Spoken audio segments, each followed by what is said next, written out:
This novel was requested by Titus of Mormor Clan. It's sudden Isekai but I hope to live safely Volume 4 Part 2. Yox was fuming at the ambush of the Great Devils before that. An ambush in the middle of a match. They really have no intention to have a proper competition. Yox: no, I saw no involvement with the Purple Demon Lord this time around. It was an arbitrary action by the Great Devils. Are you seriously saying that? Don't you think it could be the Demon Lord seeing an opportunity to steal you away since she can't obtain you? Yox: I don't. If she did that, my worth would be gone. She can't perform actions that would inherently erase the worth of obtaining me. Do you think they have such a high sense of values? Yox: calm down, Yox. Uparo. Yox calmed down with ragged breathing after being reprimanded by Pope Uparo. This is not a bad development. One great devil has died. We can have a one-on-one against a new great devil tomorrow. We can just think about this as being able to get rid of two great devils. I am counting on you to nominate me in the one-on-one tomorrow.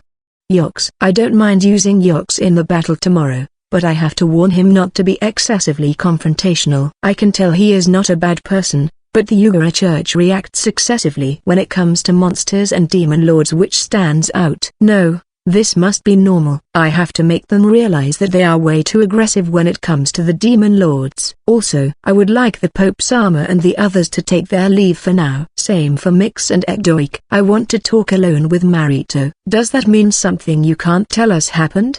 Uparo: I want to consult whether I should tell you. Alright. Yox: Liliza, let's take our leave. Uparo. Pope Uparo and the others left, and Mix and Ekdoik looked as if they were bothered by this, but left the room silently, driving away even the top of a nation from the room to consult with me. Does it have something to do with the information you left out at the time when you were captured by the Great Devil? Marito: yeah, I would like to tell you the details. You listen to, Anbu-kun. Oi me too? A voice echoes from somewhere within the room. He is not talking to me from behind as if trying to scare me. It seems like he is reading the atmosphere here. I will be straight here. I met the colorless demon lord. Really? Marito: yeah, that's what he called himself. And I told them the details. How I was captured by Febushasu, had a certain part of my memories read, and a mysterious robotic voice rang. And then, once Febushasu ignored that and continued doing what he was doing, he was killed in an instant by the man that suddenly appeared. There's no doubt about it. It must be the colorless demon lord. Anbu-kun: so you really did know him? Anbu-kun: yeah. Even so, I heard he is a harmless demon lord. Anbu-kun: but why did that demon lord do this? What do you think?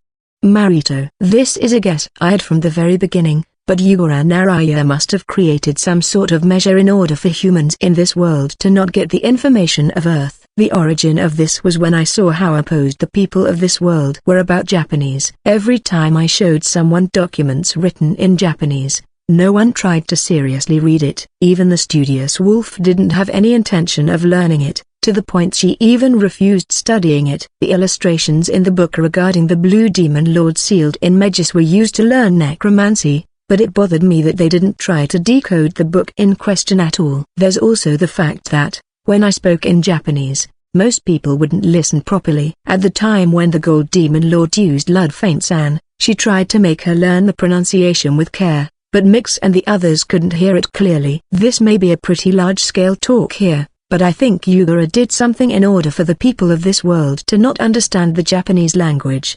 The reason is most likely because they might be able to put their hands on the forbidden-like resurrection magic if they had the knowledge of Earth. I think he exists as the ultimate gatekeeper for this. I didn't really reach all the way there at first, but with the stealth magic that interferes with concept that Anbu-kun employs, I can't deny the possibility. Those demon lords were readied by Yugara for a purpose. If I think about it in that way, it really does click. But I am being taught Earth knowledge and nothing like that has happened. Marito: it must be because of the agreement that we wouldn't use excessive cultural knowledge that doesn't suit this world. I had a secret agreement with Marito to provide him knowledge of Earth, but I try to avoid things that are far beyond the era. It is mostly information that this world might eventually arrive at. It is somewhat hard to believe, but what do you think? As I am being spoken to in hypotheticals, I can't say anything unnecessary. Anbu-kun: figures. Let's just be satisfied that we have been given certain knowledge of the colorless demon lord. Anbu-kun would speak of things that we are certain of, but he doesn't say anything aside from that. I don't know how much he knows, but he most likely knows most of everything, and so, I am thinking about calling him. Are you insane? Marito. Anbukan is in the stance of a spectator only after all. We have no choice but to hear the details from the person himself. But how are we going to call him? Marito. Well, I think we can manage somehow by giving you just barely enough information. Marito. That said, it would be troubling if he were to become a second Fabushasu. We would have to stop at the warning, or are you not going to stop us, Anbukan? As of present. Anbukan. I see. You have a way to erase memories, Anbukan? I do. I would need the permission of the target, but it is assured. Anbukan. In that case, when you judge it is dangerous, we can just take the memories away from Marito. We will be walking a tightrope here. But what will you do? We could do this later. It is all right. Anything is an experience. Marito. That was instant. I don't want to carry any unnecessary worries while we are busy with the matter of the Purple Demon Lord. Marito. Is that okay, Your Majesty? The spell to take away memories burdens the person themselves to a certain degree. Anbukan. I don't mind. But I won't allow taking away unnecessary memories, okay? Marito. We had Anbukan ready the spell to erase memories and prepare. Anbukan cut off the sound and made sure he won't hear what I will say. We will signal him with our hands the moment it is time to erase Marito's memories. For now, let's talk about the principles of splitting atoms and the fusion of them. It is just information I bit a little about, but I explain how you create massive amounts of energy from small amounts of materials. And then, I connect that to nuclear weapons that apply this theory. Marito listened to all this talk seriously and remembered it without letting anything escape. The raw materials would be uranium, Pluto. Warning, you have exceeded the amount of information someone in this world can know. Warning, you have exceeded the amount of information someone in this world can know. Please cut off the connection at once and erase the pertinent memories. The same female-like robotic voice echoed in my mind. It seems like Marito can hear it too. Is it this? Marito. Yeah, it is true that it is a fresh experience to hear a voice inside my brain. The next step to this would be me being eliminated by the colorless demon lord, right? Marito. If we move one more step from here, he might surely come, but it would be troubling if he were to become an elimination target. If he doesn't come with this, there's no choice but to give up though. What a dangerous bridge you are crossing, Earthling. Someone sitting on the sofa spoke to me. He came wearing a robe that most likely has a stealth function. This man whose face and both hands are the only thing that can be seen and looks as if they are floating in the air was sitting comfortably on the sofa as if he was there from the very beginning. There's no doubt he is the man from that time, the colorless demon lord. That's a relief. I was wondering what to do if this didn't work. The first one being a small fry and the second one being an experiment would be sad. Yugura's descendant. Sorry, but can you erase the information that man learned? Colorless. I thought I had cut off the sounds though. Is it okay, Your Majesty? Anbukan. Yeah, it is honestly knowledge I would like to forget. I have no attachments to them. Marito. A faint light flashed near the head of Marito. Marito staggered for a moment there after a while, but recovered soon after. The one in front of me. I see, my memories were erased. This is unexpectedly rough. Marito. That's what I told you. But it seems like we managed to meet the colorless demon lord. Marito. Looks like self-introductions are unnecessary. But I am impressed that the king of a nation did something so reckless with uncertain information. You could have used a random criminal. Colorless. If you do come, I will do that from now on. No, I won't come. If you were to spread even more information, I am going to pull a headshot on you and bid you goodbye. Colorless. What a vulgar demon lord. Now then, I hate long talks. I shall cleanly lay out what you want to know. First, just as that Earthling Sama said, I am the inhibitor that Yugura prepared. It is because I am present that the only bastard that has put a hand on the forbidden has been Yugura. Be grateful about that. Colorless. When talking about the forbidden, are you referring to the resurrection magic? It is not only that though. Let me explain to you since there's the opportunity. The one who created the category of forbidden magic was Yugura. The reason for them being forbidden is because it would draw eyes. Colorless. Draw the eyes of who? The gods of course. Colorless. Awfully high beings were brought up. Are you insane? What? Even though there's demon lords and heroes, you don't believe in gods? Well, that guy Yugura didn't allow investigations about gods, so it can't be helped. How much do you know about forbidden magic? Colorless. Resurrection magic is magic that can create demon lords by resurrecting them, and there's also necromancy. Necromancy isn't really forbidden. It is inhumane, so the Yugura Church simply bundled it together with the forbidden. Yugura brought out 3 forbidden spells: resurrection, dimension, and space-time magic. Colorless. The magic I don't know about has increased in one go, but I can somewhat understand the dimension magic. It is most likely the magic that brought me to this world. Resurrection magic interferes with the soul, dimension magic interferes with parallel worlds, space-time magic interferes with time. Of course you would draw eyes if a third party were to interfere with these factors with magic, right? Colorless. You said space-time magic interferes with time. What about the ruling power of the Gold Demon Lord? If it is just the time inside a closed garden you yourself created, it would be forgiven. Do you think gods would get angry if you were to write a story of your own where you return to the past?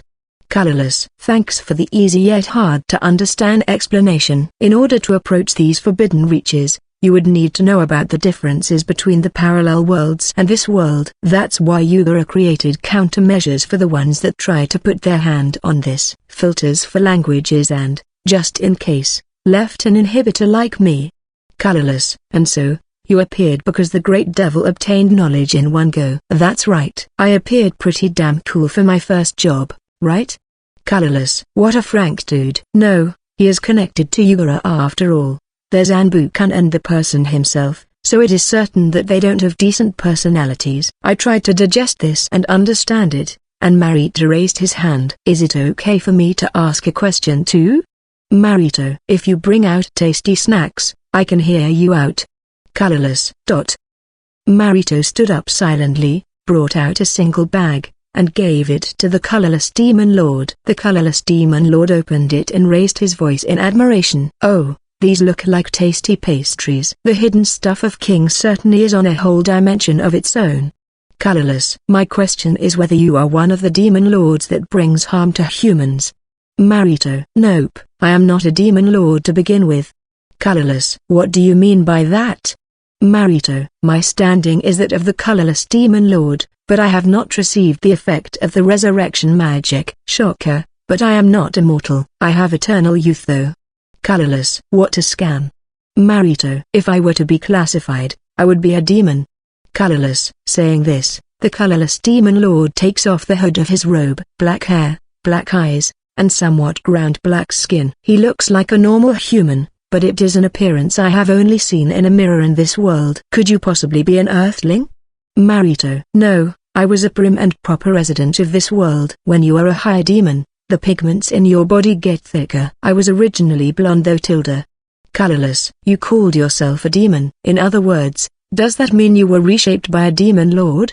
Marito. Yeah, I am a demon created by the White Demon Lord. White of Heartlessness, also known as Hero Yugura. Colorless. Wait a moment. Give me time to accept it. Marito. Marito held his head and I did the same. I understood how absurd of an existence Yugura was. But to think he was also a demon lord. Aren't you too greedy? Oi, it ain't something to worry that much about, right? Rather, an existing one has filled up the new position, so it should be within permissible range, right? Colorless. Can you explain while taking the proper steps? Marito. What an extravagant guy you are. Colorless. The colorless demon lord met Yugura who appeared in this Isekai. Yugura was safeguarded by the colorless demon lord. It was like the relationship a certain someone and Ilias have. Yugura created a variety of spells from the differences between Earth and this world, and then created the forbidden magic that is resurrection magic. But resurrection magic was incomplete, and the ones who resurrected became demon lords as a side effect. Yugura used resurrection magic over and over for the sake of research, creating demon lords, but with the invasion of the Black Demon Lord as the onset, a ripple effect was created and the demon lords began to rampage. Yugura stopped his research temporarily, became a demon lord himself, and began to control the situation. The colorless demon lord became a demon at that time. Yugura hid himself and tried to resume his research, but a worry showed up. It is the Black Demon Lord who Yugura gave most of his knowledge to. The Black Demon Lord was one step into reaching resurrection magic. Yugura thought that, If an Earthling were to appear in this world in the future, there's the possibility that the ones who obtain that knowledge will approach resurrection magic, so he created dimension magic, and made it so that the people of this world can't easily obtain the knowledge of parallel worlds. He created the category of forbidden magic, and formed a system where the people who approach those will be eliminated, giving that role to the colorless demon lord. Even if they haven't touched upon the forbidden, if they touch upon a certain threshold in dangerous elements, it is my turn. Here, this is the list. As long as it doesn't clash with this list, I won't intrude. If you want to enjoy your parallel world life, protect this, okay? Colorless. He said this and gave me a parchment he brought out from who knows where. It is a list written in Japanese. I skimmed through it and there were some I knew about. It is written here that information related to nuclear weaponry is no. But Yugara should be a person from the Cho era 100 years ago. The nuclear weaponry studies on Earth began in 1930 with the Manhattan Project as the trigger. Did Yugara obtain information from Earth in some way? But what I thought straight away after hearing this was, you must be a troublesome existence to deal with from the perspective of the Yugara Church. I think so too. Colorless. The demon created from Hero Yugara who left the teachings, and the being that serves the role of stopping the spread of the forbidden like resurrection magic. But he is a demon lord. I am normally cooped up in a space I created myself, so you don't have to worry about me. I do go out shopping every now and then though.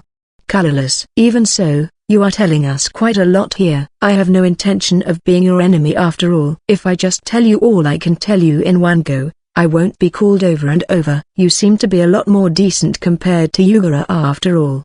Colorless. Every single one of them talks of Yugara as if he is the worst. It really makes me not want to meet him. Colorless Demon Lord, can I ask you a question too? Anbu-kun. The one who cut in here was Anbu-kun. I don't mind. Colorless. Do you know the location of Yugara? Anbu-kun. Ah, I want to know that too. And if possible, I don't want to approach it. He is currently waiting to be resurrected. Colorless. Does that mean he has died once? Anbu-kun. Yeah, the gods got angry at him and he was made to rest. I told you, right? When you use forbidden magic, you would attract the eyes of the gods. He didn't learn his lesson and put his hand on space-time magic, incurred the wrath of the gods and was killed. The effects of resurrection magic can be seen, so he will be resurrecting in a not-so-far future though. Colorless. Yugara Naraya, who the Gold Demon Lord and Purple Demon Lord thought was still alive, was already dead. This was unexpected, but with gods entering the stage, the scale is just so big it just doesn't compute with me. I see. Thank you very much. Anbu-kun. The sign of resurrection would be that the white crystal in the fixed meetings of the demon lords would shine, but he can hide himself if he so wills, so it is not clear though. Colorless. I would like to ask if there's anything more, but we have our hands full here with the Purple Demon Lord. I am pretty much satisfied with just knowing that he is not an enemy at present. Ah, but there's a number of things that bother me. I heard from the Demon Lords that names are necessary as a price for resurrection magic, but Yugara still has his name remaining. Yugara was the very person that set the names as a price. Yugara has paid a different price. Colorless. So that's how it is. I would also like to know the reason why there's such a massive difference in mana when we are both Earthlings. Yugara was also a weakling at first though. Let's do a bit of a diagnosis. Colorless. The colorless demon lord stood up and walked my way. He placed a hand on the side of my head and peeked at my eyes. I see, you are super weak. Colorless. This bastard. And so, do you know the reason why? Yeah. It is simple. Yugara was the same after all. Colorless. Is that so? You have lingering attachments towards Earth, right? Colorless. Of course. Enough to at least think of a way to go back. That's the reason. A person from a different world adapting to this world is difficult. In order to completely adapt to this world, you have to throw away your attachments from your former world and live in this world as a resident of it. Yugara threw away the choice of returning at an early stage and obtained mana at around that point, you know? Colorless. To think it was an issue of the mind. I was taken aback by this, but thinking about it calmly, it is not that much of an issue. It just means that I won't be able to adapt to this world while I am thinking about a way to return to Earth. This will be a pretty difficult task, so I would have to give up. It isn't such a simple thing. If you adapt to this world, you will be able to create mana in your own body, but that in turn also means that you would be throwing away the body that adapted to your original world. Yugara said that if a person with mana were to enter a world with dried up mana, they would immediately get adverse symptoms and might die. Colorless. So in order to live as a resident of a fantasy world, you need to throw away your survival rights on Earth. Life just ain't soft. There's no need to push yourself to throw away your attachments. You will be able to create mana, but it will be on the level of a normal person. In order to become like Yugara, you would have to go even further beyond and throw away your humanity. You are not so pressed to the point of throwing away your life, right? Colorless. You could say that. As for something else that bothers me, why did I get thrown into this world? I don't know. There's a high chance it has to do with dimension magic though. There shouldn't be any new person who has obtained dimension magic.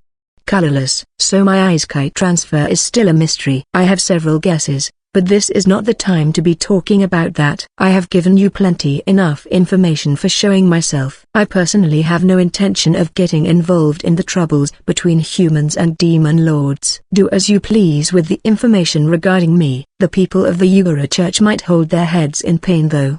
Colorless. It would be faster if you were to explain it to them though. Too much of a pain. I don't mind introducing myself when there's no choice, but just solve the problems of humans between humans. Right. I would like you to stop calling me in such a fashion, so I will provide you with a way to call me. Colorless. Saying this, the colorless demon lord brought out a button like those used in quiz programs. It is effective once a month. Use it with care. By the way, the price is to prepare tasty pastries. Don't forget. Colorless. The moment he left the button at arm's reach, he disappeared as if he wasn't there from the very beginning. What was with that guy? Who knows? After that, we invited Pope Uparo and the others again and explained about the colorless demon lord. They were making really complicated expressions as I thought. I am asking this just in case, but this is true, right? Uparo. Yes. If you can't believe us no matter what, we can call him after a month. I say this and show him the switch he gave me. I pushed it just to test it, but there was no reaction. There's a warning behind it saying, you can only push it once a month. By the way, from the eyes of the clerics that can see the quality of mana, this switch apparently has special mana infused in it. Mana with this characteristic comes either from the Yugara Church or has mana that was transformed by the secret magic that Yugara left behind. I have no choice but to admit that Hero Yugara is involved in this. Uparo. Looks like he has no choice but to believe it. Don't really get it. Anyways, is it okay to leave aside the demon lord that suddenly appeared for now? Yeah, but if what you said just now is true, I would like to gather a certain degree of our forces the next time you call that one. If possible, I would like you to come to Magus though. If that's too difficult, we would have to gather them here. Would the Taizu King be okay with it? Uparo. Of course you can. If it is making contact with someone related to Yugara, the Yugara Church has a right to know too. However, I won't take any responsibility. Marito. I feel like the impression of Pope Uparo and the others towards the colorless demon lord is a bit more forbearing than the gold demon lord and the others. I myself think the colorless demon lord is clearly the more dangerous one, but the effects of history are big. By the way, what's written in that list? Uparo. That's, I can't tell you. A list of things that I must not tell to the people of this world. The title written here is, List of things related to the forbidden that must be hidden by duty. There are things I don't understand why they must be hidden, but there's obviously also information that I shouldn't tell them. Almost 60% is outside my expertise, but 40% of it I have some sort of knowledge or understanding of the theory. I see. That can't be helped. But if it is a list that Yugara decided on, knowing them would mean stretching your hands towards the forbidden. We won't think about learning them, but there's the need to worry about the possibility of you telling others. Uparo. He does have a point. The Yugara Church has the objective of stopping people from stepping into the forbidden. And what was given to the Earthling was the path to the forbidden. I most likely would be able to reach resurrection magic if I were to apply this knowledge. The reality is that the great devil managed to cool the colorless demon lord with that. The Yugara Church would even want to secure me for the sole reason that I am an Earthling. We are currently managing him as a possession of ours. If you can't trust Taizu, we have our own means to dispute this. We are open for debates. Marito. If the wise king says that, we would have to choose our words carefully. The most we can do right now would be to remind you not to lose sight of him. We shall move at the time when we have judged you can't do that. Yuparo. Yes, by that time, your internal matters should have been cleaned up nicely. Marito. Banter where the fact that I was taken hostage twice in Taizu was pointed out, and was shot back with a mention of a related party from the demon lords having infiltrated their ranks. If there were a cabinet minister or a person in the role of an intermediary, they would have a hole in their stomach from the stress. Seriously. I was ordered to stay in the castle today. Now that the trust towards the purple demon lord has dropped sharply, Pope Yuparo has ordered me to do as such because it wouldn't be a good idea to sleep in a house. Marito agreed to this. They probably can't trust her anymore since she failed to control her own subordinates. I now have to contact Ilias and the others through Ekdoik. Looks like I will have to live in the castle until this competition is over. The next day, both sides gathered outside the ramparts in order to have the one-on-one against a great devil. On our side, we have Yox who will be participating in the battle, and Liliza-san who came to cheer for him. There's also Ekdoik, Mix, Karaji-Wakura, and the Gold Demon Lord. As for the Purple Demon Lord, there's only her and Diuvilieri. The other great devils are most likely staying at the lodging or hiding in the shadows. Once they faced each other, Yox stepped to the front and drew his sword. I am a captain of the Holy Knight Order, Yox Shesfarad. I will be your opponent in this one-on-one. I will face even underhanded tricks from the very front. Yox. I see. Diuvilieri, please do. Purple. As you will. Diuvilieri stretched his hand towards his own shadow, and made his arm sink deep into it. And then, he pulled out a single great devil, Hashiryaku Dehito. It seems like his whole body is being restrained by dirty cloths wrapped around haphazardly. Is that my opponent? Yox. No, that's not it. Purple. At the same time as she said this, Hashiryaku Dehito was beheaded by the sword hand of Diuvilieri. A raw sound rang as the body of Hashiryaku Dehito collapsed onto the ground. What are you trying to pull here? Yox. Hashiryaku Dehito has poured cold water into the competition of my lord. Thus, my lord has judged that it is just proper that he should be executed in the presence of both sides. Diuvilieri. This is to make things right, okay? Of course, we are going to be doing the one-on-one though. You can choose whoever you want. Purple. Diuvilieri lights up the corpse of Hashiryaku Dehito on fire. The silent corpse easily burned and turned into ashes. Thinking about the matter of Febushasu, Hashiryaku Dehito most likely didn't like the way he was being treated in this competition, and so, he clung on to the faint hope of taking me hostage. I do pity them somewhat, but there's most likely no great devil here who would feel sentimental about this. Yox directed his sword at the Purple Demon Lord. I see. Then, I would like to nominate you. Yox. Too bad, but I am in a competition with him. However, if you want to no matter what. If you want to go against Diuvilieri, I can make a special exception, you know? Purple. Diuvilieri steps in between the two. He is directing animosity towards mainly Yox who is pointing his sword, animosity that even a novice like me can feel. I see. Then I shall do just that. Yox. That's how the battle between the strongest knight of Megas and the great devil subordinate of the Purple Demon Lord began. The man that called himself Yox would have most likely easily been able to match the two great devils that we fought the other days, but the battle was settled way too quickly.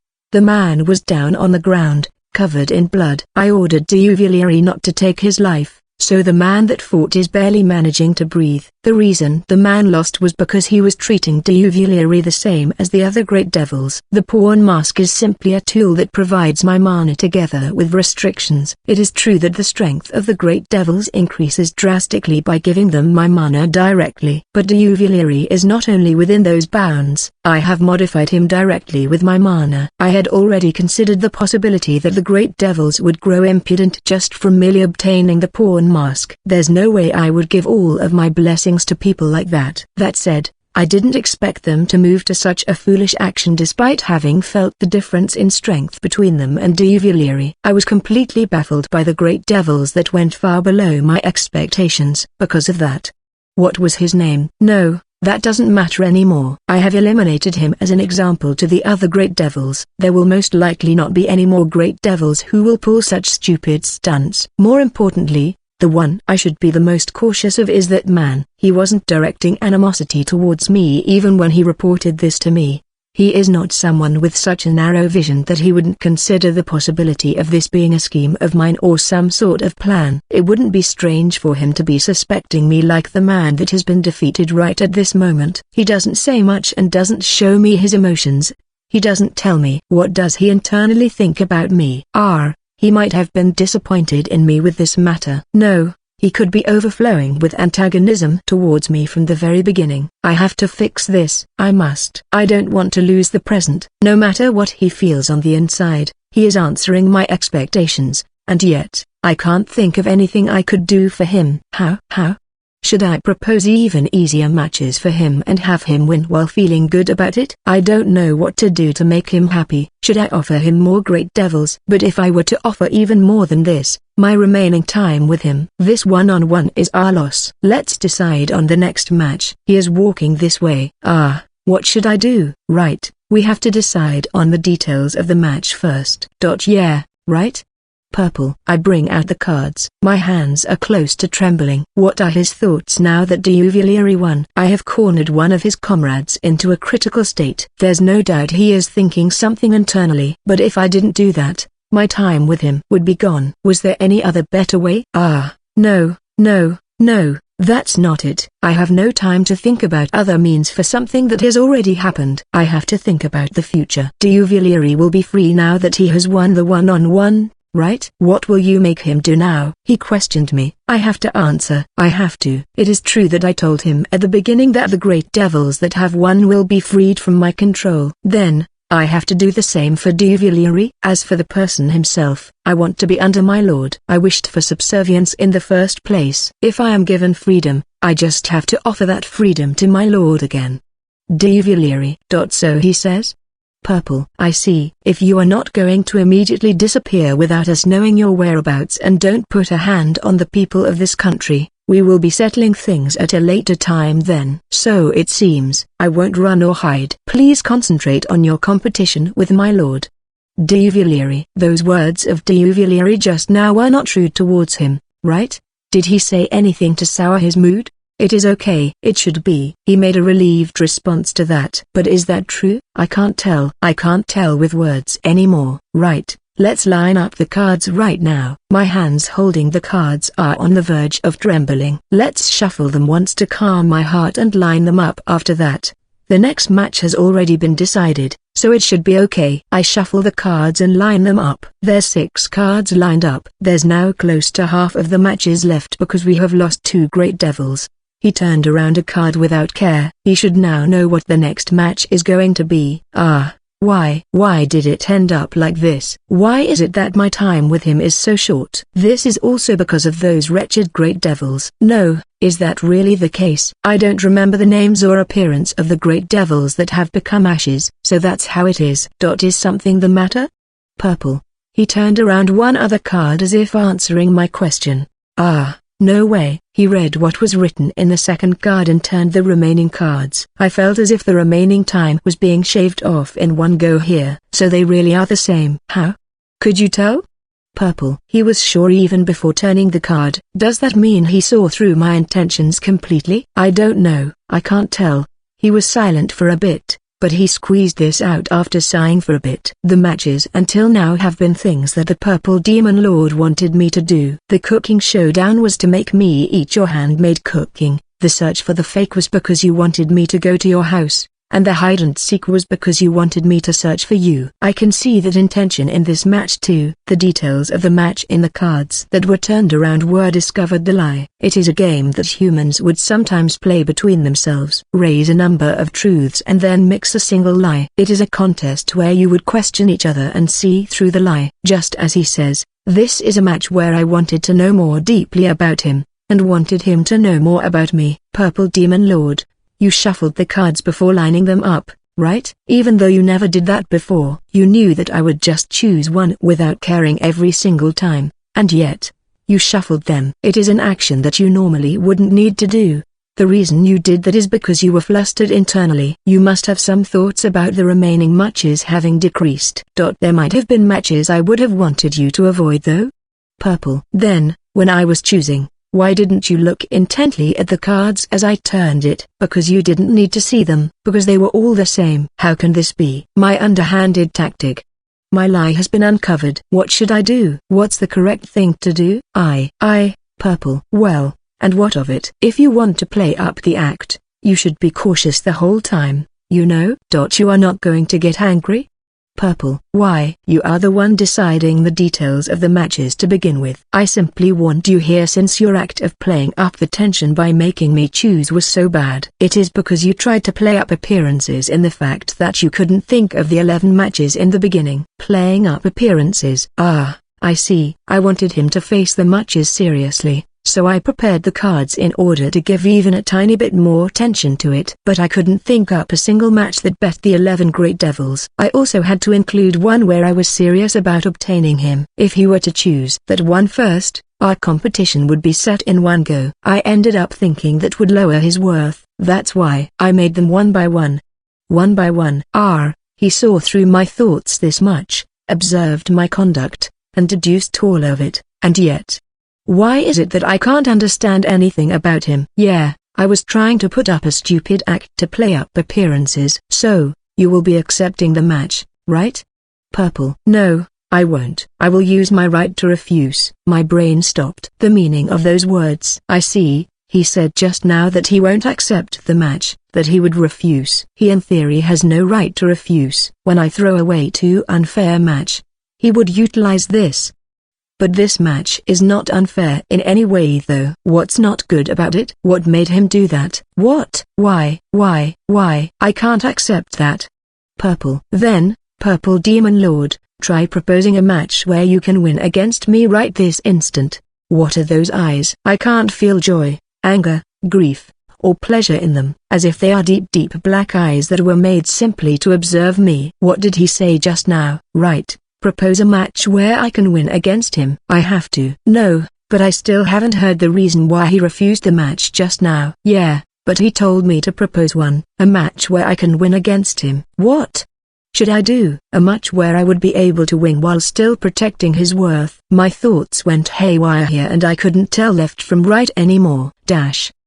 My lord? Devilry. I reflexively catch the Purple Demon Lord who collapsed. The panic showed in an extreme manner on the outside and it felt like she couldn't arrange her thoughts. Her reactions towards my words were not good either, and we were not having a proper conversation here. I used my right to refuse here because it wouldn't be a fair match when she is not in a proper state of mind, but she didn't even notice that. I threw her that question to test her ability to process things, but to think she would lose consciousness. Devilry reacted late because of how sudden this was and ran here. Fortunately, it doesn't seem like he judged this as an attack of sorts. You bastard. What did you do? Devilry. I didn't do anything. She simply fainted. I said this and gave the Purple Demon Lord to Devilry. Devilry checked the state of the Purple Demon Lord and showed relief after confirming she was okay. Explain, human. Devilry. She should be the one doing the explaining. How many days has the Purple Demon Lord not slept? It took me a while to notice since she didn't speak often and her skin complexion is pale white to begin with. She is clearly showing symptoms of exhaustion. The agitation was pretty soft for it to be a mental issue. The possibility I can think of is because she lacks sleep, but I wonder if that's it. That's Devilry. At the very least, she didn't sleep yesterday, right? If it went so far as for her to lose consciousness from tension, she most likely hasn't slept at all in the time she was thinking about the riddles.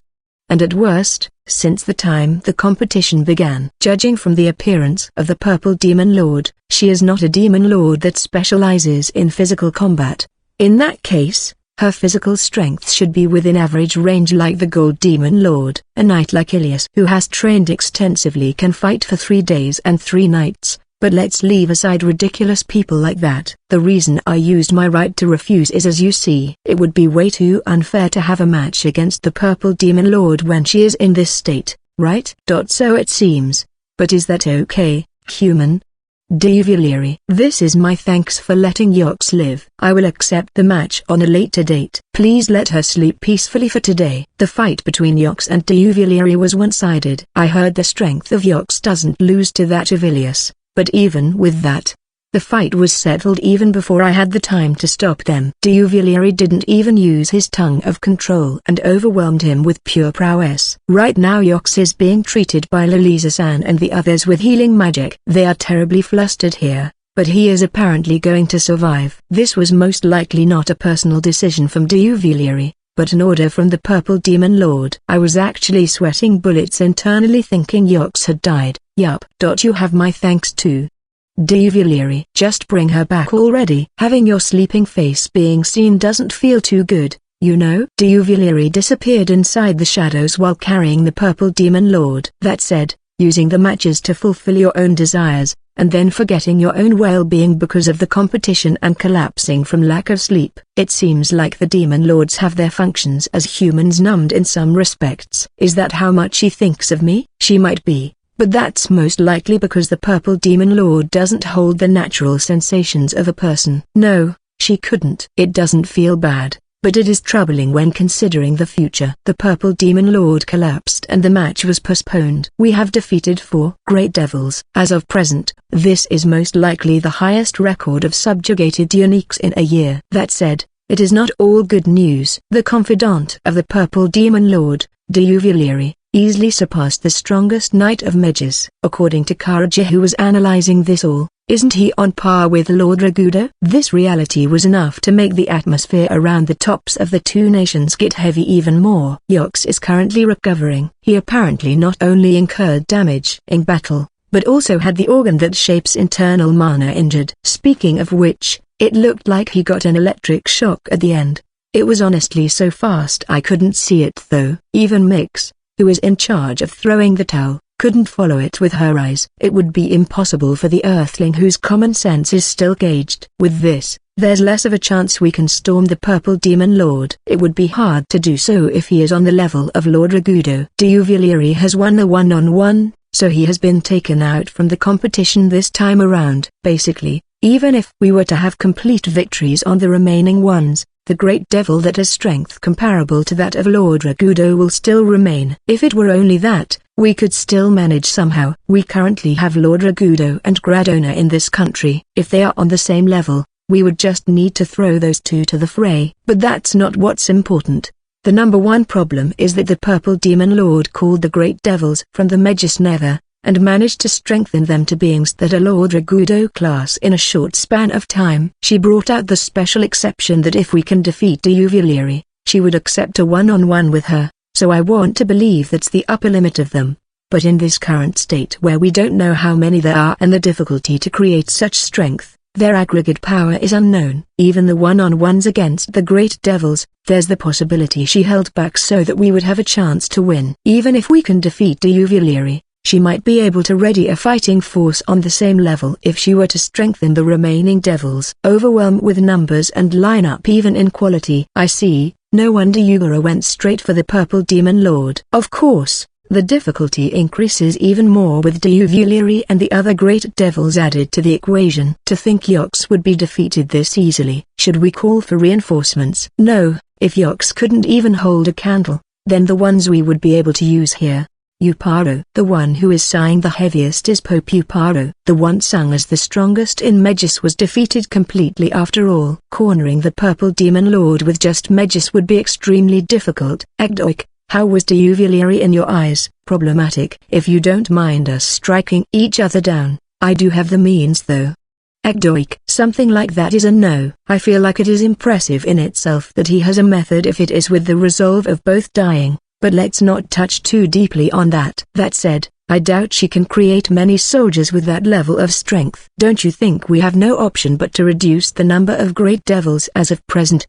Uparo. I'm beginning to feel like that has become somewhat problematic too. It goes without saying that the number one objective of the Purple Demon Lord is to secure me. But the details of the matches take shape in a way so that she gets satisfaction from them. There's almost no thought of winning in those. She will most likely begin including actual effort on that front in the latter half. No, she might have even gotten more composed after what happened before. If there's the possibility, it would be for you to isolate the Purple Demon Lord, and take her head like Yugura, Uparo. That would be a poor move. Even if we were to succeed, the next time the Purple Demon Lord resurrects, she will definitely stop believing in humans, and will become an even clearer massive threat. Then, seal her somehow, Yuparo. Pope Yuparo, let's leave it at that. It is fine that you are using my friend here to create a way to win, but I have no intention of pardoning methods that drag the people of Taiza in this. Marito interjected with an annoyed tone, and Pope Yuparo went silent. Pope Yuparo himself was the one who reprimanded Yox when he proposed an ambush because it would trouble Taizu. He is beginning to lose his composure because of how serious the situation is. Right, I shall cool down my head for a bit. Now that Yox can't move, our current forces can only deal with higher devils at most. We would be moving completely to the backlines. We will be contacting Megas in the time we wait for him to recover. Pope Yuparo said this and left. What should we do? Marito. What do we do indeed? Can't you think up a good idea with your special technique? Marito. It is unfortunately sealed at the moment. Also, even if I could, it would all be stuff to catch the purple demon lord off guard. The method to comprehend the other party and stand in their position is something used to predict their movements and make them fall into traps. Something much like isolating the purple demon lord and assassinating her like Yugura did. However, that would be the end of it. I wouldn't be meeting her in my life, but it would just increase the amount of atrocious demon lords that can't trust in humans. There's no assurance that Duvilieri won't try to get revenge for this. Any bad move could even make Megas deem Taizu as dangerous, and it could affect diplomatic relations. If you say so, it can't be helped. We have no choice but to continue the competition as long as there's no big movements. Marito. Yeah, I will simply try to do what I can. The discussion ended without any of us being able to think of any good ideas. I fell onto the bed that was prepared for me in the castle. How to say this? It is suffocating. It is true that I revealed my identity because I didn't want to continue doing this while deceiving the purple demon lord, but the result of that was that she took on a competition she is not used to and collapsed from overwork. Even though I tried to think of a way that wouldn't trouble Megas or Taizu, I am simply thinking of a way to land safely. What's with this irritation despite me having come to an Isekai? Isn't this basically a repeat of my life on Earth? The colorless demon lord said that I have lingering attachments towards Earth. It is such a place, and yet, I have lingering attachments. I want to become a rock on a mountain, grow mold, and live my remaining years like that. You have quite the peculiar desire, Counselor Sama. I moved only my head, and there was Rakura peeking only her head into my room. Since when was she there? Did she follow me after leaving Marito's room? I am a bit embarrassed that she heard what I said just now, but it is Rakura anyways. What is it? I have no intention to tag along with your pranks right now. Please don't say that. That person has been around you recently, so it was hard to get close to you, you know? Rakura. Speaking of which, I haven't had a bodyguard since the time I began to stay in the castle. Egdoik has been given a room too, so I am sure he would come rushing in case anything happens though. Rakura entered the room with booze in hand and 2 wine glasses. If you are going to go to sleep anyways, how about tagging along with me for a drink? Rakura. Yeah, that's an option. I am just going to be sleeping after this anyways, so this serves just right to make my sleep more comfortable. I silently took the wine glass and poured the alcohol. I can tell it is a good drink just from one sip. Let's not ask where she got it from. You seem to be having it rough lately, Counselor Sama. Rakura. I am fine physically though. As for me, I am fine mentally, but I am suffering physically.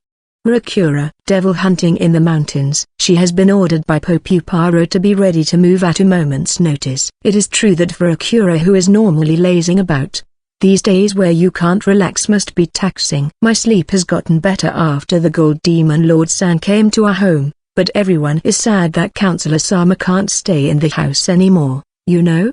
Rakura. Leaving aside Ilias, that must be the case for the Gold Demon Lord and Wolf. No, Ilias-san was also sad, you know? At the times when she came back tired from the training of Lord Ragudo, she would get her motivation back from seeing you, Counselor Sama.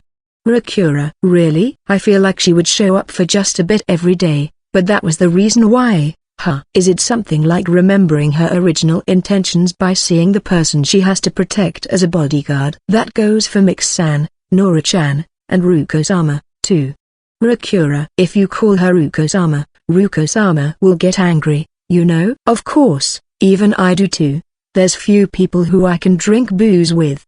Rakura. You have Gradona. Gradona-san just drinks as he pleases and collapses on his own. The only one who listens properly to my complaints and I can drink with satisfaction is with you, Counselor Sama.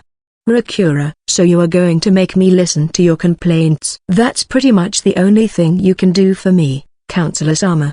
Rakura. What a terrible thing to say. Oi. Even so, there's a limit to the things I can do for Rakura. I am raising her reputation. But it is not like I am doing it by myself. I am getting the help of many people and, in the first place, it wasn't something Rakura herself wished for. There's only a few things where I can answer the self-indulgence that Rakura wishes for. If I were to throw even those away, I feel like she would be let down eventually. Also, you still haven't cooked since the time you promised me to. Rakura. I did get the butter though. I will tell you the recipe, so make it yourself. I don't wanna. You make it, Counselor Sama. The food where I can just relax and eat tastes the best. Rakura. Well, I will keep my promise. I have to wrap this up quickly then. After that, we chatted about trivial stuff, and then Rakura left tottering after we finished the bottle. She really goes at her own pace the whole time. That said, it was a good change of pace. Let's move a bit tomorrow. Right now I am a demon lord. That's why this nostalgic scenery I am seeing right now must be a dream. A memory from a distant past. An era where it was natural for humans and demi-humans to fight and there were even fights between humans. I was the daughter of a king that ruled over a kingdom. On the day I was born, my dad won a war. The day I stood up for the first time and spoke for the first time, Dad won a war, too. With wars raging about every day, coincidences are not unusual. But people are creatures that treasure coincidences, creatures that must cling on to something. I was hoisted as a symbol of prosperity, and a princess that brings about fortune. I can't remember when I was brought to war. I was made to ride a horse and watch a battlefield. I didn't know where I was being brought to at that time. I just remember that it was simply noisy, so noisy, I ended up crying. Moreover, by the time I had a clear conscience of things, I had already gotten used to it. Dad treated me like a priceless treasure. He thought they would win a sweeping victory if he were to bring me to the war. It is only natural for a country that wins war after war to obtain power. If a country like that were to wage war against weak countries, it is a matter of course that they would have an easy victory. Even so, he still treated me like a priceless treasure. Most likely because he was scared of losing. I didn't fight. My role was simply to be brought to the battlefield and continue watching at a place where arrows can't reach. That's why the only enemies I can see are corpses. There may have been some who were alive, but I can't tell such small differences. My dad was the only one who I spoke to, but he has never spoken to me at times other than war. All the many siblings I had only looked at our mighty dad. My mom was not present by the time I was self-aware, because people said she gave birth to a symbol of luck like me. Rumors began that the next man she gave birth to would be the successor, so she ended up getting killed by the other consorts. I have never thought it was my fault. I also felt no anger at my mother having been stolen away. No one showed any interest in me, so nothing was done to me. There were no people who would feel like talking to the symbol perched by the side of the king. Whenever I wanted something, I would order someone just like Dad. The ones being ordered would simply obey silently. They would move whenever I ordered it. But if I didn't say anything, no one would do anything. I couldn't order a few select people like my dad and my siblings. They would make dubious expressions and ignore me. They would look after me sometimes, but they would always start by saying it is the order of father. Whenever they would do something for me, it would be with a reward in between. But I didn't hate when things happened at times when I didn't expect. That's the world. That's the kind of world this is. I have lived without finding it strange. One day, I was on my way to the battlefield like usual. An arrow was pierced on my chest. By the time I noticed, there were people who learned about me being the symbol of luck and targeted my life. Assassins showed up from the shadows, but even when I saw them, I didn't feel any notable fear. Even though there's no point in targeting me. I thought this as I fell from the horse and lost consciousness. By the time I noticed, I had woken up at an unknown location. They did try to treat me, but my body had weakened. I was aware that there's only a little bit of my life remaining. Phew, that's a relief. It can't activate properly without consent after all. The one I met there was Yugura. He told me he coincidentally passed by and saved me when I was on the verge of death. You will be dying at this rate. I have no intention of saving you, a human. There's no point in saving you if the fact that you will die a pathetic death again anyways won't change after all, right? Pathetic death. Those words alone bothered me. Was my life pathetic? It was obviously pathetic. It is going to end in a colorless life where you don't even laugh or cry, right? If I were in your position. Man, no. Thanks. I didn't feel bad about being denied. The only thing I had were questions. I asked, then, what is a good life? There's no point telling that to someone who is going to be dying anyways. But if you so wish, I can bestow a second life to you. How about searching for it at that time? Feeling like it would be somewhat wrong to leave that unanswered, I accepted Yugura's proposal. I became the 6th Demon Lord, the Purple Demon Lord. The power I was given was incredibly powerful. Being able to do things I couldn't do until now felt fresh.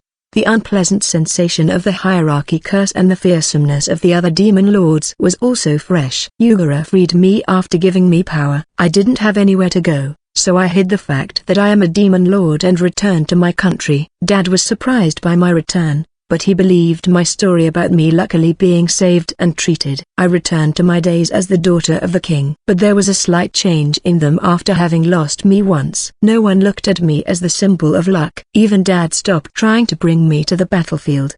He noticed that he could get easy victories even without me being there. He finally noticed after losing me once. With the change where even heading to the battlefield was gone, my days became even more tasteless. Even though I gained this much power, nothing changed. My question won't be answered with this. Should I do something? But what? There's a limit to what I can do. The only power in my hands was that enticement. That's why I didn't think too deeply about it and tried using the enticement on Dad. The mighty king suddenly kneeled towards his daughter and gave all his power to her. A change that I haven't seen until now. I was surprised and felt freshness in it. I was surprised by how that dad of mine changed this much.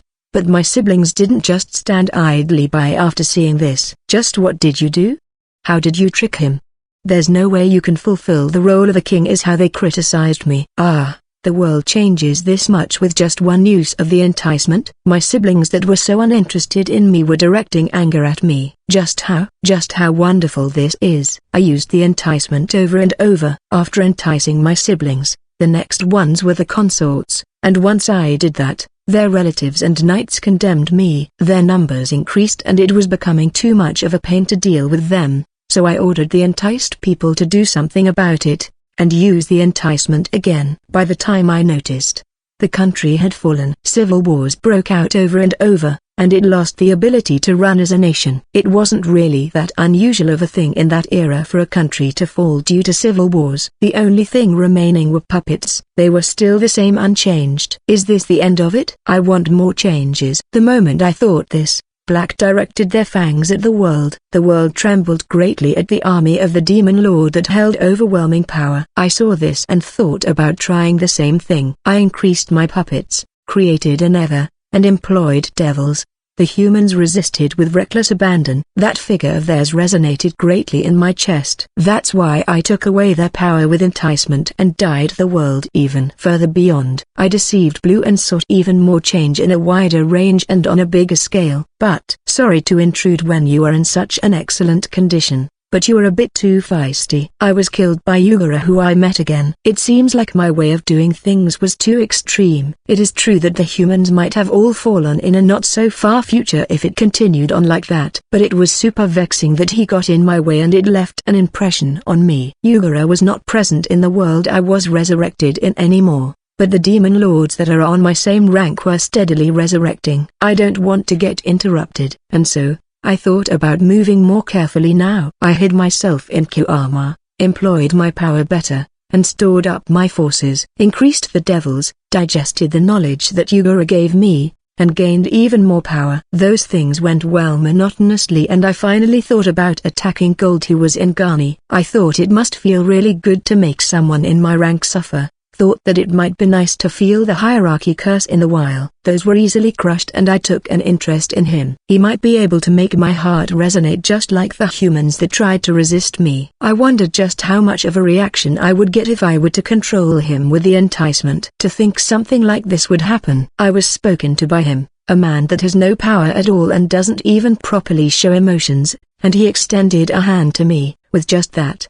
Even though it was only that small of a gesture. He reminded me that the world has colors.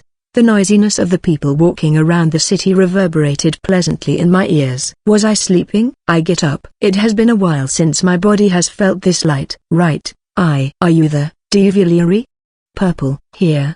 Duvalieri immediately appeared at my call. He must have brought me all the way here when I fainted. I have given him so many blessings, so he could have killed me given the opportunity. He said he pledged his loyalty to me, but it seems like that intention of his is true as of present. Can you tell me what happened after that? Purple, the human was worried about your condition and postponed the competition. He said he will accept a rematch once you can have a fair match with him. Duvalieri. How pathetic. I am not in a position to be talking about the shameful sights of the great devils. I didn't know this immortal body had such low stamina. No, even when I felt the limit of my stamina, my competition with him, my time with him was so fun I couldn't help it. Fortunately, he will still continue the competition. I must use the time I was given in an effective way. I see. I must have worried you? Purple. No way, those words are wasted on me. Duvalieri. What am I saying? Even though I have absolutely no intention of worrying about Duvalieri, I must have been so happy that he was worried about me and ended up wanting to imitate him. I will take it easy and rest for today, okay? Purple. Yes. Then, I will have the human leave. Duvalieri. Wait, he has come? Purple. Yes, he brought fruits and has come here, saying it is to visit you. I told him that my lord has not woken up yet, but he said he wanted to wait for a while. Duvalieri. What an inconsiderate devil. You should be reporting to me about the present more than the past. But he has come to visit. I am really happy with just that fact alone. Let him in at once. Brew some tea too. No, prepare a mirror and a comb first. Got it? Purple. I came here to visit the purple demon lord with Ekdoik, but I was told she was still sleeping. That would mean she has been sleeping for a whole day since fainting yesterday at noon. We managed to stay there after asking Duvalieri about her state, but he suddenly disappeared. Once he returned, he told us the purple demon lord had woken up, and so, we were let inside her room. There was the purple demon lord in bed with just her upper body up. Maybe because of her originally pale complexion, she looked sickly. You went out of your way to come here? There are no chairs, so can you sit here, okay? Purple. Saying this, she placed a hand right by her side on the bed. If it is a chair, I can prepare one at once. Duvalieri. You peel some fruits. I don't remember permitting any unnecessary actions, you know? Purple. As you will. Duvalieri. I did want a chair though. Can't be helped. I sat on the bed and my back ended up facing the purple demon lord. This is probably in part because she doesn't want me to see her wait 2 weeks state. Just when I was thinking this, the fruits that I had brought as a present were sliced up nicely on top of a big plate. A table had been set near the bed at some point in time and fruits had been placed there. A chair was readied for me though. Bodyguard-san, I would like to talk with just the two of us. Is that okay? Purple. Comrade, what do you want to do? Ekdoik. Ekdoik asked me without looking too worried. If she wanted to do something by force, she had Duvalieri. There's no need for her to go out of her way to get us alone. There should be no problems. I will call you if anything happens. It is okay. I see. Ekdoik. Duvalieri, that goes for you too, you know? Purple. But Duvalieri. Do you think he would be able to kill me even if he had a blade in his pocket? Purple. Please call me if you need anything. Duvalieri. This guy was convinced as if saying, that's true. It should be fine. I won't deny that though. Duvalieri disappeared into the shadows and Ekdoik sighed lightly as he left the room. Now then, what should we start with? Did you sleep well? Yeah, thanks to you. Purple. Sorry, I was a bit too mean there. It is pathetic of me to get so flustered from just that, right? Purple. Not really. How many days have you not been sleeping? Who knows? Since the time I accepted the competition?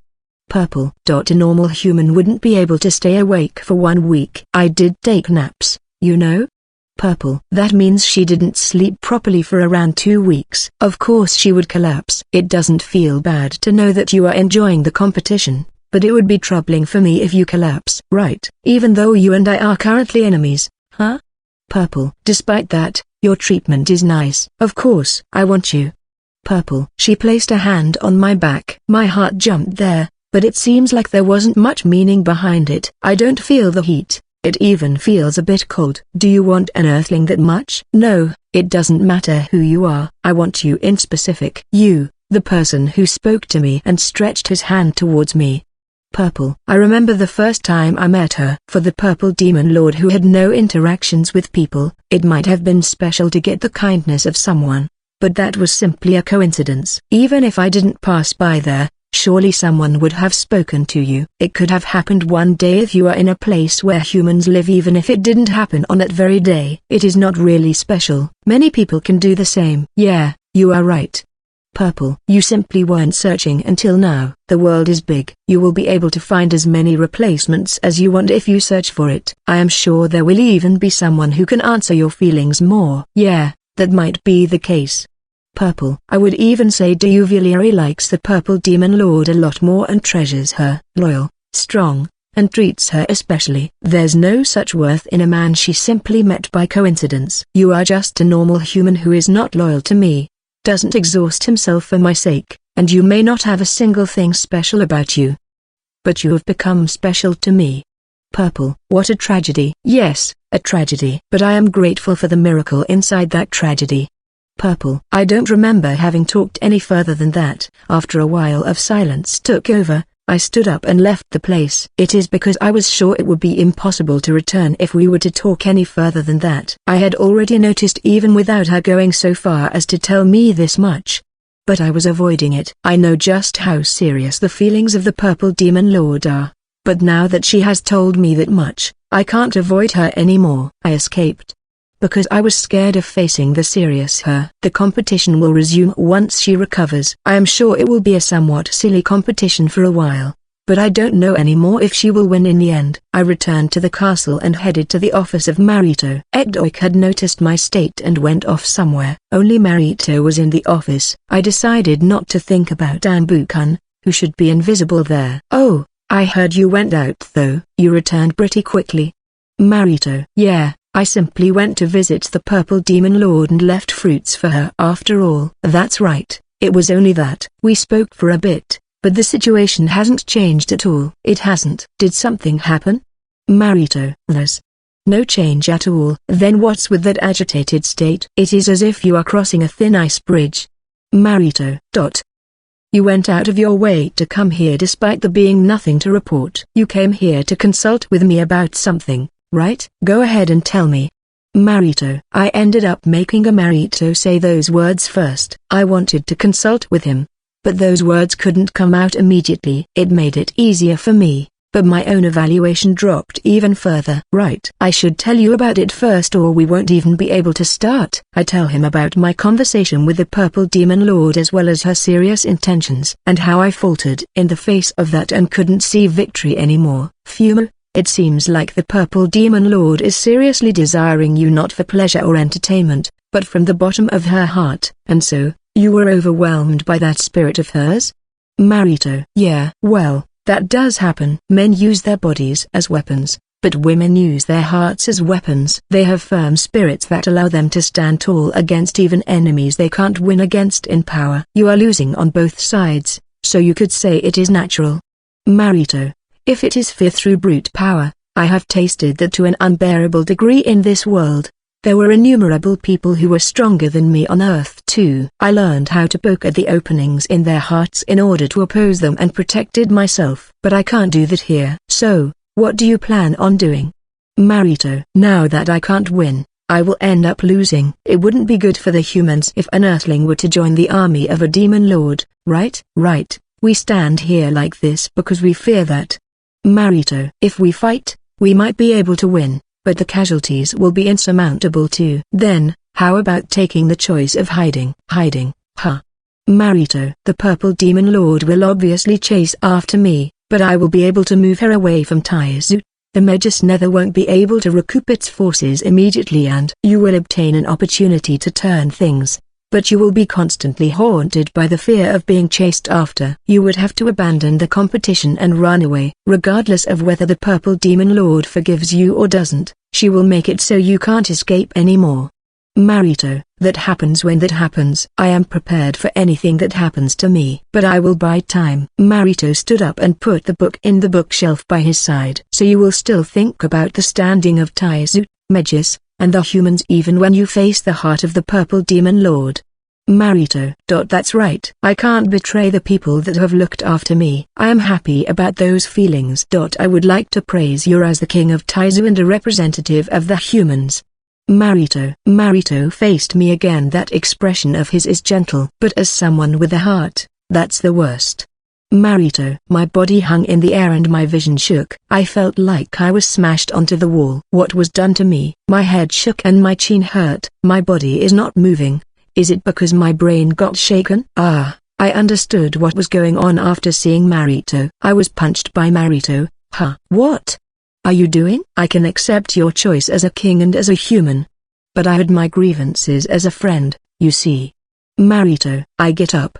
But I still can't move properly. Something trickles down my mouth. It is blood. It hurts so much, so it is only natural. Something feels off about my mouth. Was my chin broken? No, this is. My molar broke too. This guy. He punched me without holding back. I won't stop if you have made a choice. I will even cooperate. But that's all. I have no intention of getting involved with a fool who doesn't understand the meaning of the fist I swung here. Marito. The guards showed up at the sound of an adult being sent flying. Your Majesty, what in the world is going on here? Don't mind it. Bring that man to the infirmary. It seems like he can't stand up on his own after all. Marito. The soldiers obeyed him. They picked up my body and carried me to the infirmary. Marito didn't even glance at me and was tidying up the room. I was cast healing magic in the infirmary, but there was no effect. They had no choice but to plaster me up with anesthesia, place ice bags on the affected parts, and fix them in place with bandages. I could walk even if unsteadily by that time, so I returned to the room that was prepared for me. I collapsed on the bed and slept. But I really couldn't get a proper sleep. Even if the anesthesia was working, the pain around my chin and molars weren't going away. What's with Marito?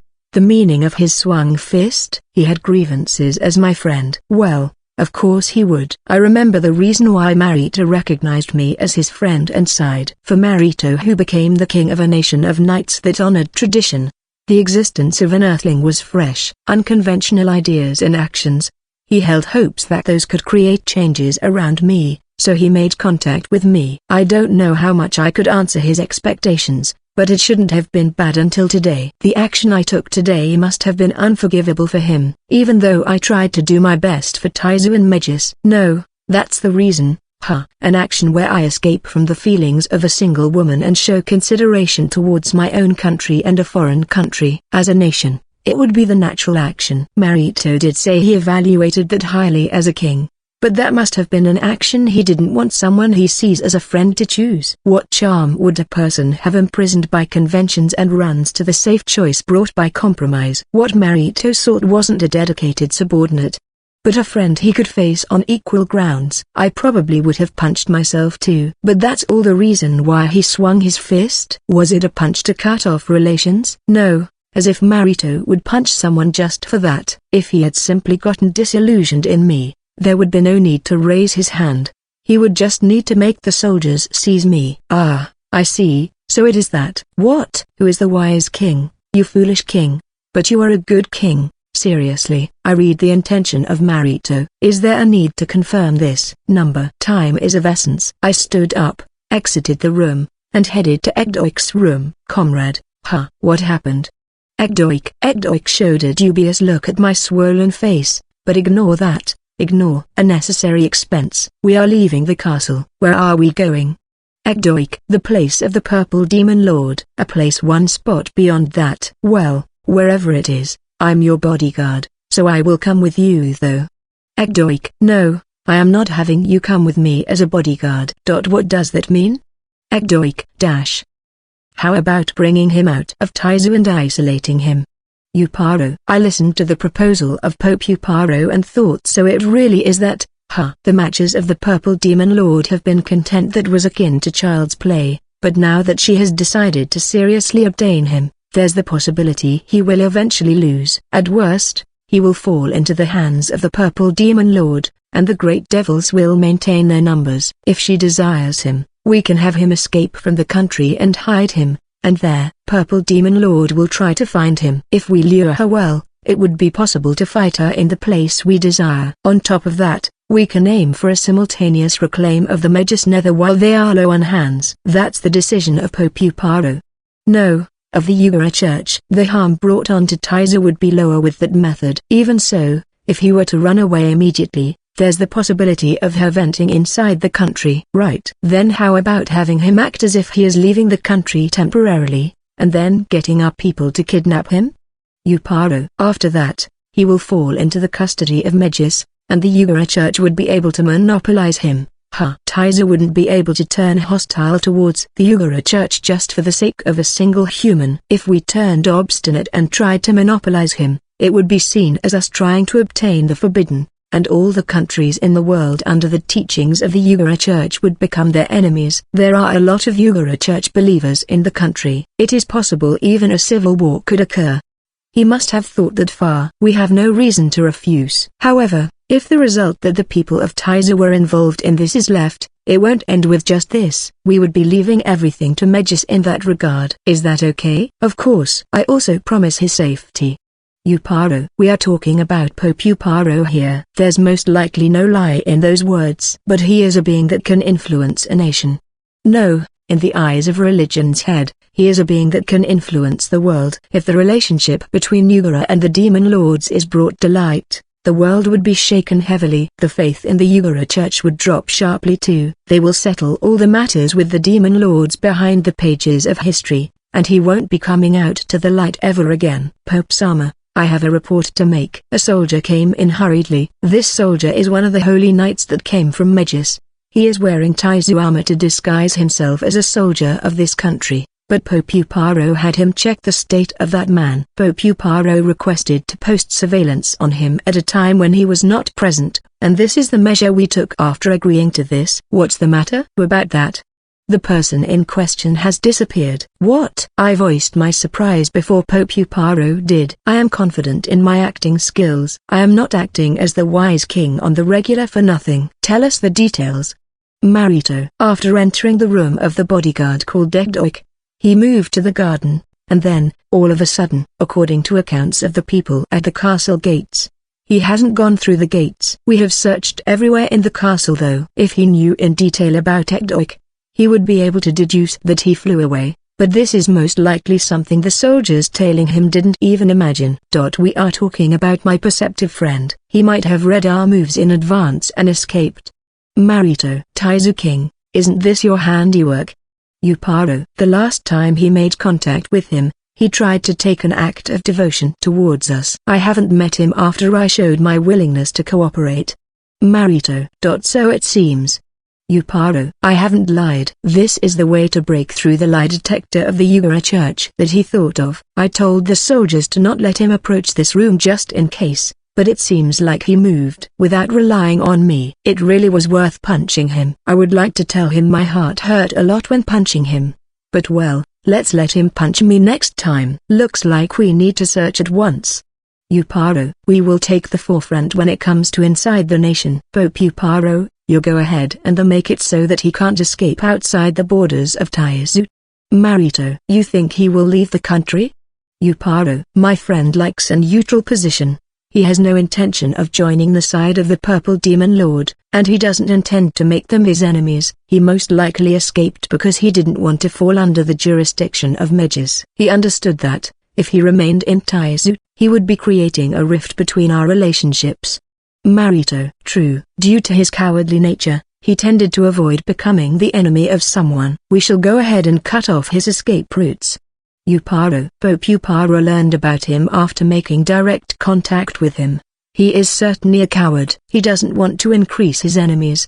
He thinks it is fine as long as he can live safely. Pope Paro has noticed that much. But that's not all. If that was all, no one would be finding charm in him. In order to save Wolf who was oppressed by the Black Wolfkins, he undertook their role of the hated guy.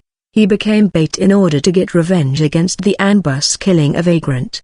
These actions contradict his greed on the surface. He wants to live safely, But he is not satisfied unless he brings the people around him within that line too. He can move without thinking of his own mettle and his own standing. He has passion. Even if he doesn't have the strength to fight, he can release passion that transmits to others. And that passion is not for his own sake. It is only released when he is working strenuously for the sake of others. It is because people know this that they like him dearly. The fist I used to punch him with was slightly injured and it stung. A tooth of his most likely broke at that time and cut my skin. Rather than pain, it is like there's heat. My own hand kindled his heart. Ah, this pain is great. It is an injury that can be healed in an instant with healing magic, but I will happily accept this pain. Author Ilias. And that time when her job as the heroine was taken away while she was training, I had Ekdoi cast the invisibility magic and we moved through the city. The spells that interfere with the mind and the healing ones take effect on the mana of the person, but this spell is the type where the created mana blends with the materials in the surroundings or whatever, and the mana sticking on your body is gradually consumed. By the way, it feels as if a transparent cloth had been placed on me and I can feel it all the way to my legs, so it makes me worry whether I can accidentally step on it. There's most likely going to be search parties really soon for slipping out of the castle without permission. Right. I think you have already noticed, but there were knights of Magus mixed within the soldiers of the castle, you know? Ekdoik. Seriously? So there really were, huh? Judging from your reaction, you didn't notice, but considered the possibility. Ekdoik. You could say that. They know I am a coward, so they don't know when I might run away. Moreover, I am showing a forbearing attitude towards the demon lords. It is natural for them to place surveillance on me. Popuparo is not the type that would lower his guard just because I am in the castle. I thought he would use ambush for their surveillance, but it was the disguises. Huh. Now that I think about it, there might have been unfamiliar faces. With how things have been going, there's the possibility of there being surveillance hiding inside the city too. I would like him to use a warding barrier if possible, but if a skilled one were to detect it from the outside, it would notify them of our location instead.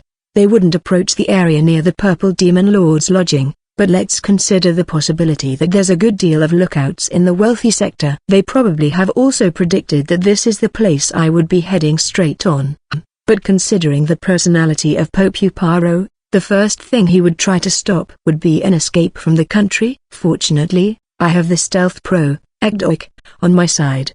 There's ambush in Magus, but considering the fact that they were keeping an eye on me through disguises, the chances of there being ambush is low. It wouldn't be good for diplomatic relations if they were to bring the ambush that caused trouble in Taizu after all. Even if there are, I know their habits now. Rather than moving carefully, we should take advantage of our initiative to act swiftly. I can just leave it to Ekdoik if they find us. It is great to have outside help. And we are here. Our first destination, the House of Ilias, which I have not returned to for several days. I obviously won't be challenging the Purple Demon Lord without any plans. I need to do the appropriate preparations in order to bring about a chance for victory. Now then, the key. Of course it is locked. I opened the lock with a duplicate and stealthily entered. There's no one on the first floor. Looks like everyone has returned to their room and is sleeping. Alright, now's our chance. Why are you acting like a thief here? Ilias showed up inside the darkness in her pajamas. She has a drawn sword in hand. Looks like she completely noticed the intrusion. That's weird.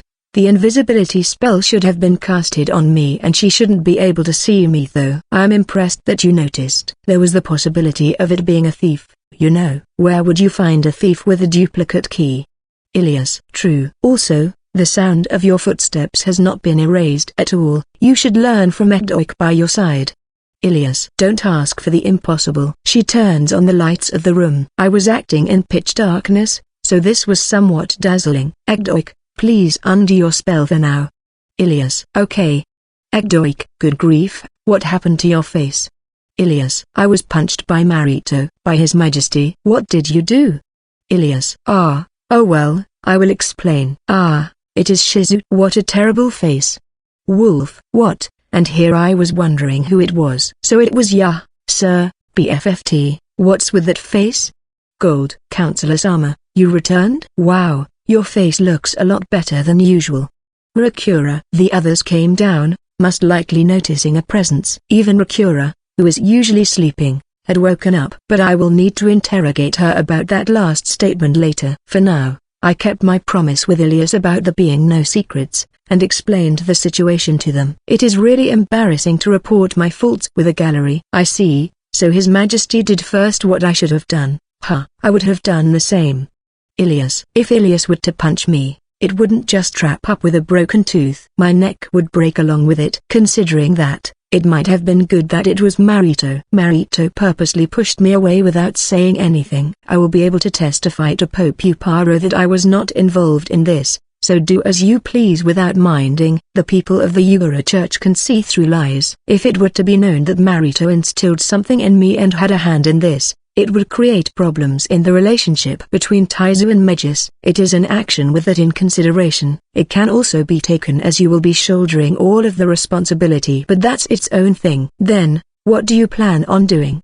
Ilias. I will go to the Purple Demon Lord's place in order to end this competition. And so, what did you come back here to do?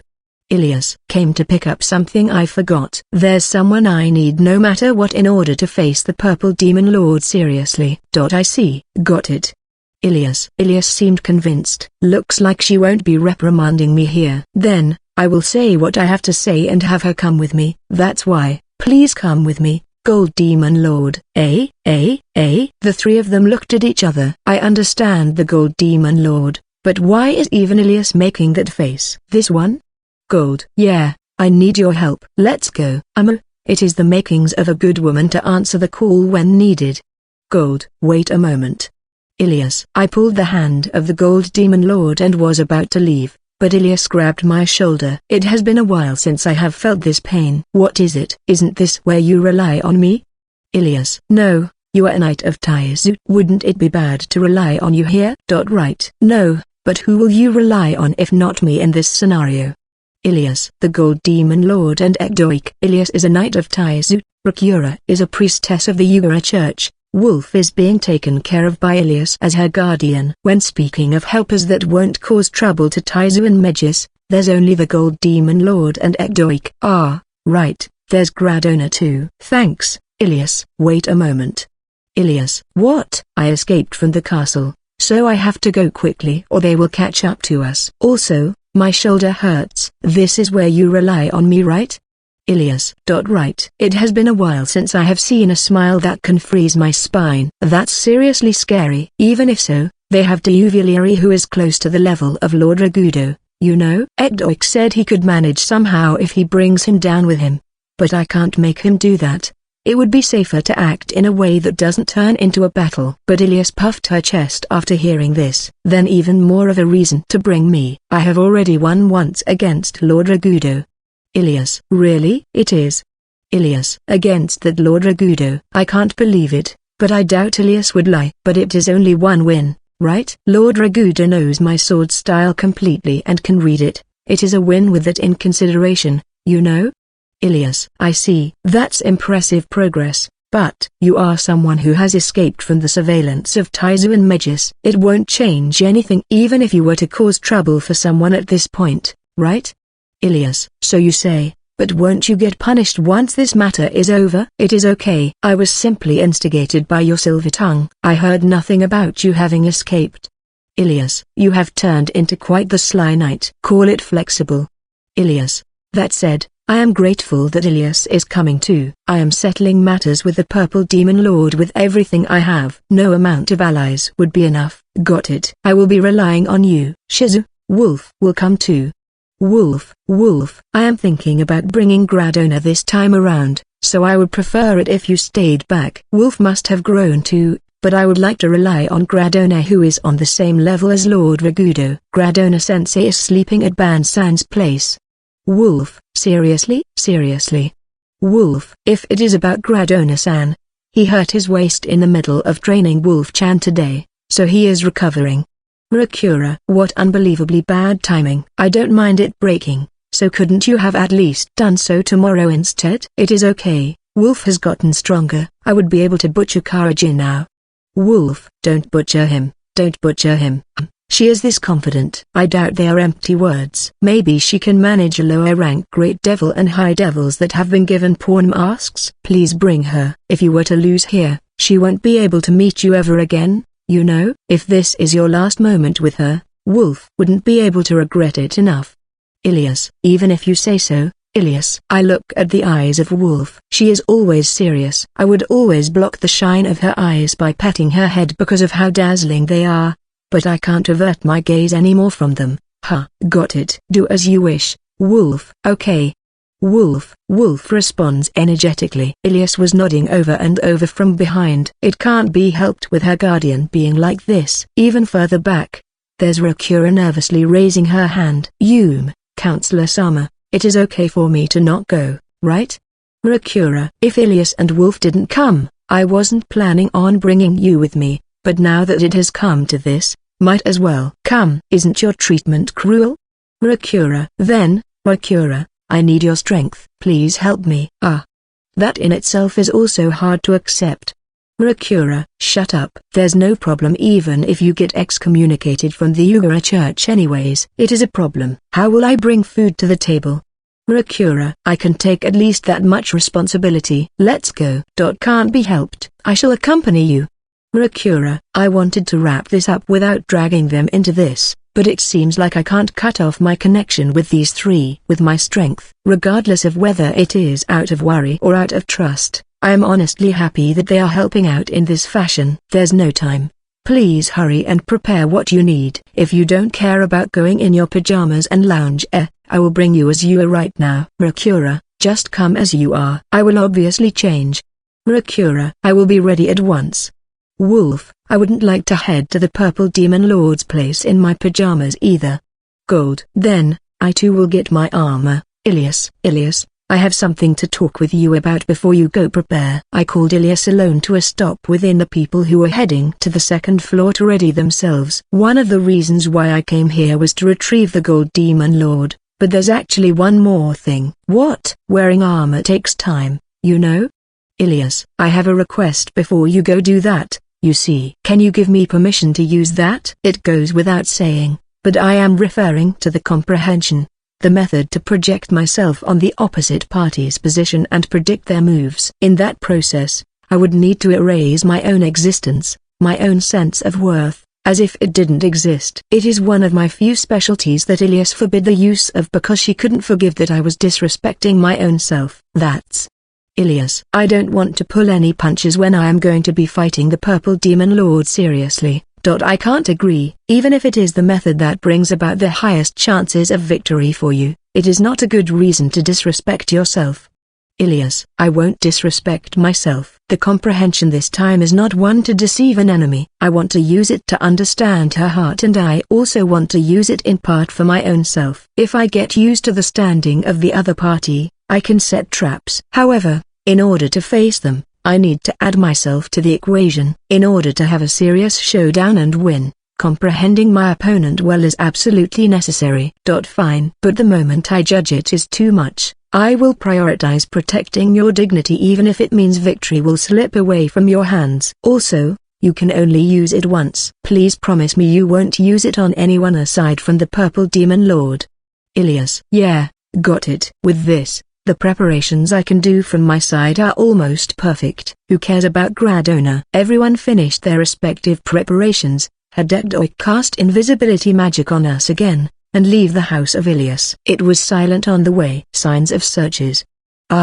I can faintly see the light of an illumination stone from afar. The fact that they are searching around so brazenly must mean they are from the chivalric order. We observe their movements and try not to bump into them. I began feeling the search even more frequently once we arrived at the wealthy sector. The search as a whole is being performed by the chivalric order of Taizu, and the Holy Knight Order is moving with the worry that I will be making contact with the Purple Demon Lord. I guess I can't read the movements of the Holy Knight Order well, but it is not like they are acquainted with the Knights of Taizu. We moved through the back alleys and Ekdoik stopped the movements of everyone. Wait, comrade, there's someone. Ekdoik. I strain my eyes and take a good look. There's certainly someone who is standing inside the back alley without holding a light. Mixed Taizu, huh? Ekdoik told me the answer before I could tell. Now that he mentions it, that certainly is Mix. What should we do? Ekdoik. We have no choice but to pass by silently. Can't you erase the sound of footsteps? It is possible. Wait for a bit. Ekdoik touched the mana for the invisibility spell respectively, and then moved his hand away. After a while, try taking a step. Ekdoik. After confirming this, I try taking a step. There's no sound at all. You really are versatile. Don't trust on it too much. They can notice you if you make too loud of a noise. Ekdoik. Got it. I held my breath and tried to silently pass by Mix, but Mew, there.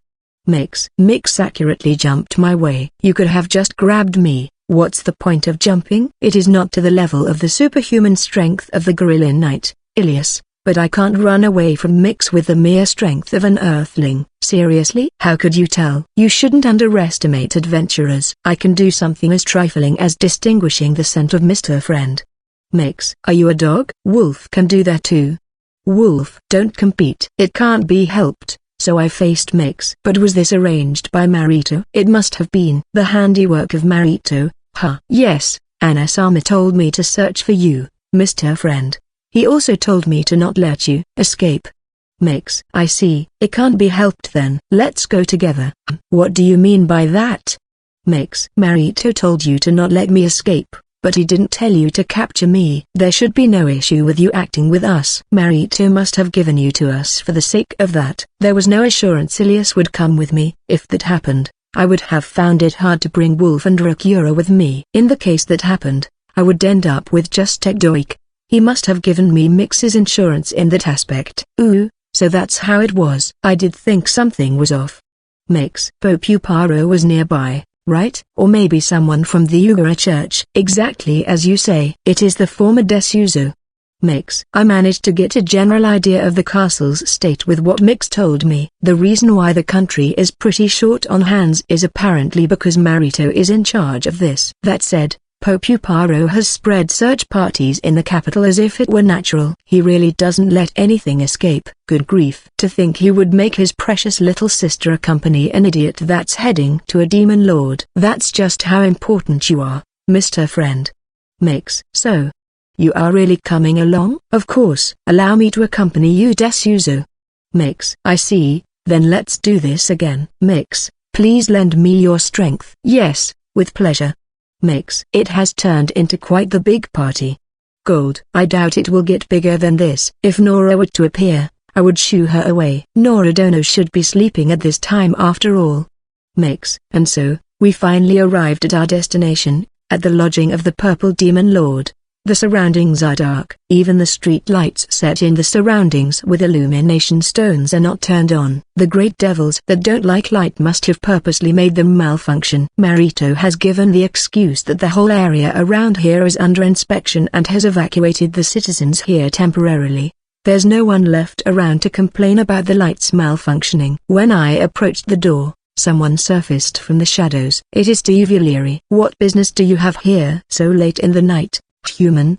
Devuleri. The Purple Demon Lord was sleeping all the way to the afternoon. She still hasn't gone to sleep, right? I asked for your business.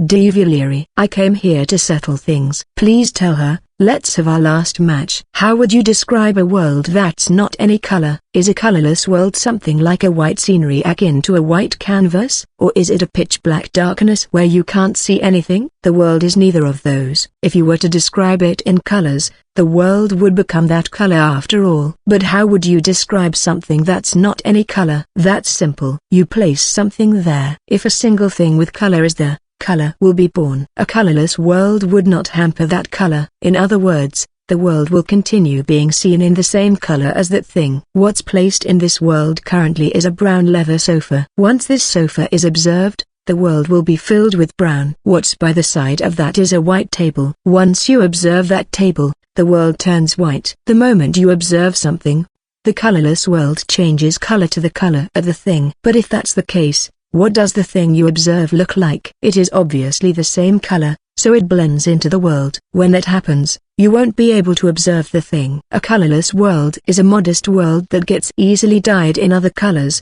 an oppressive world that hides the existence of things. A world where the colors change constantly. If a person with a normal mind were to step into a world like this, they would have their ability to recognize colors hampered. And yet, there are several daily use products of varied colors placed in this colorless world. Not only that, There's even a shower room that has water brought from who knows where and a toilet that sends water to who knows where. A half-naked man appeared in that shower room. Black hair, black eyes, slightly dark skin, his body having no useless muscles. A man living in a colorless world. He had a name, but because the people he could speak his name to were now gone, he is currently calling himself by the name of his post. The colorless demon lord. The demon lord that lived at the same era when Yuga and Naraya, the man who gave birth to the demon lords in this world, lived in. He is a former human that had his body changed into what would be considered the familiar of the now demon lord Yuga, a demon. He was living his daily life in this world where colors are messed up as if it were nothing. That was refreshing. Colorless. The world flickered between colors every time he moved his gaze. And yet, he had adapted to it as if that were the norm. He recognized the green mug, and the world was dyed in green. But he had no issue at all in grabbing the now invisible mug and drinking the coffee inside of it. The moment his gaze was poured onto the black coffee, the world dyed black. If I remember correctly, you have to put in milk. Colorless. The moment he directed his gaze at the silver milk container, the world turned silver. He grabbed that and poured the milk into the coffee. His gaze was directed at the coffee. Black world. The milk mixed with the coffee, and the world dyed brown. But I don't want to drink it if it is not sweet. Colorless. He sat on the sofa and sunk deeply into it. The moment he did, the table, mug, and milk container that were by his side until now disappeared. No, the world arranged itself as if they were not there to begin with. The moment he came out from the shower room, the mug with coffee in it on top of the table didn't exist to begin with. And the milk container was not there at the time when he was drinking the coffee. The shower and the toilet have disappeared too. Right now the world is the brown of the sofa that he is observing. On the surface, it looks as if he is sitting on nothing inside this brown world. Now then, I wonder what the earthling is doing. Colorless. The colorless demon lord snapped his fingers and the colorless world suddenly changed into the inside of an old cinema. His hand had a big wooden bucket and it was filled to the brim with popcorn. There should only be him inside this cinema, and yet, the lights in the room turned darker as if someone was operating it, and the screening of the movie began. What's being shown is the scenery of Taizu. It is the residence that the purple demon lord is using as her base. It is just at the moment when the earthling and Diuvilieri are talking. But maybe because the footage is being filmed from around 5 meters above, their voices couldn't be picked properly. Get a bit closer. I can't hear their voices. Colorless. The footage reacted to the heckling of the colorless demon lord and showed a change. It approached the two as if zooming in, and their voices could be heard clearly now. I came here to settle things. Please tell her, let's have our last match. Who? So you have resolved yourself. As for the ones around, it is these members. Not bad. Or more like, this demi-human is strong. Colorless. He threw popcorn into his mouth and talked to himself as he ate. There's already a whole lot of crumbs scattered on the ground, but there's no one to point that out. This is tasty. Earthlings eat this on the daily?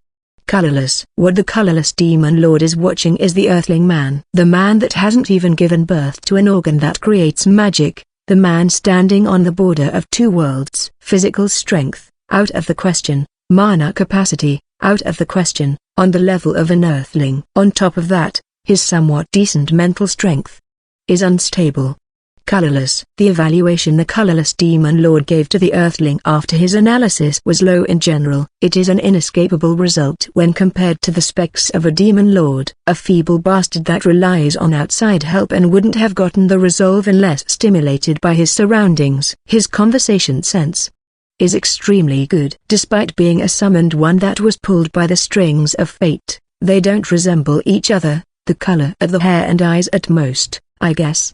Colorless. He flips the pages of files in his hand as if they were there from the very beginning. It is not parchment but A4 size paper. The files had information about the earthling written in it. It even has the details of what kind of lifestyle the man had on Earth. What nice quality paper. The size is also uniform and the writing is easy to read. Fuma, I see. Even if their outward appearances are not the same, their environment and actions closely resemble each other.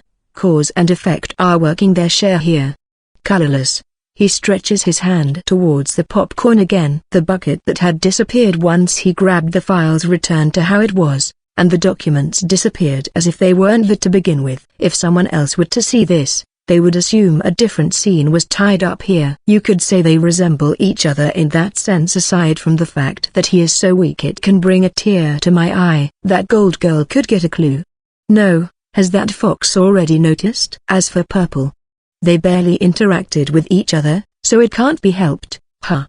Colorless. He moved his gaze back to the footage again. They are currently being guided inside the residence by Duvalieri. Just how much do they resemble each other? That's something to look forward to in the future, so that's fine though. Anyways, Sis Black is so unlucky. It is the same in that aspect even when becoming a demon lord. Should have pulled a bit more of a suitable person. Colorless. The colorless demon lord closed his eyes and reminisced. He looked at the scenery in front of his eyes and reminisced. And then, he quoted the words of someone else in a whisper. Wail, lament, the despair carved into mine soul, the anger that gave birth to our demise must resonate in this wretched world. Seriously, she really loved the world. That Sis. Colorless. And so, you came here this late at night to settle matters? Duvalieri let us inside the residence, and we face the purple demon lord in the guest room. It seems she hasn't been able to digest this properly, understandably so. You remember the rules of this competition, right? Yes. If I obtain you without using the power of enticement, I win. If I rely on the enticement, I lose, right? Purple. Yeah. And so, our current state is that you are betting the great devils on your side, and I am betting my own self. That's right though. Are you planning on changing the rules at this point in time? Purple. No, I was simply thinking about settling matters within the confines of the rules. I will be the one proposing a game here. I don't mind if you are the ones choosing the details of it. However, we will specify the details of the bet. The purple demon lord narrowed her eyes slightly after hearing my proposal and then pondered. I see, so that's how it is? I am just betting great devils one by one, so you are trying to make me bet many great devils in one go? Purple. No. I won't do such a crafty thing. It is a much simpler reason. Can you tell me? Purple. I want to answer your seriousness with my seriousness, that's all. In the matches until now, I played as if we were on equal grounds, and my objective was to have you expend your pawns and have you give up in the end. But now that I know you are serious, I won't have a chance for victory at this rate. If the purple demon lord simply wanted me out of curiosity or entertainment, she would have gotten tired of it and used her enticement. If that happened, I would have dealt with it, avoided it, and pushed the defeat on her. Even if she were to go against her word, I planned on finishing the encirclement at the time of the match and would have dealt with it in the safest way possible. But if the purple demon lord is seriously desiring me, and she tries to protect my worth, there's no point in this method. Even if she were to expend her great devils, the purple demon lord has a nigh infinite supply of great devils to bet with. It may run out eventually, but I would most likely lose before that happens. I see. I am happy with the sentiment, but if you are trying to end this match here, I can't just easily accept that. Purple. Of course, I don't mind you refusing. However, my proposal for a game will just be this once. I also can only bet on this just this once. With how you are putting it, it sounds like you are going to be betting quite the valuable thing, but can you provide something with even more worth than yourself? Purple. There's no need to choose when we are settling things in one go, right? This is an all-in. Oh, all-in? Purple. The word game was translated, but all-in didn't transmit. They may have the concept of games, but it is not like the intricacies are the same after all. It means I am betting everything. I will bet everything I have. What's added to this aside from yourself? Purple. I'm not only betting my body, but my heart too. What do you mean by that? Purple. If you win, I will answer your feelings. I will provide you what you wish. If you tell me to love you, I will do my best to love you. I see, that's certainly precious. It is an offer I would like to accept if possible, but are you telling me to bet all of my great devils for that? Purple. No, you will only be betting one thing too. What are you telling me to bet? Purple. What I want is you, purple demon lord. I entrust my body to the heat called resolve and hit her with my real feelings without any masks in between. The purple demon lord was rendered speechless with a dumbstruck face. The one who moved instead was Duvalieri. You bastard, are you trying to put you a single human on the same scale as my lord? Devilery. That's right. This is a competition on equal grounds. There's no demon lord or human in here. If you want even my heart, I will have you pay an equal price for it. Price, you say? You are saying you have that much worth? Devilery. Shut up. Purple. The purple demon lord silenced the fuming Devilery with one command. Devilery choked on his words and took a step back. I want to ask you one thing. Why is it that you only want my body in contrast to you betting your body and heart? Purple. I already understand plenty well that your heart is directed at me after all. Right. I think that's not a bad bet. But even if I am fine with that, Devilery and the other great devils won't agree with it. You know, if you want them to obey you after obtaining me, that would be impossible, you know, especially Devilery. Purple. Devilery snorted as if saying that's exactly the case. The great devils have the restrictions of the pawn masks, so it might be possible to make them obey, but it is certainly true that Devilery would be a different story when he is running purely on loyalty. Payment is needed in order to shut down this great devil that has already escaped from the control of the purple demon lord in the match before. Then, let's add an extra. The information I am about to speak of now is a set of this. Basically, I just have to add something worth a single demon lord, right? Right. Do you have that though? Purple. First, the location of the Scarlet Demon Lord. The Purple Demon Lord and Devilery reacted faintly. Knowing the detailed location of a Demon Lord hiding is necessary information in order to stand at the advantage. Oh my, you even knew something like that? But with just that, Purple, the location of the colorless Demon Lord and the way to call them? Question mark.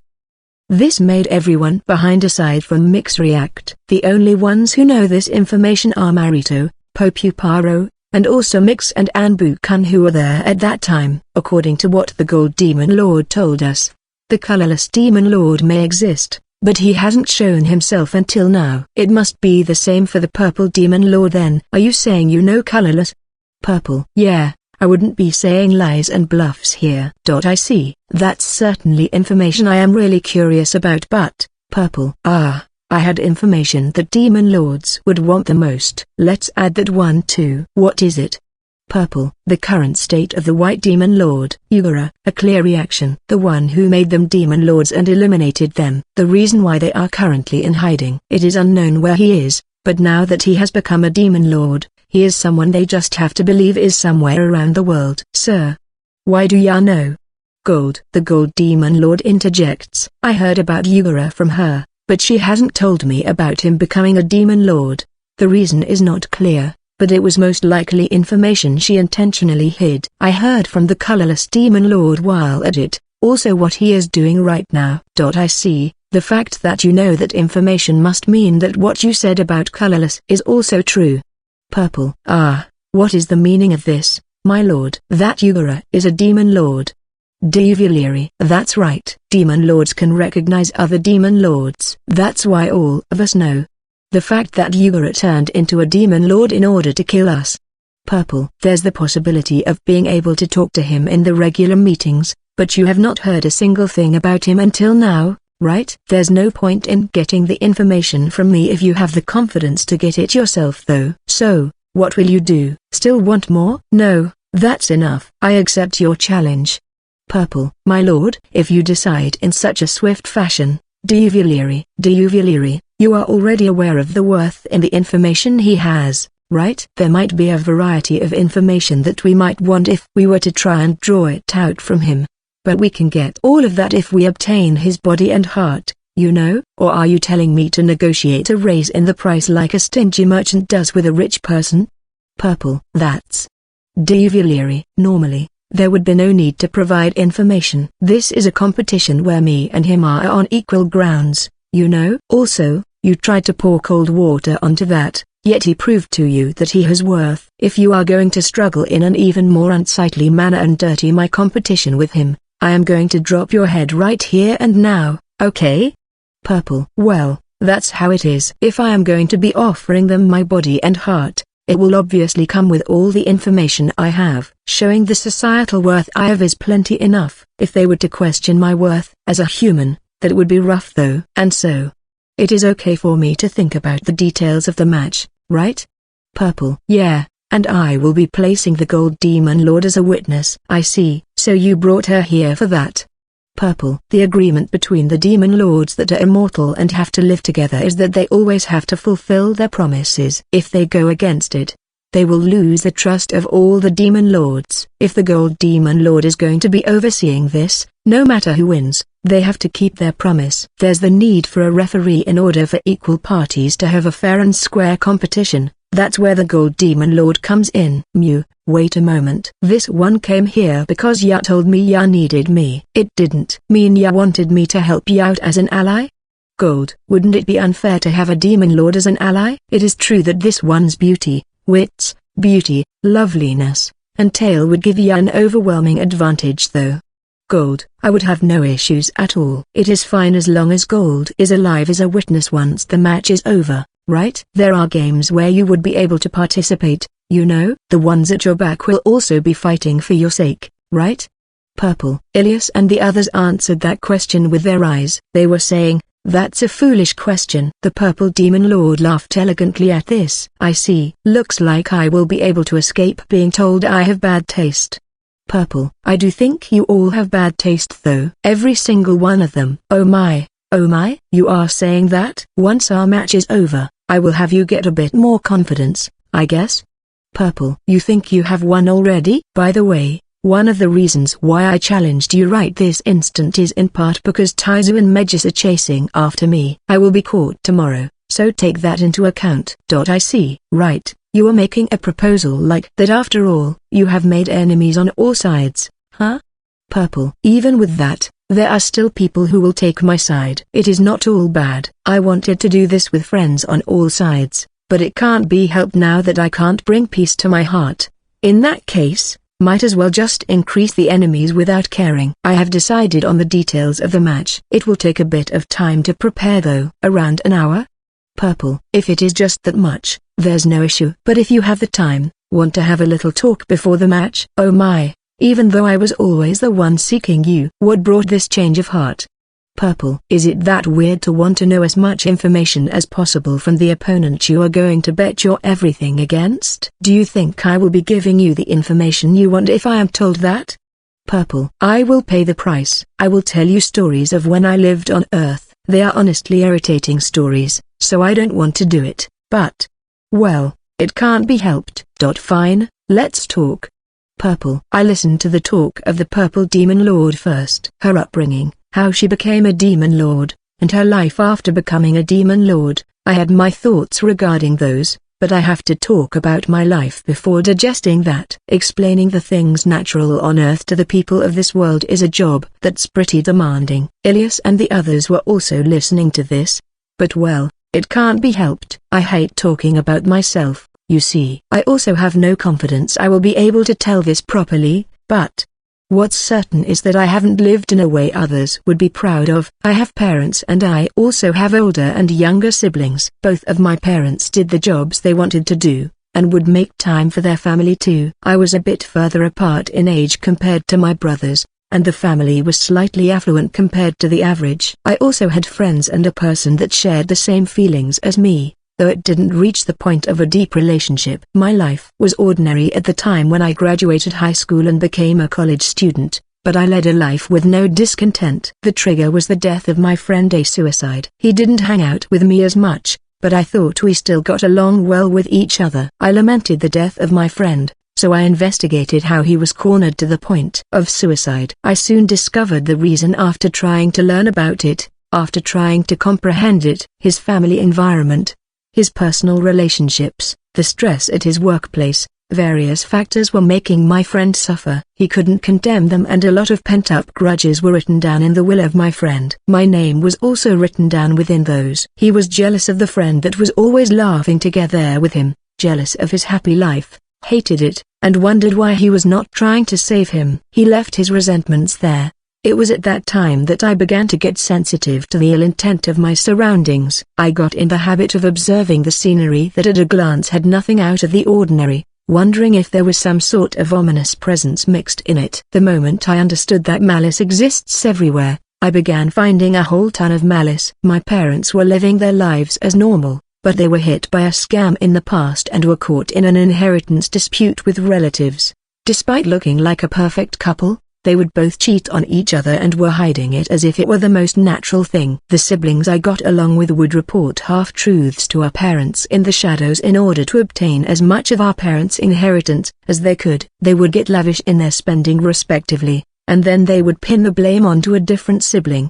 They would try to maintain their superiority by saying they will solve it themselves. I was nauseated by this and left the house. I had no confidence I would be able to act as if I hadn't noticed the malice within my family. I tried to maintain a peaceful life by telling myself that that family is an exception and that most of the other families are normal. But once that can was opened, the worms just crawled out. Humans that interacted out of malice were everywhere. In this world where it is fine to just live as a human, they were using that energy in their life to stand in a more advantageous position for themselves. I avoided those kinds of people at first. If I can find them, I just have to try to not get involved with them. With that in consideration, I will find people that I can open my heart to, and try my best to live a peaceful life. But no matter how much I tried to be careful, the fangs of malice rained upon me indiscriminately. Important friends of mine would get tricked, have their fortune taken away, their position, their honor, and at times even their lives. As unqualified of a person as I was, I had no means to stop this, and could only be angered at the people that directed that malice and at how powerless I was. Even when I gained knowledge to oppose them, those with malice were one step above that. They would come up with new methods. What I grasped at that time was the ability to comprehend the other party. I would reproduce their position and predict their actions. If upfront means don't work, I will take upon that malice and fight poison with poison. I deceived scammers, ambushed thugs, and would use others to crush criminal organizations. At that time, I learned that I could win, grew impudent, and directed excessive animosity towards evil. But just like how I was hostile against evil, if I were to perform evils towards evil, they would of course grow hostile too. I drew grudges in droves. There were no small amount of grueling experiences. The more I got back at them, the more enemies I got, and even the comrades I believed in began to betray me. I felt even more anger towards the allies that betrayed me compared to the ones that were enemies from the very beginning, and I was even more ruthless towards them. I believed in my emotions and welcomed fighting. By the time I noticed, I was isolated. Even if there were people I could use, there was no one I could call a friend. There's no way there would be people who would be able to see me as a friend when I mercilessly dropped my own past friends. One day, I got caught in a trap and was arrested by the police. The prison term was pretty short, and the burden it brought down upon my life was minuscule. On the contrary, it gave me time to think by myself and gave me composure. There's a limit to what a single person can achieve. But if you trust too much in someone, things can turn irreversible when they betray you. The bigger the enemy became, the clearer I saw my limits. I learned that if I were to oppose that, the retaliation afterwards would get bigger too. In the first place, I could avoid malice and had no friends anymore, so why is there a need to smash evil with anger? Even if I entrust my body to the rage, I would just be losing the whole time. I moved away from the city I lived in and decided to change my way of living in the new city. I didn't get excessively involved with others and continued being cautious of malice. If I stand out, gazes will be directed at me regardless of good or bad. That's why I interacted with people in a way that I won't be hated or liked. There's no need to create ripples in my life. I could have just lived silently, peacefully, and safely. Even so, the techniques that were seeped into my body, the experiences, didn't let go of their grasp. Even when others tried to get closer to me, I would see the schemes lying deep in them. I could now find dirt within clean grounds. I acted as if I didn't see those and continued living my life. I acted in a peaceful manner in order to not bring about any problems on the surface, and in the case it still ended up in trouble, I would lay the groundwork while making sure not to get noticed and would deal with it in the shadows. Enemies didn't increase. I had people I could call friends, even though they were shallow relationships. If I were to get too deeply involved with someone, I would get sad when they directed malice at me. I would get angry when they betray me. That's why I took distance. I was tired of having my emotions shaken. This is good. I told myself that this much is good enough. It was around here that I saw the world as faded. A rough summary would be that I couldn't forgive evil, but I didn't have enough strength, So I tainted my hands in evil, and, by the time I noticed, I was surrounded by enemies and self-destructed. I tried to live without standing out after that, but I ended up becoming a tasteless person. At the time when I was fed up with such a world and lived in a lame way, I arrived in this world, a world with an unripe civilization, but the many people in this world were pouring their strength into living. It is not like everyone is a desirable person. Discrimination, persecution, labeling, prejudice, both worlds have such things. Even so, this world was easier to understand. It was comfortable because of their simple lifestyle. By the time I noticed, I was now able to act emotionally like I did in the past, but that at the same time meant that my emotions were shaken more easily. Feeling danger instinctively, I continued maintaining distance from the people in this world. I was honestly scared when the Purple Demon Lord directed serious emotions at me. I was thinking about making my relationship with Taizu, Megis, and you as flat as possible, and was taking measures to escape. But it seems like, even if I live in the same way as Earth, I can't live the way I wish in this world. No, that's not it. I must have thought I want to live like myself in this world. There are people in this world who are trying to face me seriously.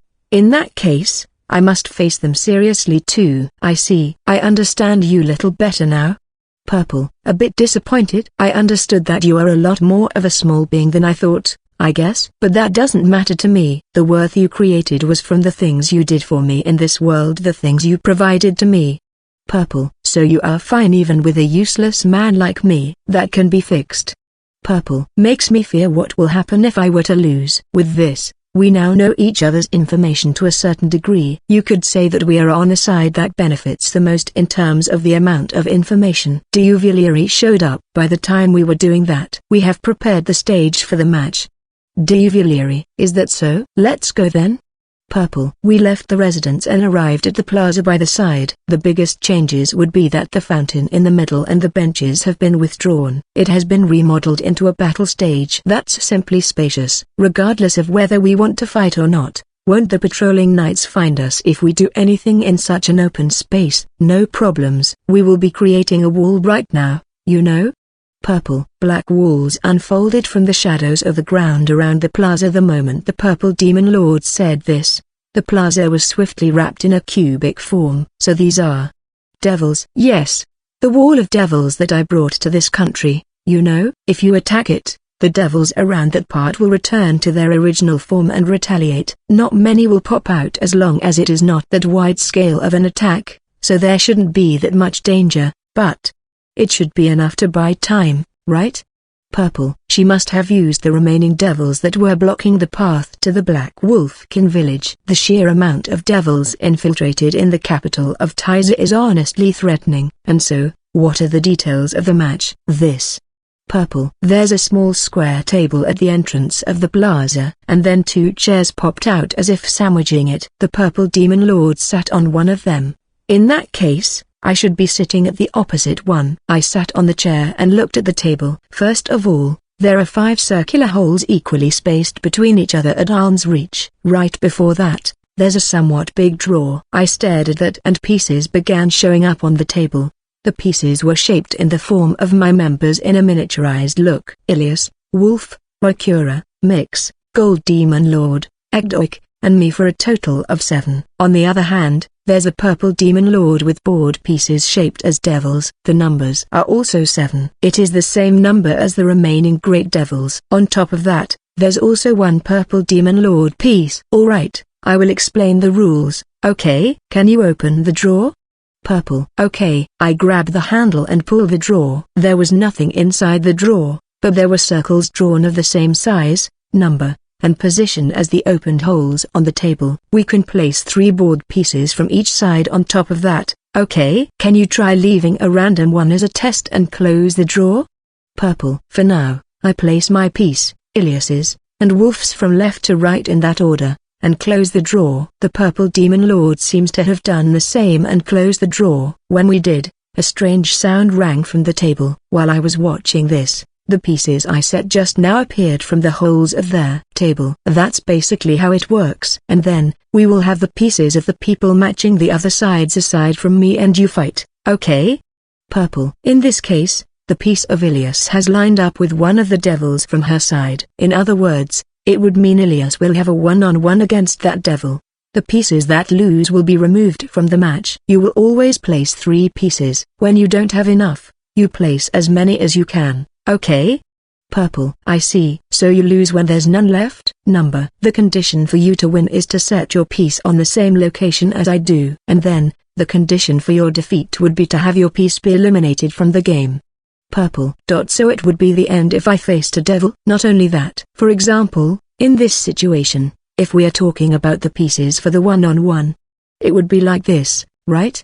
Purple. Saying this, the purple demon lord sets one of the devils in front of my pawn. With this, there are 2 sets of pieces facing each other. When this happens, she can face 2 great devils alone. However, if she loses, that will be deemed a defeat, okay?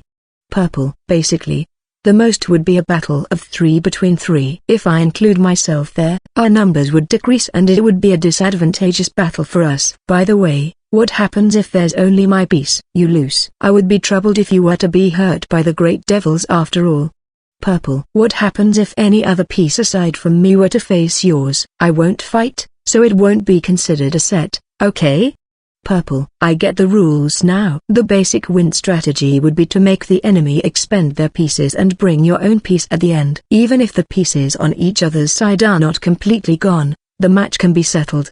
But we most likely won't be able to avoid battles to a moderate degree. Is it possible to withdraw in the middle of battle? I will allow it only under your own judgment. But I plan on making the great devils fight until their death, okay? Purple. So I can avoid the worst case scenario if I make it in time. If someone injured in battle ends up getting matched with Diuvuleri, I will have to consider withdrawing them at once. If we bring the match into a battle to shave each other's pieces, the latter half will be left to fate. No, I won't let that happen. Alright, let's begin at once. Right. Purple. That's how the last match began in silence. The purple demon lord seems to be setting the pieces disinterestedly without thinking too deeply about it. The first 3 will be great devils, so there's no need to worry too much here. I think about the 3 pieces and think about the places to put them on. I have obtained information about the purple demon lord. She is serious. I got bold here in order to answer her seriously. In that case, I will do whatever I can. I have finished setting them, okay? Purple. Wait a bit. Alright, I have set mine too. The moment we confirmed with each other, the pieces placed in the drawer showed up. Everyone was surprised by the result of the pieces that appeared. What's the meaning of this? Purple. There are 3 pieces lined up at the side of the purple demon lord from left to right. On my side, there's Mix's piece in the 1st spot, Ekdoik's piece in the 4th, and mine in the 5th spot. The result is Mix and a great devil will be facing each other. But that's not what the purple demon lord meant. She must be referring to me using my piece on the first move when it is the condition for me to lose. Meaning? It is as you see. There's no way you wouldn't understand the basic winning strategy of such a simple game. You said you would be fighting seriously, right? Was that a lie? Purple. I am serious. I am seriously going for the win, and that's exactly why I made this move. I am going to be announcing it right here. My piece will be included in every move from here on. Man, it is unexpectedly possible. I was beginning the serialization of something else in between too. Everyone's bookmarks, ratings, and comments were a boost for me and allowed me to work hard to this degree. Thank you very much. Isekai, I echo those sentiments. Thanks to the readers, commenters, and patrons. We really blasted all the way to 100 chapters. It felt like it was in the blink of an eye. Hope to continue seeing you guys on this journey. You plan on throwing the match? Or not? Fine, this is a battle where you are putting your everything on the line, so I won't say anything. Purple. The purple demon lord picks up the piece that has been set to fight. They all looked like the same devil piece, but now that I look closely, there's a black spot at a part of the piece. The devil piece that she picked up has the horn of a different color. And then, she threw the piece towards the plaza. A single shadow showed up in the plaza where the pawn was thrown into. And then, a single great devil dressed sharply took shape and grabbed the thrown piece. Horn of Burning. Fulfillment's Kusho. is here. What stood out within that human appearance were the two giant goat-like horns growing out from his head. They are the size of an arm, and are black and sinister. I will tell you this as a criteria for when you withdraw. I have undone all the restrictions from everyone's porn mask, okay? I have gone a step beyond for Duvalieri. I have also tinkered a few of them a tiny bit too, got it?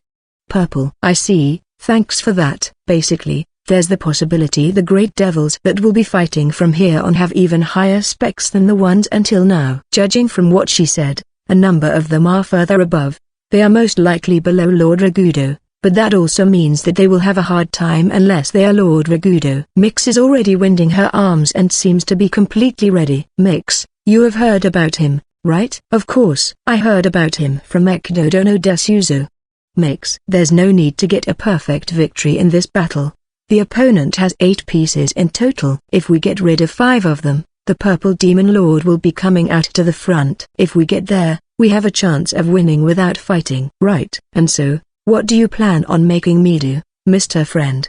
Mix, I won't tell you that you must definitely win. I would like you to act in a way so that, even if you lose, we can make use of it in future rounds. The preliminary condition for victory is to win 5 rounds. That's the bare minimum condition. In other words, it is not like we won't be able to avoid Duvalieri, who is on the same level as Lord Ragudo and the other great devils she tinkered with. If it is within the strengthening sphere of the pawn mask, there's still a chance for victory. Mew mew, I get it, but those are not words you should be saying to someone heading off for battle.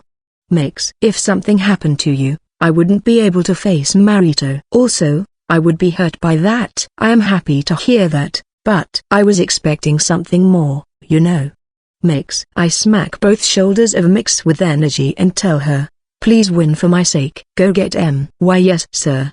Mix. Mix headed to the center of the plaza. I moved away from the table and headed to the side of Ekdoik. If I remember correctly, the great devil can shoot high-speed lightning magic through his horns, right? Yeah, a user of a wide array of lightning spells that can turn the surroundings into scorched earth in an instant. But what were you trying to pull off with the positioning of your pieces just now? Ekdoik, just watch and you will understand. I see. Ekdoik, the fact that he just accepts it with this makes him a lot easier to handle than Ilias, which is relaxing. Just when I was thinking this, Ilias looked at me with quite the stink eye. I feel like she would bite me if I were to get close to her. Right, I will give you this. Ekdoik said and gave me glasses. Glasses? What's this? It is what you pushed onto me the other time in the magic research lab, right? I finished the last adjustments. Ekdoik. Ah, that, huh. It is an artifact-like thing that was developed as part of the magic research. If I had to give it a name, it would be, the superhuman glasses. It is just as the name states. Glasses with mana imbued in them that will drastically increase your dynamic vision. The people in Taiza have high dynamic vision because of their all-encompassing mana strengthening, but I have been doing trial and error in order to replicate that somehow. The theory in itself had no issues, but the minute adjustments were apparently difficult to pull off for Nora and Ruka who don't have battle experience, so I threw the job to Ekdoik who excels in the control of mana. Can I test it out? Go ahead. Ekdoik swings around chains of decent length, as if he were drawing circles. I confirmed that I couldn't follow the chains with my eyes, closed them, put the glasses on while they were still closed, and opened them. When I did, I could clearly follow the movements of the chains with my eyes. The more I concentrated, the slower the chains felt like they moved, and when I concentrated strongly, I could even see clearly the shape of the chains. With this, I might even be able to grab it. Ah. No good. Only the feel of my eyesight has been accelerated, so my body is barely moving here. I can't move my mouth properly either. When I close my eyes, the sensation of my body returns to normal, so I take off the glasses just like that. You could say this is impressive, but it can't be used in actual combat. Figures. Ekdoik. But even an ordinary person could watch your battles well with this. When it gets to this level, I can't tell what's happening at all. I would most likely be too late in my order to withdraw. I don't want something to happen that would make me grateful about having made it in time though. Now then, both sides, take your stances. The one that will be giving the signal to start between the two who are standing 10 meters apart from each other is Duvalieri. Mix has knives equipped in both hands. As for Fulfilmer's Kusho, He had both hands in his pockets. That's a pretty impudent stance, but if he is shooting out lightning from the horns of his head, he doesn't need his hands. Huh. I also equip my superhuman glasses again, drop my concentration as much as possible before the battle begins, and once I see a movement, let's concentrate. Begin. Devilery. The moment the go was given, Mix threw one of the knives. She then moved a hand to her back as she did and got a new knife. The thrown dagger flew straight at Fafilma's Kusho, but the moment the black horns shone dazzlingly, the knife was repelled and dropped in the surroundings. I was watching with a good deal of concentration, but I could barely see the lightning. Of course I wouldn't be able to see the speed of light even if I were to enhance my dynamic vision. That attack was so low I almost yawned. Fafilma's Kusho, Fuma, then how about this? Mix. This time she threw two knives. There's a slight delay in between. Fafilma's Kusho didn't change his expression one bit as he repelled both of the knives. But the moment I recognized this, I saw a third knife approaching Fafilma's Kusho. She must have thrown that one after the first knife was shot down. Everyone missed that one because of the light of the lightning. It was quite the deft technique. Such pointless trick. Fafilma's Kusho. The horns shone for an instant, but Fafilma's Kusho suddenly raised his arm and took the knife with his arm. The knife stabbed onto his arm and there was faint blood flowing out from there. I could see the angered face of Fafilma's Kusho when he lowered the arm he used to defend. Why did he not use lightning magic just now? Oh, it seems like you have learned manners and used your hands. Mix. A magic seal stone. Fafilma's Kusho. Correct. Mix. Fafilma's Kusho glared at the knife lodged on his arm, took it out while scattering blood, and threw it away. The blade of the knife has a hook, so it seems like the meat was shaved away slightly when he took it out. When I followed that knife with my eyes, there was certainly a magic seal stone embedded in it instead of gems for decoration. If it is one of that size, it should be able to erase the magic of things around 2 meters of it. There's blood trickling down his arm. Looks painful. Mix. Mere child's play. Fafilma's Kusho. Then, let's increase the numbers. Mix. Mix grabbed 3 knives on each hand for a total of 6, and threw them. Just how many does she have? Fafilma's Kusho tried to use the lightning again, but he soon switched to evasion. She must have set a magic seal stone on the first knife. He managed to completely evade the knives with precision with the strengthening of the pawn mask. The moment all the 6 were avoided, a knife going at slightly fast speed flew his way. It is going to be hard to avoid in a stance where he has just evaded. That's the kind of attack it is. Boring. Fafilma's Kusho. Fafilma's Kusho couldn't evade it, so he instead grabbed the flying knife with a hand. No, that was filled to the brim, you know? With a whole ton of mana. Mix. And then, the knife he was grabbing exploded. That's what the Mejisan busted too. He could have repelled it with the lightning he specializes with, but with the impression of the magic seal stone knives remaining, the choice of repelling with lightning has been taken away. As a result, he ended up having no choice but to receive the knives. I said, it is mere child's play. Do you think you can drop me with magic of this level? Fafilma's Kusho. Fafilma's Kusho showed up unharmed inside the smoke. No. The clothes on his upper body have been blown away because of the explosion, but that recovers really quickly. The pawn mask enhances various parameters. It should be safe to assume that also entails resilience. But the knife did pierce you. A thrown knife should be easily repelled if it is the original appearance of a great devil, right? Mix. I hate that appearance that doesn't have any differences from a normal devil, so I am maintaining an appearance that I like since the opportunity has been given. Fafilma's Kusho. Well, I also like that appearance of yours better. Mix. Also, I am sending most of the power I was given to here, you see. Fafilma's Kusho. Fafilma's Kusho jumped even further back. The black horns began to shine dazzlingly. I can tell that a massive amount of electricity was filling up the surroundings. If something like that were to be shot, is what I thought, and looked at Mix, but she seemed to be calm, not finding this to be much of an issue. Now, burn. Fafilma's Kusho. He shoots lightning from both horns that can fill up the vision completely, but it disperses before it reaches Mix. Impossible. Fafilma's Kusho. Sorry, but there's already magic seal stones scattered at a fixed distance around me, so large-scale magic that can cover the whole vision and doesn't leave any place for escape won't be reaching me.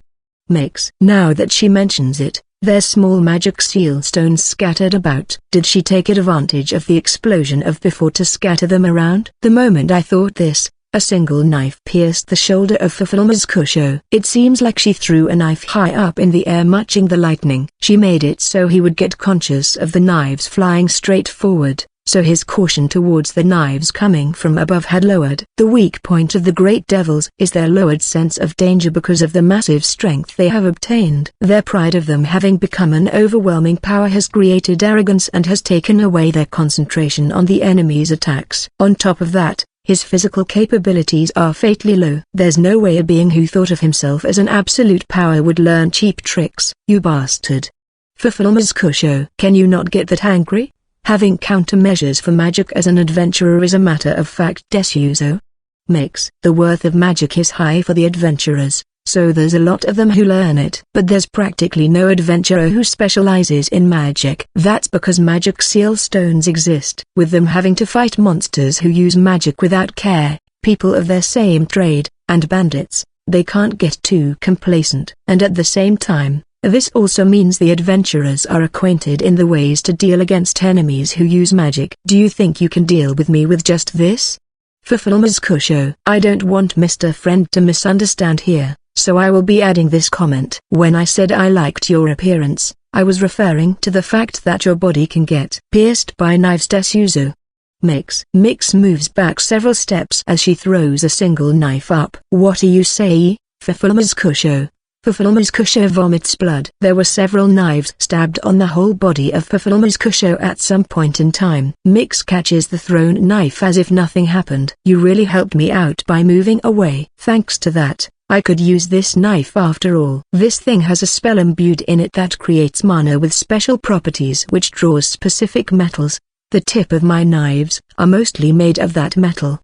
Mix.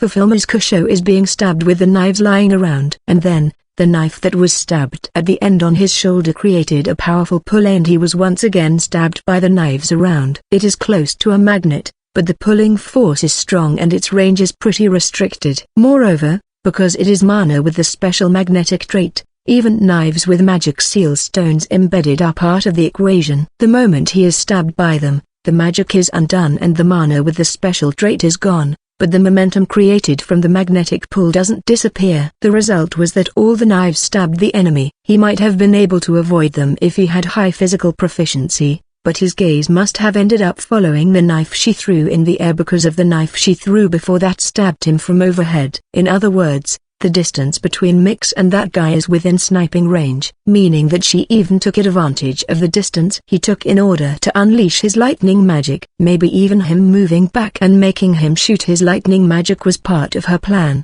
The level of her mind games against an enemy is outstandingly high. So this is the ingenuity of Mix, who is said to have competed for the throne almost to the end with the wise King Marito. Don't make me say it over and over. You think this much is enough to Gagawa?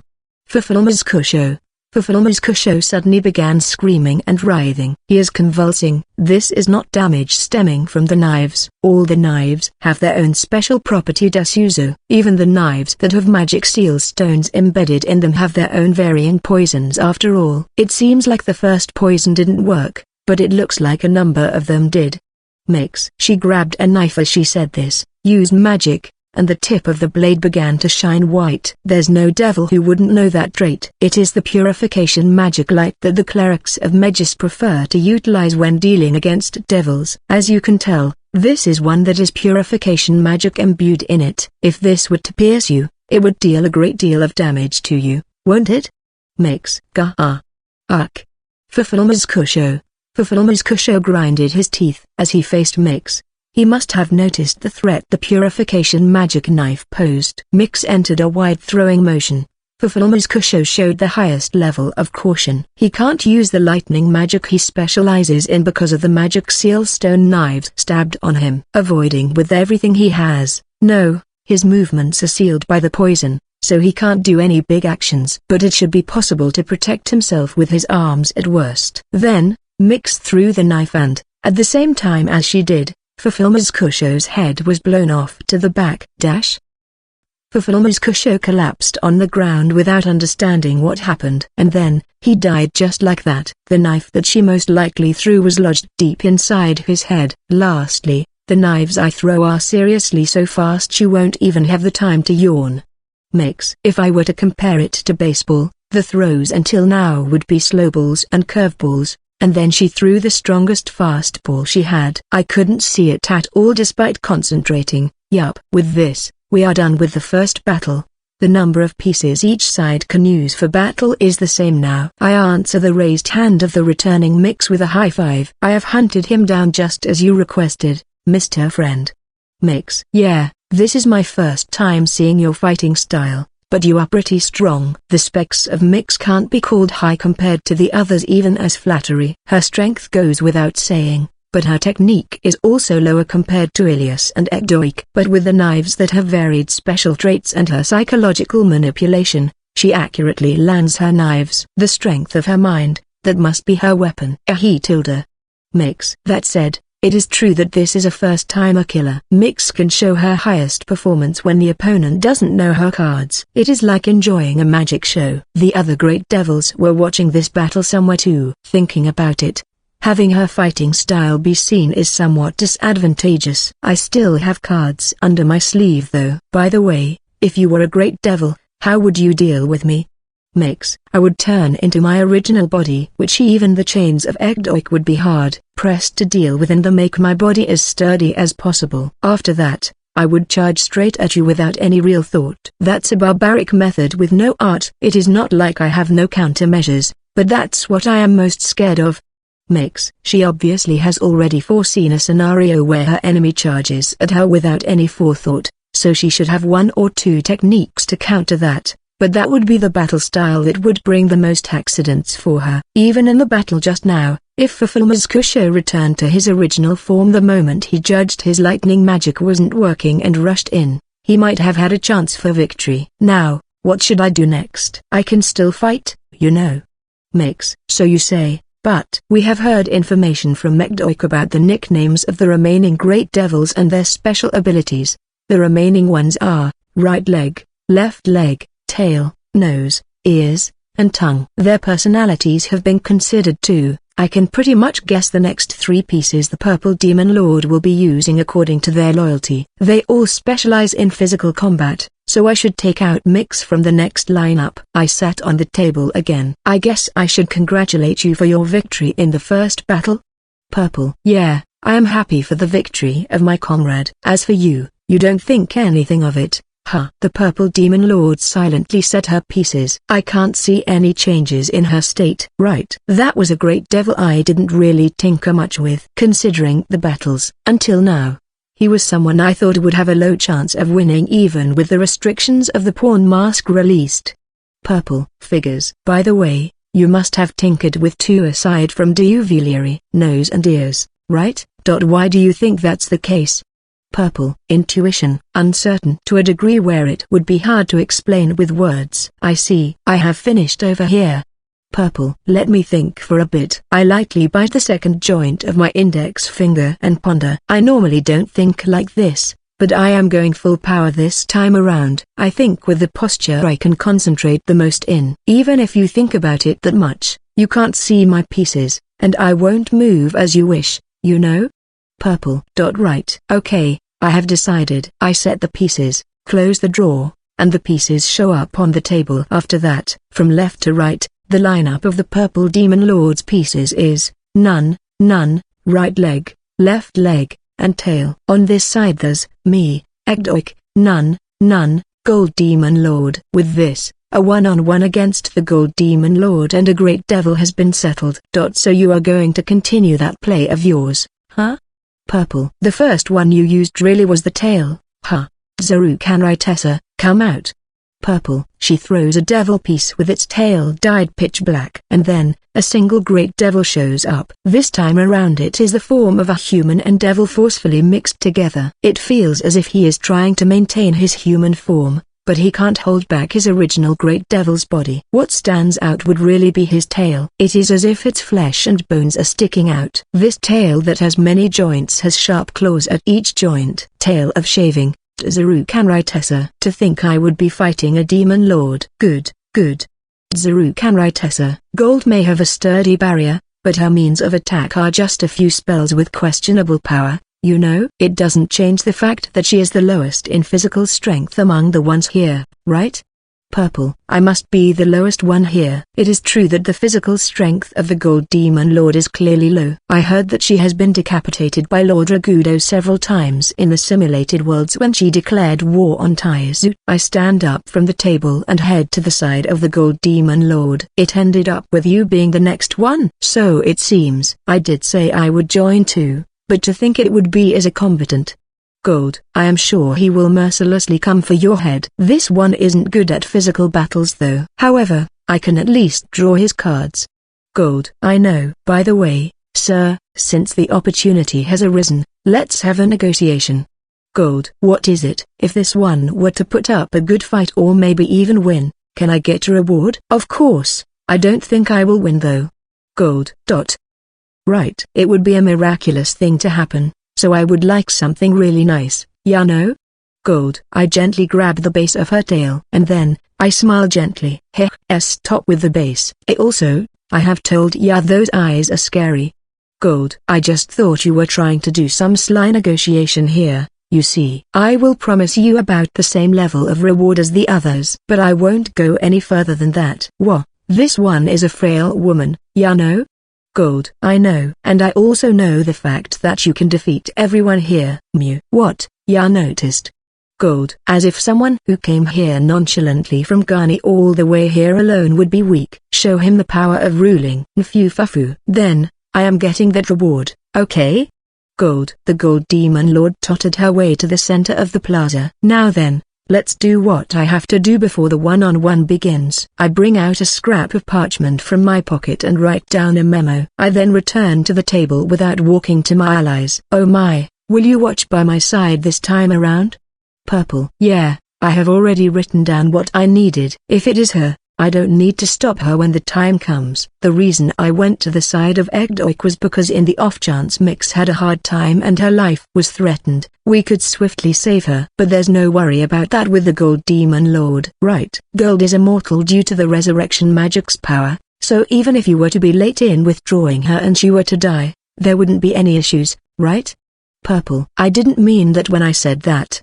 But even if you guys are immortal demon lords, I wouldn't want to see you guys injured or dying. Then, what do you mean by that? Purple. You will understand soon enough. By the way, your leeway will also be gone. I want to continue the talk, but the battle began not long after. This will be even bigger than the first time a killer of Mix, so I am going to be using the superhuman classes in concentration mode from the very beginning. Now then, both of you, take your stances. Devuleri. Zarukanrai-tessa takes a stance at the signal of Devuleri. His tail is wagging as if saying it is ready to attack at any moment. On the other hand, there's the Gold Demon Lord who took out a folding fan and spread her lips in amusement. Fight. Devuleri. The one who moved at the same time as the signal was given was Zarukanrai-tessa. He must have learned that watching and waiting would be dangerous after seeing the Battle of Mix. He stretched out his own tail faster than the chains Egdoik can control freely towards the Gold Demon Lord, attempting to smash her with it. But the tail stopped right before it reached the Gold Demon Lord. No, it was stopped by the power of the Gold Demon Lord's barrier. I see, it is a troublesome barrier. But how long will you be able to maintain it? Zarukanrai-tessa spun in place and flailed his tail again. There were now 9 of them. They branched in an instant and were rushing at her like blades with their respective wills. They all stopped before they reached, but he continued the attacks without care. It is an extremely efficient defense where you make the enemy stop their attack with their own power. But the stamina of Zarukanrai-tessa amplified by the pawn mask is almost infinite. On the other hand, the mana of the Gold Demon Lord is finite. Attacks from all directions that don't even allow a path for escape. They are all stopping right before, but there's no assurance that it will continue forever. Idiot. I would get tired if I were to use it the whole time. Gold. The folding fan she swung randomly landed on her tail. There's no opening to escape and he is continuously stopping right before it hits, so it is not difficult to touch them even without much skill. But if you try to touch them by your own will, the defense on that area will be nullified. As a result, the The folding fan received the attack of the tail and broke. And then, the match was settled. The one who leaked her voice was the Purple Demon Lord. Of course, she would. Zarukanrai Tessa, who has been on the offensive until now, collapsed without a sound. The attacks of the tails obviously also stop. The tails lost consciousness and slammed languidly on the ground. Good grief, even if it was a cheap one I bought in a souvenir store. It was a folding fan this one chose. Gold. The Gold Demon Lord stepped on the tail lying down on the ground and approached the side of Zarukanrai Tessa. And then, she held her hand up and used her magic. It is a common wind spell that can slice down a large tree, even though it wouldn't work on a great devil who has moved its mana for defense. That spell sliced off the head of the immobile Zarukanrai Tessa. After confirming that his body was beginning to crumble from his death, the Gold Demon Lord returned here. See, this one's win. Gold. You. What did you do? Purple. What? Ya should have learned the basic wind spell from Yugara at least, right? Gold. She began to create wind with magic as if showing it off, and the Purple Demon Lord smashed her hand on the table and shouted. Diuvilieri ran swiftly at that. There are very few spells within the mental manipulation magic that can immediately feint a great devil that has amplified their magic resistance with the pawn mask though. Are you telling me you have been given such a power? A different power from what you already had from Yugara? Purple. What are ya saying? What I used was the ruling ya know well. Purple. Gold. Ruling is the power to form a simulated world. Such a power. Purple. Here. Gold. The Gold Demon Lord placed a hand on Diuvilieri who approached naturally. Diuvilieri also didn't think he would be touched in this situation and didn't feel any hostility in it either. He allowed the Gold Demon Lord to touch him. Diuvilieri collapsed powerlessly.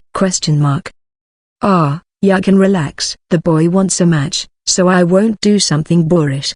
Gold. Diuvilieri returned to his senses after a while and jumped up. That was an awfully fast rise. That just now. Diuvilieri, any abnormalities with your body? Purple. No, by the time I noticed, I was in pitch black darkness with nothing around. Diuvilieri. Sorry about that. It wasn't a simulated world prepared for the sake of entertainment, so it must have been boring, right? Only the mind can go to this one simulated world, ya see. If ya get sent to the simulated world, your body will be defenseless. That's basically all it is. Gold. Mind. Diuvilieri. Right. The Gold Demon Lord's power is the formation of simulated worlds, or advanced calculations inside there. Those methods are performed by moving your mind to the simulated world. The Gold Demon Lord used that before to send Ilias and the others to the simulated world and tried to play pranks on their bodies. A state where your mind is not present is even more defenseless than sleeping. If you were to be sent to a simulated world in the middle of battle, you can cook them up as you please. This method can't be used in the simulated world. Thus the Gold Demon Lord only has the defensive barrier in the simulated world, and could only rely on herself. You can't resist it? Purple. I normally ask for permission when sending them, but if I want to, I don't need an agreement. Gold. You knew about this power from Gold? Purple. Rather than knowing, I had a taste of it. Speaking of which, so I used it without worrying too much about it. Gold. At the time when we had the match at Ghani, I cleared it pretty quickly and would go check the state of the others while having a fun talk with the Gold Demon Lord. I was thrown into the simulated worlds countless times without a say from me. I tried to test out whether I can resist it, but it was impossible. By the way, Rakura told us later that she tried to resist it, but she testified that it was no good. It seems like she secretly tried to slack off. After I scolded her, I treated her to a drink. The reason why I judged it could be used in battle was because of how the Green Demon Lord acted in the regular meeting I heard from the Gold Demon Lord. Greens? Purple. The Purple Demon Lord made a questioning look at the name of a person she didn't expect. Green Demon Lord, the third in hierarchy and the strongest Demon Lord at present. Their personality is haughty, and if the talk gets long or it gets noisy, they would get in a bad mood and turn threatening. That's what I heard. Yeah. That's right. Green is above any demon lord that has resurrected. Purple. I drew out the statements of that Green Demon Lord and analyzed them carefully, but they don't interject when the Gold Demon Lord speaks. Also, they haven't threatened the Gold Demon Lord specifically. 2. Now that you mention it, that's true. Gold. This is the Green Demon Lord fearing the Gold Demon Lord.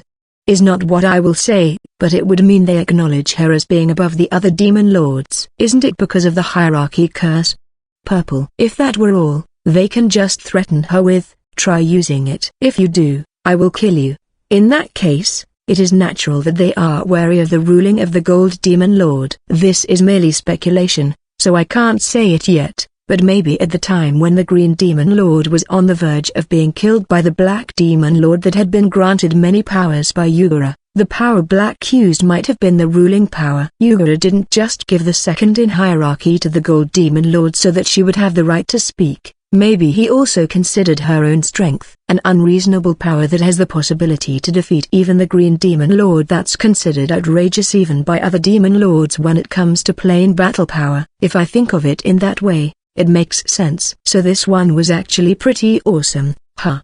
Gold. I'm impressed that you can say that when you are already aware of it. Of course, it is not like it doesn't have weak points. For example, she has shown the downside that she has to touch the other party. If someone with battle experience were to avoid her seriously, as long as their physical strength is on the level of an average person, they would be able to fight without touching her. Well, this weak point might just be disadvantageous, and this reality will cause an extremely bad situation for the Purple Demon Lord. The Purple Demon Lord has confidence in the strength of Diuvilieri, and it is due to this that she decided this way to carry out our match. The way to avoid defeat is to avoid bringing out the Purple Demon Lord piece. Because of that, she has to avoid the possibility of having less than 3 pieces aside from her. Even if the other 2 are not on the level of Diuvilieri, I can tell they have strength that surpasses the other great devils. Diuvilieri collapsed just now without being able to resist. This without a doubt will stir the Purple Demon Lord. That's because the possibility of the Gold Demon Lord being able to defeat all the devils has been flashed before her. After all, the reality is that distress is showing on her face. It is not only the color of defeat that's showing. It also has to do with what happens after the match. The Gold Demon Lord has been assigned as the witness of this match. It goes without saying the difference in authority between a demon lord with power and one that doesn't. I see. I now understand the reason why you needed gold. So she is the blade that will create a crack in my formation,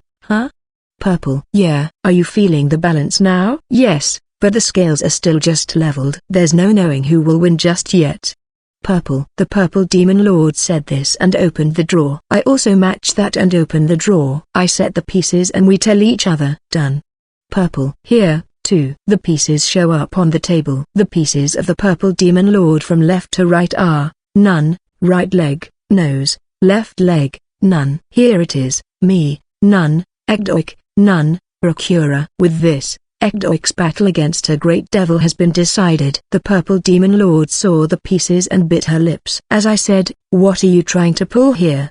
Purple. Strategy. Didn't you say you wouldn't complain about it? You are using your piece that's your defeat condition, and saving your gold piece that can win. What's the point of this?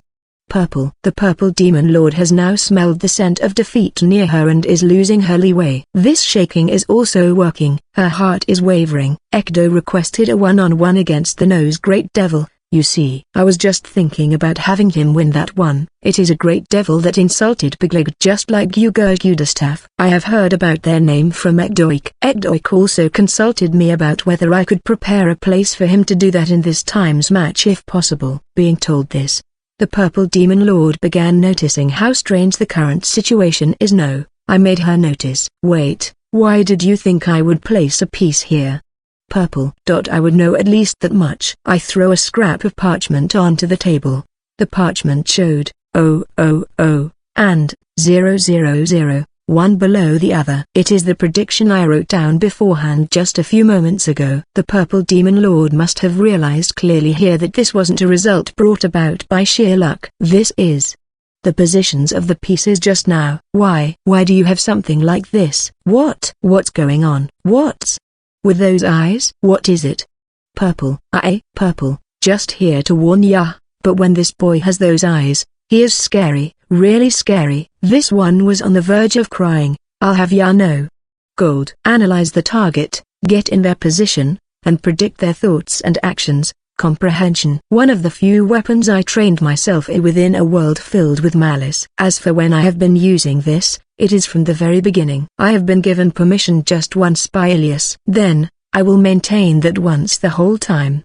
Didn't I tell you? I will answer you with my everything. I have been given permission by Ilias. I will comprehend you with everything I have. I left the place at the same time as I announced this. It is easy to maintain this state, but if I continue observing the target for too long, I can't help but move to the process of throwing my own standing out by habit. Therefore, the method I will be taking this time around will be to observe the other party, analyze her, and retain it at this stage. And then, I hit her in real time with me, check her reaction, and decide on the action to take. I can increase the precision even more if I were to use the usual method. It would be faster that way if it is just to make her fall into the trap, but if I go that far, Ilias might make me stop. The method I have been going with until now should be enough to catch the purple demon lord off guard, but I need a perfect victory on this occasion. No, my method until now would not be good. If I did that, I would be able to understand completely just how serious the purple demon lord is. This technique allows me to return because I can comprehend them but not share their views. However, if I were to share those feelings, that would be the end. Myself would be crushed by the self of the purple demon lord. I move to where Ekdoik is. A one-on-one against the nose great devil as I promised before. You have my gratitude. With this, I have obtained the last opportunity to restore the honor of mine father in the Nether. Ekdoik, the great devils coming forth will most likely have strength close to that of Diuvileri. Do you have a chance of winning? Basically, what I am saying is that I will be stopping the battle if there's the risk of him losing his life. Ekdoik thought of it for a bit and answered. The reason why I am currently living right now is in order to protect the honor of the father that raised me. Biglukt. This will be the last battle for that. I have no hesitation in throwing away my life. Ekdoik. What about Rakura? Is that already fine with you? Looking at her usual lifestyle, it does bring worries, but Rakura has proved in front of all the great devils that she has the strength to defeat Biglukt. That was enough for me. Ekdoik. I feel like Ekdoik is a lot more far-sighted than the first time I met him. Ekdoik has been fighting in order to protect the honor of Biglukt. His worth of life. But he is trying to achieve most of them here. No, if it is just protecting the honor of Biglukt, he has already achieved it. Rakura has defeated 2 great devils, so her reputation among both humans and devils has increased. The evaluation towards Biglukt who was defeated by her must have gone from shameful to unlucky. Now all that's left is for him to bring retribution to the great devils that insulted him with his own hands. But the success or failure of this wouldn't be that much of an issue. Ekdoik takes a step forward. There's already a new great devil at the center of the plaza. When I was invited by Ray 8, I was happy that I would be able to get revenge against Rakura Solf and cooperated in trying to kill you. But even if I succeeded in that, I would have adhered to the spiral of anger and resentment, would fight the other great devils, and die. The reason why I have obtained this much of a result is thanks to no one other than you, my comrade. My real parents, the father that raised me, the only one who has worked so hard for my sake regardless of whether I was an ally or not was you. There would be no meaning in living if I can't answer those expectations of yours. Ekdoik. I will stop you if you are fighting for the sake of dying, got it? I thought about doing that if it were against Diuvileri, but I don't have any intentions of letting the one who insulted mine father win against me and have their nose held high. I have a chance of winning. I can fight as long as my chains grind. Ekdoik. Humans are diminutive, cowardly, and weak, but those beings defeated us and defeated the demon lords. They continue resisting even now and are trying to take back the world. Direct those eyes at the humans. They have something. If you can grasp that, your position will be stable. Father would look down on humans while antagonizing them, seeing them as beings that can one day become enemies. It is not only Yugara who defeated the demon lords. They have even given birth to outstanding heroes who have defeated many uniques. That's why Father would observe the humans and learn their traits. He would toy with many humans with his curiosity warped from his nature as a devil, kill them, and ate them. That father of mine kidnapped me from my village for entertainment and decided to raise me. If I went against it, I would be thrashed, and was threatened that if I showed no use, he would kill me. He taught techniques, drilled into me the know-hows of battle, and was raised as a weapon. When I got stronger, Father's mood would get better. I managed to spend my time without feeling pain at those moments. That's why I continued polishing my techniques with reckless abandon. Egdoik, you are a being that I raised for mine amusement. But you have grown to an amusing degree. It is truly interesting that you can now surpass a high devil. I have picked up a nice thing. The day I killed a high devil for the first time was also the day Father praised me for the first time. I didn't go as far as being happy about it, but I learned that being seen highly wasn't that bad of a thing. By the time I noticed, I had climbed all the way to being a native Biglegt. A human taught the techniques of devils can grow this much. Egdoik, I shall give you mine eyes as proof of you being mine possession. I was given the eyes of blinding, and I even thought my strength had reached the point of being on the same level as Father. But it took time for the eyes of a devil to adapt to my body. My vision barely managed to remain, but it took a while before I could use it in a satisfactory manner. I am looking forward to it. I want to see just how you will face humans a few years later after you are completed. It will truly be a show. A few months after that, Father was killed by Rakurasulf. That father of mine, easily, so quickly, without being able to feel anything. The devils that survived joined other great devil camps. The great devils stole away the territory that had lost its ruler, while insulting mine father, shaming him, tarnishing his honor, and stealing away his worth. The one who was the most vocal about this was the great devil in front of me, Rami Agureska. Let's have a little talk. Egdoik. The man right in front of me, the nose of sniffing, Rami Agureska. He has the appearance of a human and is wearing the same butler outfit as Tivuliri. But it seems like he hates tight clothes.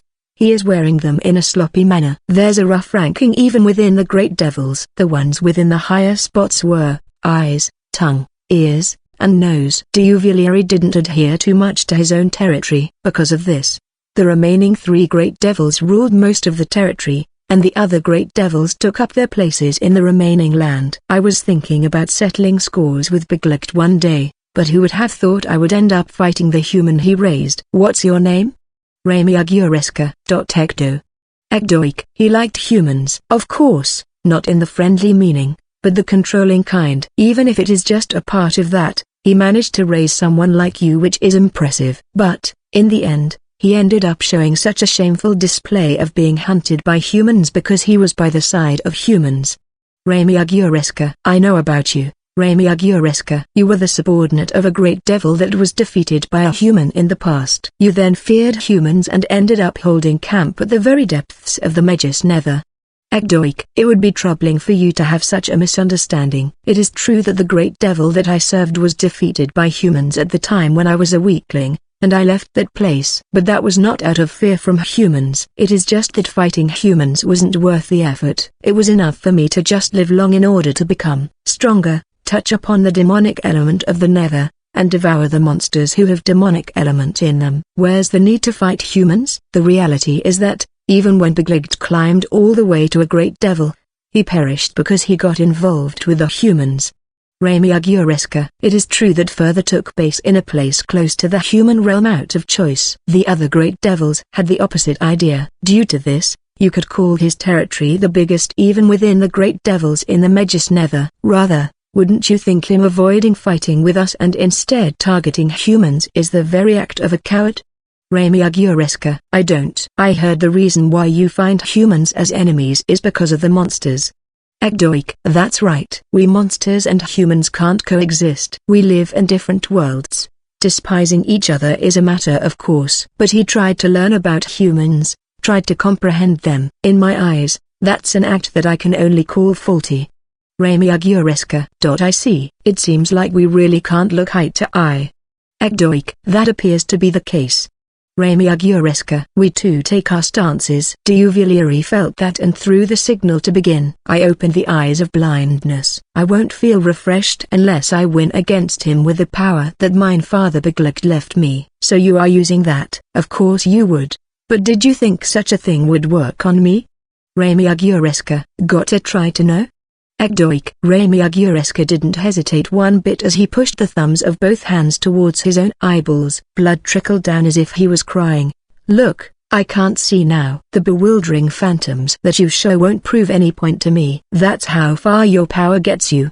Rami Agureska. Are you insane? If you can't see, Egdoik. I unfolded the chains and stretched them towards Ramiagureska, but he avoided them all with paper-thin difference, and jumped straight onto range with one jump. That speed is faster than any great devil until now. It is on the same level as the time when Deuvilieri defeated the Holy Knight Captain Yox. No, even more than that. My power is the nose of sniffing. I can sniff out anything. It is not only the scent of things, but the openings in attacks, the chances to counterattack, and even victory. I can sniff all phenomena. Ramiagureska. I felt an impact on my head and my body was sent flying. What I saw for an instant was the sight of his fist puncturing the chains protecting me and reaching my chest. I feel how I bounced a few times on the ground and then smashed onto a wall. Thus, eyesight is unnecessary. Due to the tinkering of my lord, my power and capabilities have increased even further. My biggest gripe is that I have to keep this human form in order to utilize it to its best though. That said, the power is sufficient and flexible, so I can't really be too picky here though. Ramiagureska. It was even stronger than a hit from the left arm of Gugustav. He can bring out this much power while maintaining human form.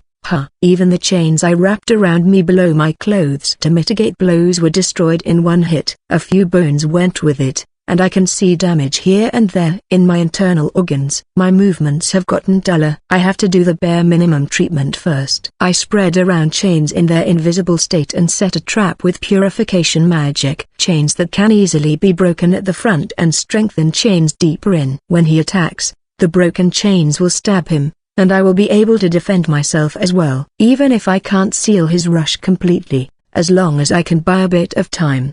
Did you think you could stop me by spreading out the scent of such rusty iron and low-level purification magic? Ramiagureska. The instant kick of Ramiagureska destroyed the chains in one go, and the shockwave of it smashed me onto the wall again. Even if it was only the shockwave, I ended up taking that on almost defenseless. The internal organs in my whole body were compressed and blood gushed out from my throat. Egdoik. A little bit after the stiffness, I was pulled down by gravity, and fell onto the ground. Ramiagureska is unharmed, and even the fragments that stabbed onto the arm of Gugustav couldn't get through his defense. My path for victory until now has been to poke at the pride of the enemy, to take the initiative and suppress them. But that initiative has been sealed this time around.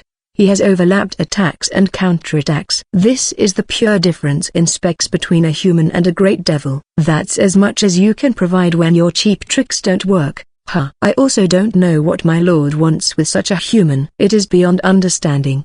Ramiagureska. I see. So you can't understand it. Egdoik. I wrap chains round my body to compensate and bring my body up by controlling the chains. The damage to my whole body is terrible because of the blow from just now. It is not impossible to move my body with my will, but regular reflexes would just get in the way regardless. You move skillfully. Yeah, I don't understand. If I wanted to, I would be able to kill that life in just a few seconds right about now. So why make so many preparations to obtain him? Ramiagureska. I'm impressed you were given that much power when your mouth spits such things. Egdoik. I do acknowledge my lord. I was caught off guard by mere high devils after all. I thought, if I obey this person, I can be as strong as I want to be. If I was capable of making that decision from the very beginning, I wouldn't have let someone like Deuvilieri act all big. Ramiagureska. HMPH. With you being unable to understand the worth of comrade, this is as much as you can do with the power given to you. Egdoik. You are going to be killed by that much, so I wonder how much that is. Ramiagureska. Ramiagureska rushed towards me again. Avoiding. It would be too late by the time I can discern the type of attack. I used my chains without hesitation to throw me. I was forcefully thrown, so the burden on my whole injured body is heavy. I couldn't mitigate the fall properly either and rolled on the ground. That guy's kick destroyed the chains remaining there without dropping in speed, finishing its swing. If I had chosen to avoid it, my body would have been torn apart by now. This is a surprise. To think you would throw yourself like an object to run away. What a joke. Ramiagureska. I don't have room to care for appearances, you see. Egdoik. It was a pathetic way to avoid an attack, but I have obtained distance from him. That said, this distance can be closed in 1 or 2 steps. I could see comrade from afar now that our positions were switched. He is making an uneasy expression, but he is maintaining the eyes that he looked at me with before. He has almost no battle power. At the time when I met him, I planned on taking him hostage, but I was on the verge of strangling him to death. I was wondering why Ray 8 was being so wary of a human that weak. But I know now. I can admit Comrade would be the most fearsome opponent if I were in his shoes. Even when he is worrying about me, he is not forgetting his fight against the Purple Demon Lord and approaching victory. A man that weak is fighting in order to win against a Demon Lord. And yet, someone far stronger than him is going to be killed by someone that kneels on the face of that Demon Lord?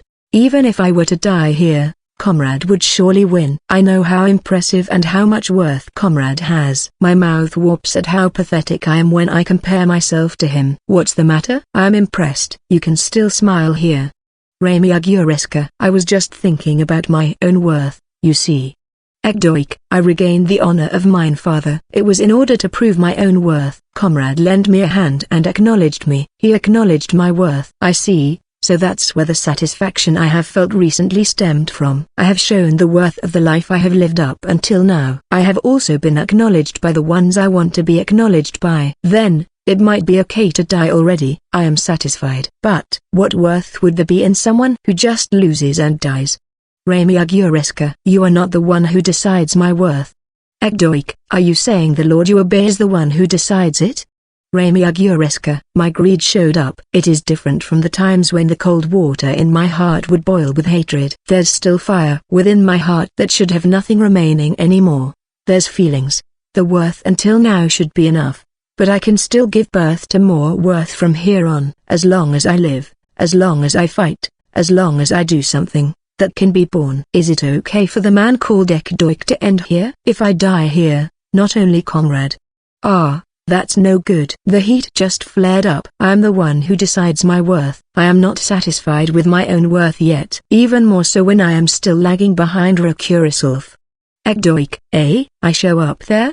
Rakura. I heard the shout of the person I don't want to lose against from afar. That's right. It is fine to raise her standing. That's something necessary in order to heal the honor of mine father. Father's standing being below hers is a reality that can't be changed after all. But what about me? I was raised by father and may have proved the worth of it, but I am below her. We are both at one win each in the one-on-one against great devils. If I were to die here and she wins, it would be my loss. In the first place, I lost against Rakura completely before. At this rate, I will forever be below her. As if I can stomach such unreasonableness. Thinking about it calmly, I would rather die than be seen as being below that. Father, I couldn't vindicate you with the eyes you gave me. I apologize for that. However, what's more important right now is to not lose against the one that defeated you. From here on, I will use my own power to get the win. My name is Ekdoik. Remy Aguresca. I shall have you taste the true eyes of blindness.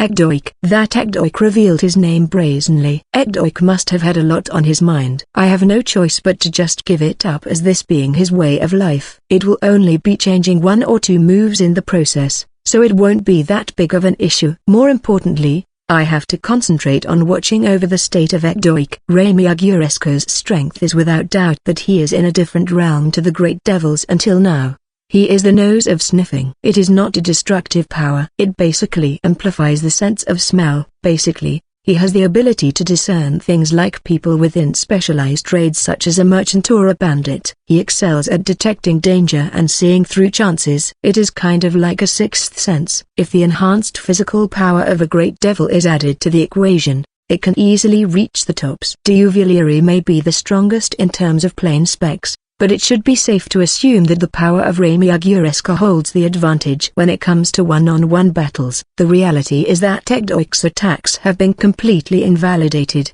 and he has dealt severe damage just from a few hits. With this much of a difference, I feel like it should be fine to withdraw him, but the chains in my pocket that Ekdoik gave me were moving. I can still fight as long as my chains grind, is what Ekdoik said. In other words, this is a message from him. His fighting spirit isn't gone yet. Well, he dissed a storm on Rakura, so that goes without saying. Oh my, so his name was Ekdoik. Was that a countermeasure for my enticement? Purple. The Purple Demon Lord spoke to me. This is not just mere small talk. Taking off the superhuman glasses here makes me uneasy when watching over him, but I should answer her here. I take off the glasses and speak to her. Yeah, just in case. You miss nothing. But is it okay to let him continue like this? The difference in power between him and Remy Aguresca is astronomical. If the next hit lands, there's almost no doubt he will die, you know? Purple. Maybe. Unfazed. Huh? You believe in him? Purple. I do want to believe in him, but if it is plainly in terms of power, the opponent is above him. This conversation is in order to regain her initiative and standing. She has currently been shaken by me. She felt the danger of this and is trying to regain her footing. But I won't let her do that. So you are abandoning him? Purple. If it looks completely hopeless, I will make him withdraw. However, I will let him go on as long as he wants to continue. That's all there is to it. And that will go exactly as you plan? Purple. Number. In the first place, it has nothing to do with who wins or loses here. Regardless of whether Ekdoik wins or loses, it won't even turn into a margin of error for me. That's right. What's important is to measure the power of Remy Aguresca. Judging from the difference in power between the great devils, there's no doubt he is one of the great devils that the purple demon lord tinkered with. Ekdoik has drawn his high strength to a satisfying degree and has fulfilled his role. He is teaching the others. What comes from here on is a stage where Ekdoik himself can fight until he is satisfied. Even if it involves his life, I should grant it to him if he so wishes. Ekdoik had begun unfolding his chains at some point in time. In that case, let's watch over him at the very least. In the time these chains are grinding, I put on the superhuman glasses again and decide to watch over him. What did that guy say? The true eyes of blindness? I know the power of Biglig's eyes of blindness. By instilling illusions onto the target that meets your eye, you mess with their perception. Things that are there are not. Things that are not there are there. If you are made to perceive something, even if it is an illusion, it will confuse you. The demonic eye that blinds you. Its killing power is low, but it is a versatile power that matches my nose. But I currently have crushed both of my eyes. Even if he were to obtain even more powerful illusions or effects, it can't affect me. I concentrate my sense towards my symbol, which is my nose. I can analyze all the information within this limited space. He is currently not doing anything. It is not like he has deployed his chains while talking. The change would be that the mana gathered in his eyes has grown even more massive.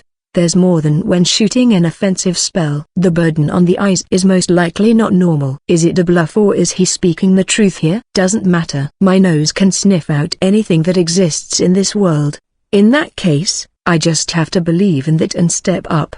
Remy Aguresca. He has taken distance from me. I can jump in one go, but in order to bring out my fastest speed, it would be better to take one step more. First, I will halve the distance in one step. After getting momentum, I will use the next step to bring out my fastest speed and unleash a kick on him immediately to finish him. I took a step on the ground, but I stepped on something at that moment. I was almost on the verge of losing balance there, but it is not an obstacle. However, this is impossible. It isn't my nose but my instincts that are ringing bells of danger here. I unconsciously jumped to the back instead of the front and gathered my senses to my nose again. There's nothing between me and him. The ground is also flat. Then, what did I step on? My instincts felt something. Did he make my nose go haywire? That's not possible. This nose wouldn't have missed traces of that. Then just what? I restore one eye and my vision returns. The information I got from my vision was no different from what I felt with my nose. What's the matter? Not coming? Ekdoik. I don't know what you did, but you have set a trap. Now then, what should I do? Remy Aguresca. I try to reconfirm that off sensation with my memories. That sensation was right. Chains. I stepped on chains, but I couldn't see those chains with my eyes, and couldn't even smell them with my nose. Am I already caught in his illusions? Impossible. How? Has he messed with my sense of touch? I should at least consider the possibility, but that's no reason to wait for him to recover. I can tell that he is also healing his body even if faint. It won't be that big of an issue, but it would be a pain if he were to recover from the wounds I worked on inflicting. I should go in here. I strengthen the mana coursing through my whole body even further and grant all my might to my body. If it is an illusion, I will phase through it without even giving time to feel it, and if it is a trap with chains, I can just kick it away and go to his place. This will be my first attack with everything I have since being given this power. I might even break through the barrier of devils with that, But what happens happens. I will crush you with everything and your petty tricks. Remy-Aguresca. If I am going full power, one step is enough. The next time I take a step on the ground is the time your life ends. I take a step and jump. That speed is one which even I wouldn't be able to react properly with my amplified reaction speed. It obviously leaves behind even the sound. I just think of bringing my leg out and blowing away his hole. I received a shock through my whole body the likes I have never felt before. Go huh? Remy-Aguresca. That was a bad move, Remy-Aguresca. Ekdoik. An explosive sound reverberated. The sound caught up. There's the sensation of my body all around being destroyed and the pain reaching my brain. I immediately confirmed the situation with my nose and one eye. My distance from him is a bit further to the front compared to the time when I stepped in, but I haven't reached him. It feels as if my whole body is caught by something, but my eyes and nose are not giving me any information. My body is simply floating in the air and staying in place. My brain swiftly draws out a conclusion. Invisible chains. But that's impossible. Remy-Aguresca. I have considered this possibility, that he has employed chains that can't be detected in some way. But this efficiency is impossible. There's no way he would be able to stop my full power rush with chains made out of iron. However, the sensation wrapped around my body is without doubt that of chains. I grab the invisible chains with my hands. They certainly are the touch. No. Chains that can only be detected physically are certainly present here. I gathered mana onto my arms and tried to destroy it, but it didn't budge at all. There's no sign of him having used sealing magic. It is just the chains being plain tough. It is pointless. Those chains are the yet or not. You can't break what's not there. Ekdoik. What is this? What's going on? Remy-Aguresca. I look at him with my one eye. I will end up looking at his eyes. But there's no issue with that. I have to think about how to solve this mystery first. My nose is not detecting anything. In that case, I have to get as much information as possible. What's with those eyes? Remy-Aguresca. His eyes are without doubt the same eyes of blindness of Beglückt. But that's not what surprised me. The reflection of me shown in his eyes was weird. His eyes are showing me. But I was caught in chains. Chains that only show in his eyes. I see. So that's what it is. Looks like you understand now. The chains trapping you only exist inside my eyes. The true eyes of blindness is not used on others, but to project things that only exist in your own eyes and transgress the world with that vision. Fill up the world with your own imagination and blind your own self. This is the true way of using these eyes. Ekdoik. Blood began falling from his eyes. He is in a similar situation from me who crushed my own eyes. But his is from having used way too much mana. The veins in his eyes couldn't take it and exploded. Obviously, if it is exactly as he says, what he is doing is creating something into the world through his eyes. He should be feeling pain equal or greater than having chains popping out from his eyes. Something like that can't be achieved with just the power of your eyes. That's Remy-Aguresca. A massive mana interference happened in my whole body. Power from all manners of places was being stolen away. This is just like the time when Gustav was captured. 6 towers of binding. A technique that I have formed over and over. If I can create chains within my vision as I will, then I can also create this in a single process. With this, your defensive power has lowered. Ekdoik. He takes out a single chain. I can see it. So it must be a real one. There's a stake at the end of it, and it seems like it has already been enhanced by purification magic. It is shining white. Impossible. There's no way there would be a human who can finish this level of sealing magic in an instant.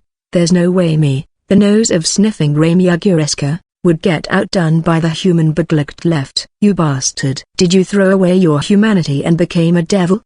Remy-Aguresca. I have had no involvement with that. The only thing I am involved with is my own values. Ekdoik. Chains rattle. The tip of the stake headed straight towards my face and, dash. The fight was settled. Remy-Aguresca tried to forcefully get through the chains set around, but was hampered by them. And then, he was completely held down by the 6 towers of binding that suddenly appeared and, at the end, right on the face. You egg. Ekdoik said before that it took time to activate that technique, but it appeared in an instant. You know, forget the creation of chains, it was if they just appeared there like magic. Wait. The chains are gone now. Just what in the world happened?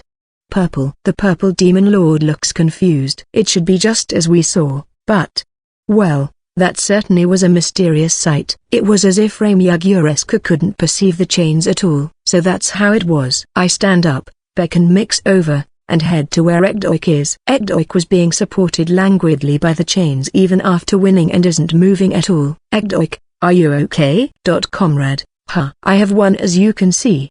Ekdoik. Both of Ekdoik's eyes had blood flowing out of them in large quantities, and the person himself is completely exhausted, giving off a light horrifying look.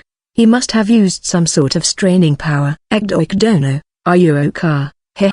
Mix. It really is scary. Mix, please cast healing magic on Ekdoik. He probably can't move anymore. There's no need to worry. No, he certainly won't be able to move for a while. Mix. Ekdoik undid the support of his chains, and me and Mix carried him on our shoulders. Ekdoik, Ramiyagureska couldn't perceive those chains because of your new technique. They were chains? For me, it looked like he interfered with his mind or something. Mix. So you could see it, comrade? It is because of my mana imbued in those glasses. Ekdoik reveals the trick. He projected the chains in his own vision and influenced the real world with them. Yup. That's quite the dangerous stuff that ignores the laws of physics. It seems like the reason I was the only one who could see the chains was because the mana of Ekdoik himself was imbued in the superhuman glasses. Ramiyagureska could sniff out anything, but it seems like he couldn't sniff out a projection that's only reflected in the eyes of the bearer. Such a power. Even if it is the eyes given to you by a great devil, it goes beyond reason. Mix. There were signs of it at the time when Father gave me these eyes, but the burden was terrible. In the end, I had to use it within the range of what Father told me. But after I lost to Akuraself, I secretly trained in order to obtain a new power. I am glad it went well. Ekdoik. The power to burn what you have imagined into your eyes and make it real. Doesn't that make everything possible? Not really. I can't materialize something unless I have a really clear image of it. I currently can only bring out chains. Ekdoik. Those chains are resilient enough that they can't be destroyed by a strengthened great devil. You could say that's plenty. We bring him to where everyone is and have Mix begin the medical treatment. Comrade, was my victory within calculations? Ekdoik. No, to be blunt, I assumed you would lose. Figures. Meaning that I overcame your imagination.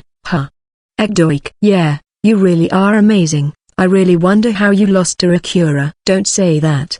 Ekdoik. Ekdoik's victory was a happy miscalculation. I can omit steps in one go with this. That said, the developments have accelerated, so it would be difficult for the person himself to participate anymore. Well, just take a most deserved rest. I won't waste your victory. You are talking as if someone died, but please do that. Don't waste my win. Ekdoik. I return to the table where the purple demon lord is sitting at. The person herself and Diuvileri were showing unrest in their faces. Ramiyagureska losing must have been way too unexpected for them. I am the same. Now then, with this, you only have 4 pieces remaining. How does it feel to get checkmated? Checkmated? The match isn't over yet, you know? Purple. The one on the same level as Ramiyagureska is Ears and Diuvileri, who is above that. But the remaining 2 aren't that big of a deal, right? In other words, if those 2 are gone, your piece will appear on the board. And you know what that means. That's right. The unbreakable barriers for the purple demon lord were tongue, ears, and nose. These 3 great devils pried on their overwhelming power and they served as the last defense line. But one of them has already collapsed. If we defeat the right leg and left leg, she will have no choice but to bring out the purple demon lord piece. Why do you think right leg and left leg have not been strengthened like Ramiyagureska? Purple. Simple. Diuvileri has been especially strengthened, but that's not the case for the others. Your criteria of giving them power isn't the amount of loyalty, but the original strength of the great devils themselves. The purple demon lord said she was giving them power depending on their loyalty, but based on what I have heard from Ekdoik and the gold demon lord, that's not all there is to it. They have clearly been selected with their original specs in mind. Hey, Diuvileri, what was the name of the great devil that fought Akura in the second match? Fokajulura. Diuvileri. Right, the name of you great devils is hard to remember. You see. What are you trying to say here? Diuvileri. A dedicated great devil like you could remember the names of others, But do you think the Purple Demon Lord can remember the names of the lives that she is using like pawns? My lord has drawn out the name of each individual for the sake of using enticement when necessary. It is obvious that she would be adept at remembering names. Devilery. No, actually, the Purple Demon Lord isn't that interested in the names of others. Purple Demon Lord, can you tell me the name of the Taizu merchant that Tort-san has been negotiating with? Right. You don't remember the names of people who are outside your interest. The Purple Demon Lord normally doesn't say the names of others. It is most likely in part because she doesn't want to use her enticement carelessly. You remember the names of others by calling them with their names. Taking out that process and remembering the name as it is actually pretty difficult. It is pretty impressive that you can clearly remember the names of that rebellious Kyuga staff, and the traitors Fabushasu and Hasharia Kudehito. I can remember them if I want to. Purple. If I were to believe what you said, then it would be strange for Fukadura to show up in the second match. I was observing him, but his surface-level loyalty was far better than that of the two that followed after. You knew that the power of Fukadura was not too compatible with the strengthening of the pawn mask. That's why you brought him out in the beginning. What of it? Purple. Deuvillery. After you great devils were called, were you made to show your powers? You didn't, right? That's Deuvillery. The Purple Demon Lord knew from the very beginning your names, powers, and strengths. You are uniques that were born from her nether, so she knew there was a high chance she would have a use for you guys in the future.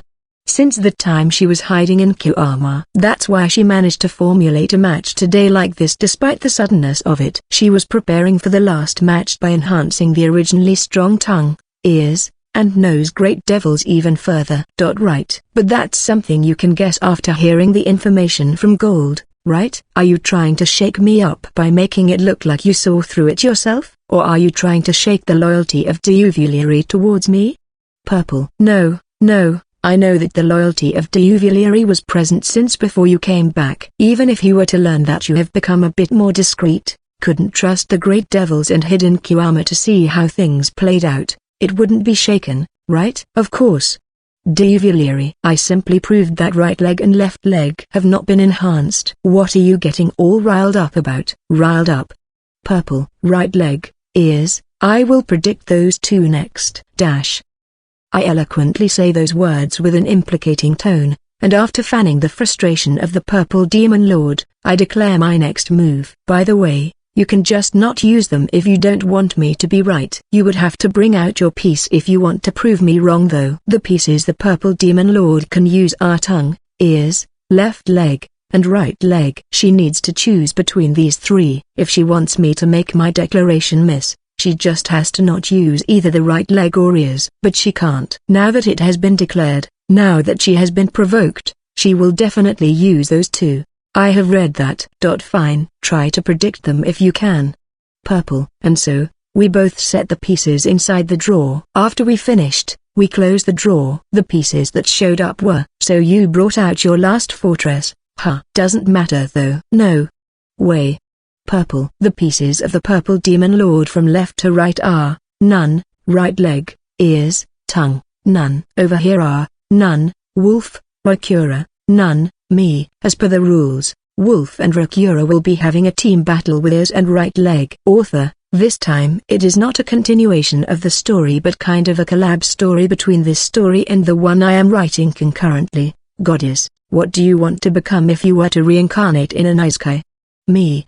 The ribcage of the hero. It makes me happy that the other story managed to get first place in the comedy category daily ranking. This one can't go losing, but there's a lot of competitors in the race at high fantasy. The spotlight of Egdoik will stay there for a while more. Translator, hey, Regakai here. This was literally in the middle of a battle, so I moved it one chapter instead, so it doesn't feel that awkward. Now, after having translated this extra, I will give you my evaluation of how worth it is to read this. It is actually pretty good. There's insight in the mind of Nameless regarding relationships that would not come out in a normal scenario. Also, there seems to be a teaser of future events. Might just be the author baiting though. That's it. Enjoy. I regain consciousness and open my eyes, but the scenery doesn't change. Looks like I am within pitch black darkness. I would be able to see somewhat if there were a bit of light coming in. The freedom of my body. There's no issues. I don't feel like I am tied up or have received damage. I don't feel like I am being imprisoned in a small space. It seems like it is a totally pitch black space. Where is this place? Welcome. This is. I don't really know,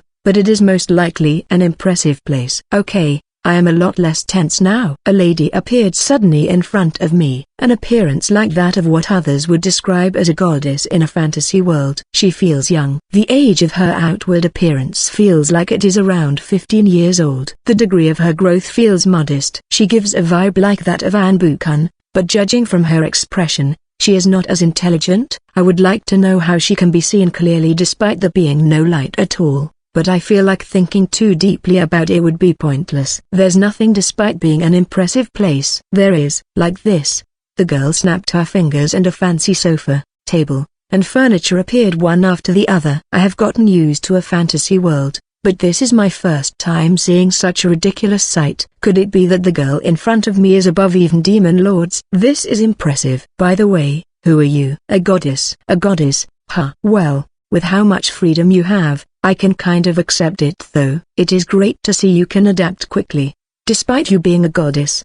No, it is nothing. You've got guts staring at the body of a goddess. Sorry. If I remember correctly, I was having a match with the purple demon lord though. Thinking about it calmly, I should be in the middle of a serious match against the purple demon lord. Ekdoik shouted out his name in a cool way not that long ago. So you were in the middle of some sort of event, huh? But don't worry, you can restart perfectly from your previous state. I will also erase your memories without leaving a single speck of it. I am a bit worried about erasing memories without leaving a speck of it though. Judging from our conversation, it is not like she is someone that's interacting with me out of malice. On top of that, it seems like the one who invited me here seems to have been the goddess. I don't know the reason, but it seems like she has business with me. If I am going to be returned with my memories erased and it doesn't affect the match, I want to believe so. The goddess sat on the sofa, so I sat on the sofa opposite of it. And so, it looked like you had some sort of business with me. It is great that you are perceptive. Actually,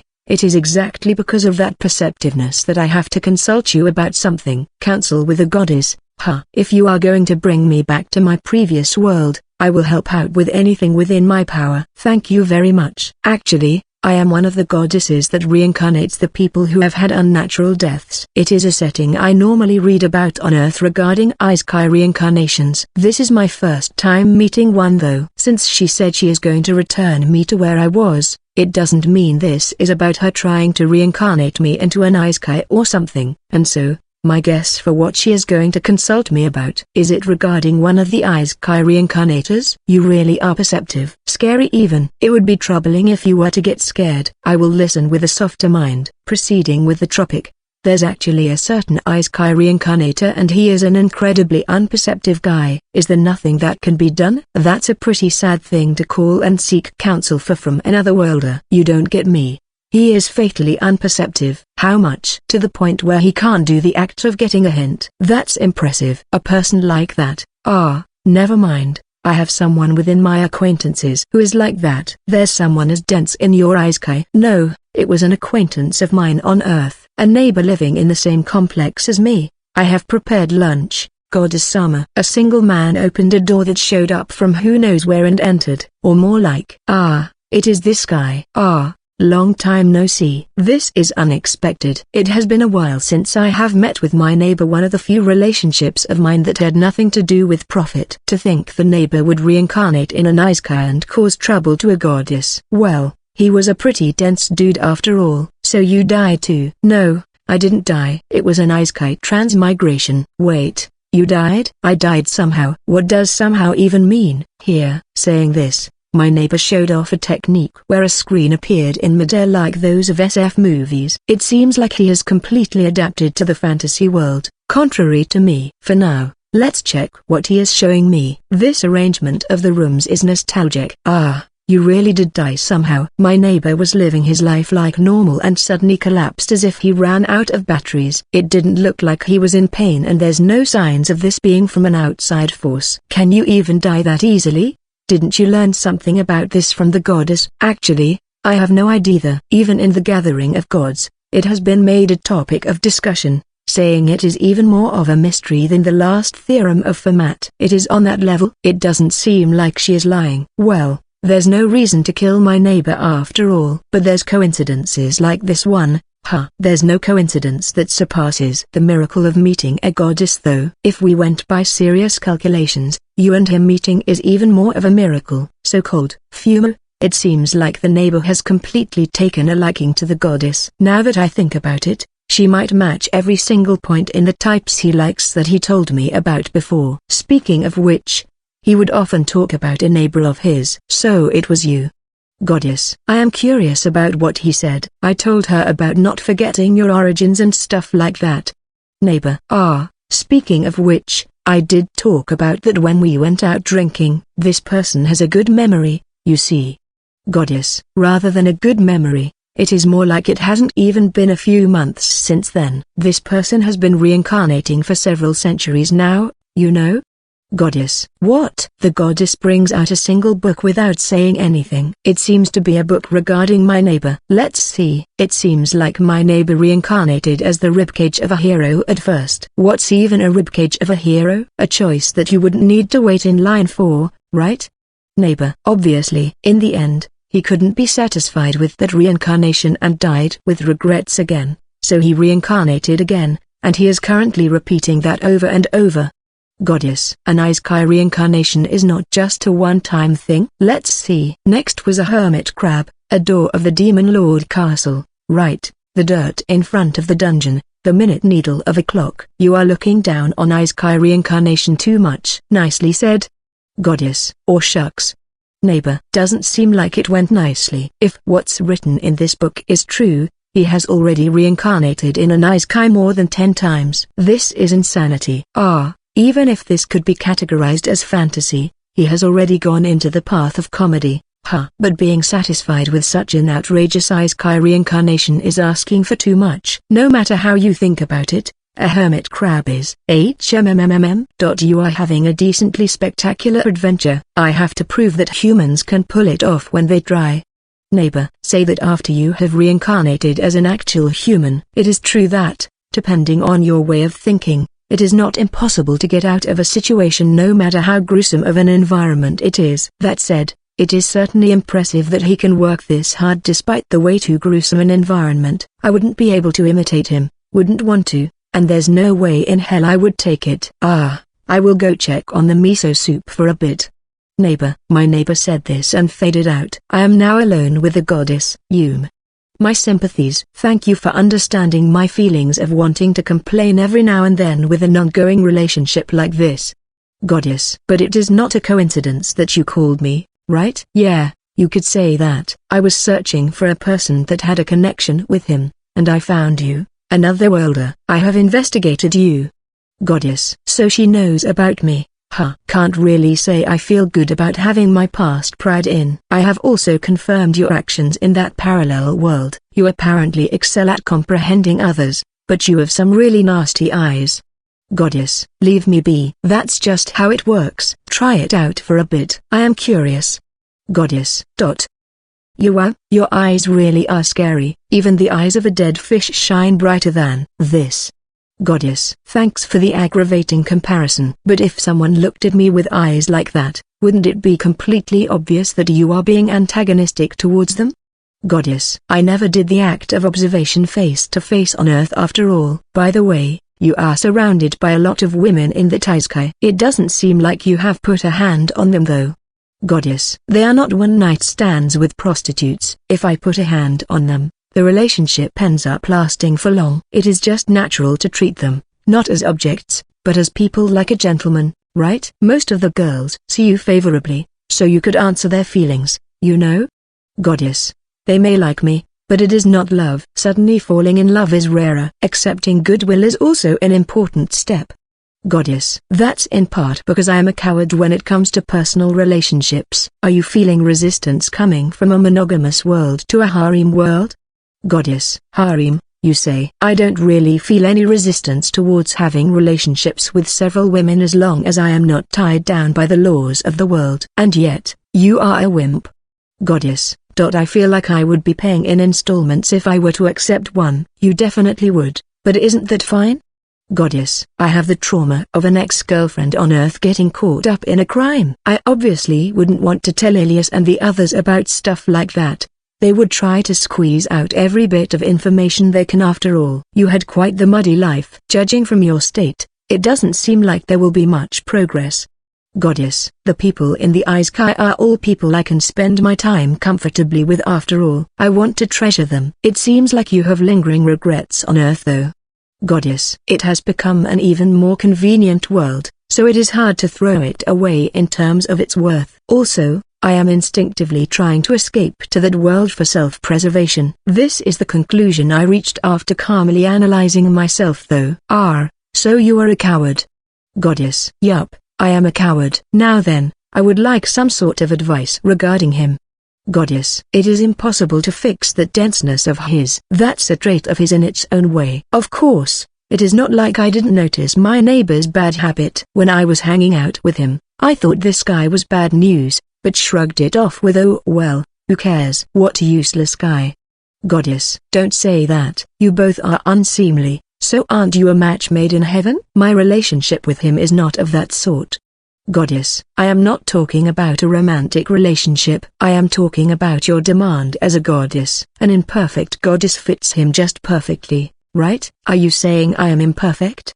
Goddess, first, despite living for long, you are not aging outwardly. If it is just that, you could say the reason why is because you like your own appearance as a lily god, but at the beginning when I saw the growth of your body as being modest, you were irritated by it, right? In other words, you hold a complex even if faintly towards your own body. If you are a god, you should just change your body to whatever you wish. The fact that you can't means that the body you currently have is not in the shape you actually wish for. Even though it feels like you could, you don't.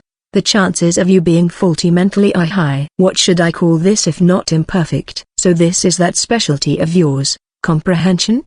Goddess, my opinion after getting a glimpse from the observation of before. You normally have no motivation by nature, but you are not really that deeply bothered by the existence of my neighbor. An unprecedented guy like him should be good stimuli for you as someone who lives eternally. By the way, I can analyze you even further. Judging from your personality, I would say this is a good stopping point. But what do you want to do? Right. Getting pried into too much doesn't feel good. My apologies. Goddess, let's just say we are even now. Well, I am sure he will bring about a good answer in his own way, so just keep him company for the long run. I would like you to share a bit of your perceptiveness with him. Goddess, I myself would like a bit of his flexibility. You evaluate him a lot higher than I thought. Goddess, I do think he is bad news, but he was a rare guy with no masks to an amusing degree on Earth. You see, we were close enough to go out together for some drinks. I would obviously have my own thoughts about it if that guy had died. But after hearing about what happened afterwards, you are now in this mood instead. Goddess, there's no room to feel sad after seeing that state of his. Right. Well then, it seems like we will have to bid farewell soon. Goddess, it wasn't a bad time, but my memories will disappear, right? Yeah. Well, if you are fine about getting these memories jammed into you while in the middle of a serious scenario, be my guest. Goddess, I would rather not. Call me again when I am just going about my daily life. I shall do so then, or maybe after you die. How about coming to my place to get the procedures dealt with? Goddess, I wouldn't want to be an inorganic being though. It is ready, Tilda. Did he leave already? Neighbor, yes, he was in the middle of a serious scene after all. Goddess, even though I prepared supper for 3. Neighbor, I will eat the share of 2. It has been a while since I have had a down-to-earth conversation and my stomach is now rumbling. Goddess, then, I will prepare the table. But I wanted to talk with him more if possible. Neighbor, I might end up asking for his help eventually if you continue persistently reincarnating. I would rather that not happen though. Goddess, I wanted to talk to him about the stalker that was living right next door though. She apparently got transferred to an Isekai after all. Neighbor, that got dangerous all of a sudden. Should I call him back once more? Goddess, now then, I am off to get some borrowed knowledge. I left the purple demon lord who was shocked at the lineup of the pieces and moved to where my comrades are to call Wolf and Rakura. Rakura is normal and Wolf is beaming with motivation. However, There's a worry in this battle, especially with Wolf. She has apparently gotten stronger after being trained by Gradona, but I don't know how much. In a sense, she is more of a mystery than the enemies. She was fought against Tomeji-Sanbu and had a hard time, and has managed to land a fatal hit on Pashiro with trickery. What about the opponent this time? If it is the right leg, I should consider them on the same level as Pashiro. But nose is definitely on the same level as Rami Aguresca. If it is just in terms of pure defensive power, she should have higher defensive power than Ekdoik, but I don't want to push her too much. Wolf, Makura, I will tell you the plan here, or like, the objective. Please try to prioritize this first. Got it? Wolf, if you can achieve that, what comes after is your own prerogative. If you feel like it is going to be rough, give me the signal immediately. I will withdraw you at once. It is okay, we will win. Wolf, it is great that you are so spirited here, but I don't want to withdraw you in a fatal state. Prioritize your own safety first, okay? Excuse me, Counselor-sama, is there nothing you would want to say to me? Rakura, none. Your strength and policy is to not push yourself, so I can trust you the most on that front. I count on you with our objective and the safety of Wolf. I am happy and at the same time sad about it. Rakura, I explain my objective and the actions to take. The two accepted this and headed to the center of the plaza. Two great devils were already lined up at the center. The right leg of Roaring, Zashpenfoss, and the great devil that in the past was suspected to be the strongest. The ears of Discerning, Baraguarin. The ears of Discerning Baraguarin is the only great devil within the ones alive that was present in the era where Yugoro existed. He was a high devil at that time. You could say he is the oldest great devil. The strength of the great devil is proportional to that of their total mana. It goes without saying that the great devil that has lived the longest has the highest qualities to become the strongest. Zashpenfoss has already exposed his appearance as a great devil in contrast to Baraguarin, who maintains his human form, standing there in butler clothes. Hair swept all the way back and pointy ears, and even though he has the shapely figure of a human, his face is handsome to a devilish degree. He really gives off the aura of the strong. Two women, huh? I wanted to spar with the legacy of Big Leg who defeated Rani Aguresca, but judging from his state, that won't be possible, huh? Baraguarin. So it seems. I don't think he can move anymore. Rakura. That's just fate. But I can fight with you who defeated Big Leg. It is not all bad. Baraguarin. Everyone related to the great devils often comes to me with that Big Leg in mind, but I honestly don't feel the reality of it though. Rakura. Can't be helped if you are someone who can kill Fukajugura instantly, but Big Leg was one of the great devils that I had an eye on. Baraguarin. I see. I have no interest in that, so you don't have to tell me. Rakura. Rakura was answering in disinterest, but Baraguarin was smiling in contrast to this and was unfazed. Zashpenfoss must be the silent type, or he fears Baraguarin so he doesn't speak out. He stays silent. Wolf is also silently watching Baraguarin as if saying she doesn't plan on talking to the enemy either. I see. Then, allow me to bring out a topic that will draw your attention. Your leader. That man seems to be a person with a really good head on his shoulders. It seems like he has investigated me well too. Baraguarin. He said this and directed his gaze at me. It seems like he is the type that evaluates others without looking down on them. Honestly speaking, I don't want to deal with those types. It is hard to create openings for those types of people. After all, my ears hear a bit better compared to other devils. You see. I heard your conversation. Aim for Baraguarin with everything you have the moment it begins. It seems like you were trying to bring this to a short battle. Baraguarin. You lack manners. Eavesdropping on the conversation of others. Rakura. No need for criticism. My ears are simply good at picking up things and have no special powers like the other great devils. If I don't show at least this much, the ears of perception would be gone. Baraguarin. That's right. The only reason Baraguarin is called the ears of perception is because he has a high sense of hearing. But, even with that, he is still suspected as the strongest because of his pure strength.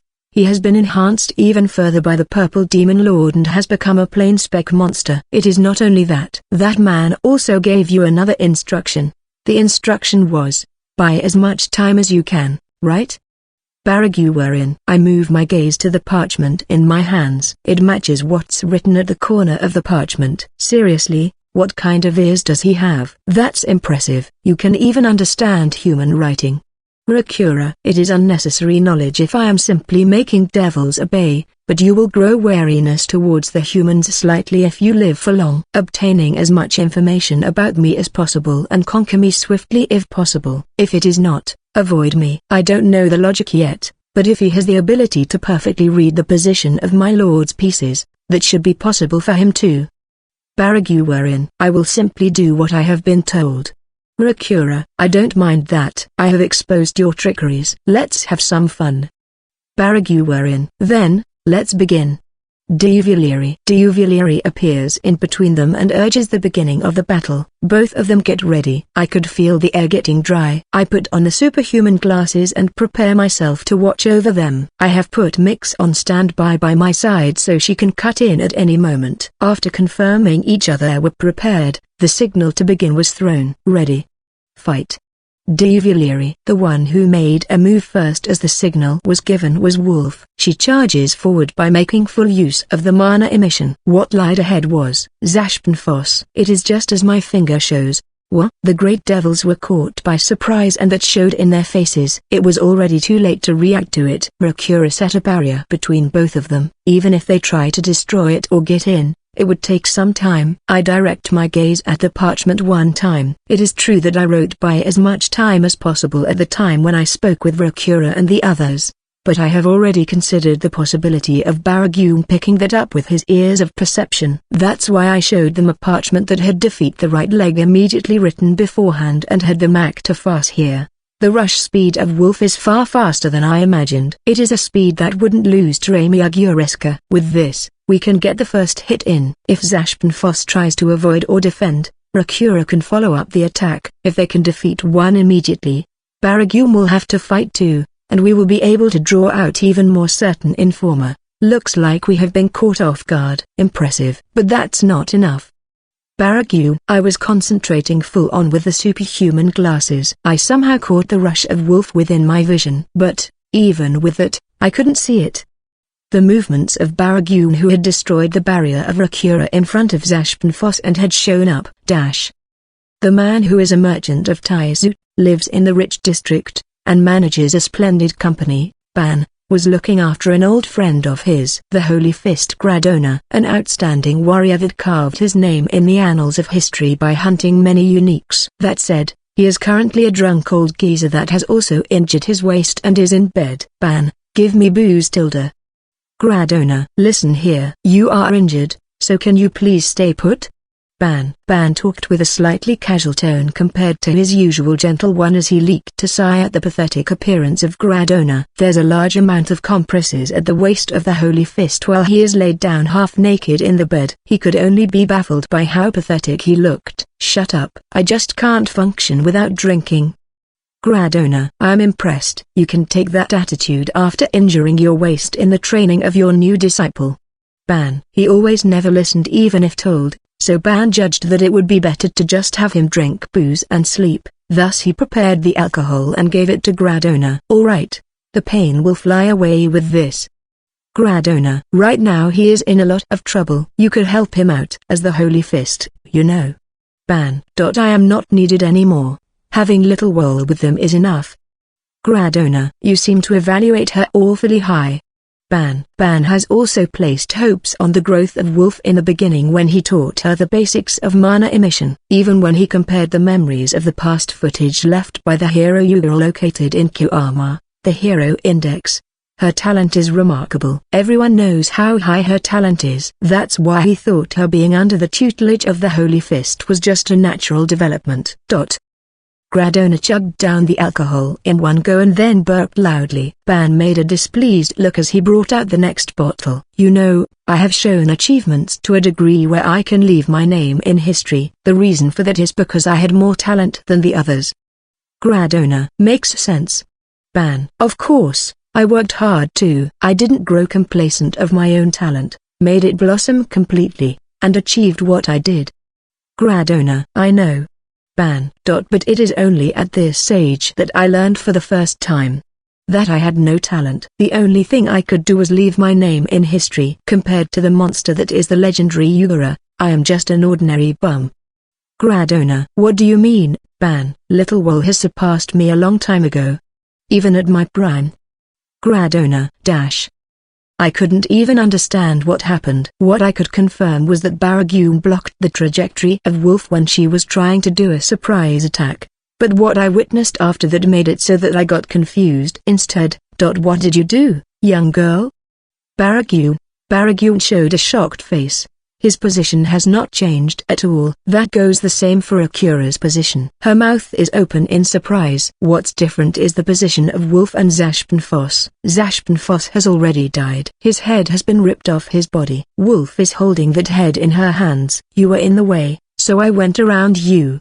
Wolf threw the head of Zashpenfoss haphazardly as if she didn't need it. At the same time as this happened, the standing body of Zashpenfoss collapsed. I managed to follow that with my eyes. What I am asking is, what was that abnormal acceleration you had just now? Baragum. I did it like this. Wolf emits a small dose of mana from her gauntlet, and then, it begins to emit mana to an explosive degree. You released mana and turned it into acceleration power, but by making the mana explode suddenly, you accelerated even further. I see. It is an interesting technique. Can you tell me your name? Baragum. Wolf. I will remember the name. Baragum. It is about time to calmly analyze the situation. What I can tell is that Wolf managed to finish Zashpenfoss in an instant. Everyone is shocked by this. Ilias is the only one who seems to be happy about this. I was wondering just how much were the results of Gradona's training, but I can only call it far beyond my imagination. I take off the superhuman glasses for now. Mix. Did you manage to follow that with your eyes? No, not at all. That over there is Wolf-chan, right? Mix. Yeah, quite the shocker, huh? No, that can't be wrapped up with shocking. Mix. Oh, Rakura is looking over here. Her mouth is flapping. Mix also noticed this and interpreted it for me with her mouth reading skills. Can say law mar. What do we do about this?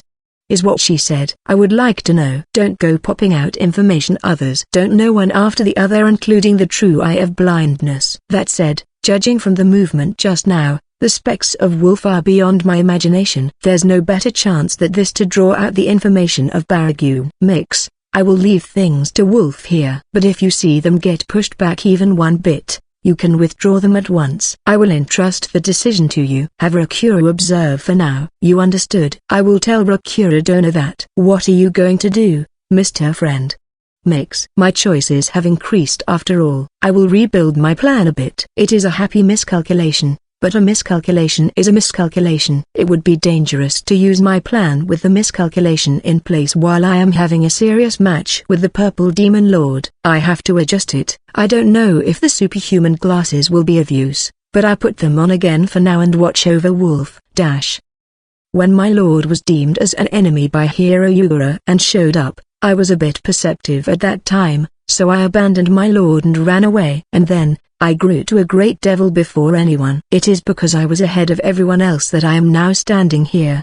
The first thing I felt when I became a great devil was not a sense of superiority but loneliness. There's no one standing on the same view as me. I thought that was very boring. A new great devil was born a while after, and I remember my heart becoming pretty peaceful at that time. Someone that can stand by my side finally appeared. I would be able to speak as equals, fight, win, and compete. I thought that. But all the great devils pretended to respect me and kept their distance. The only one who tried to get close to me was Biglukt, but he perished before he could grow completely. And then, this happened.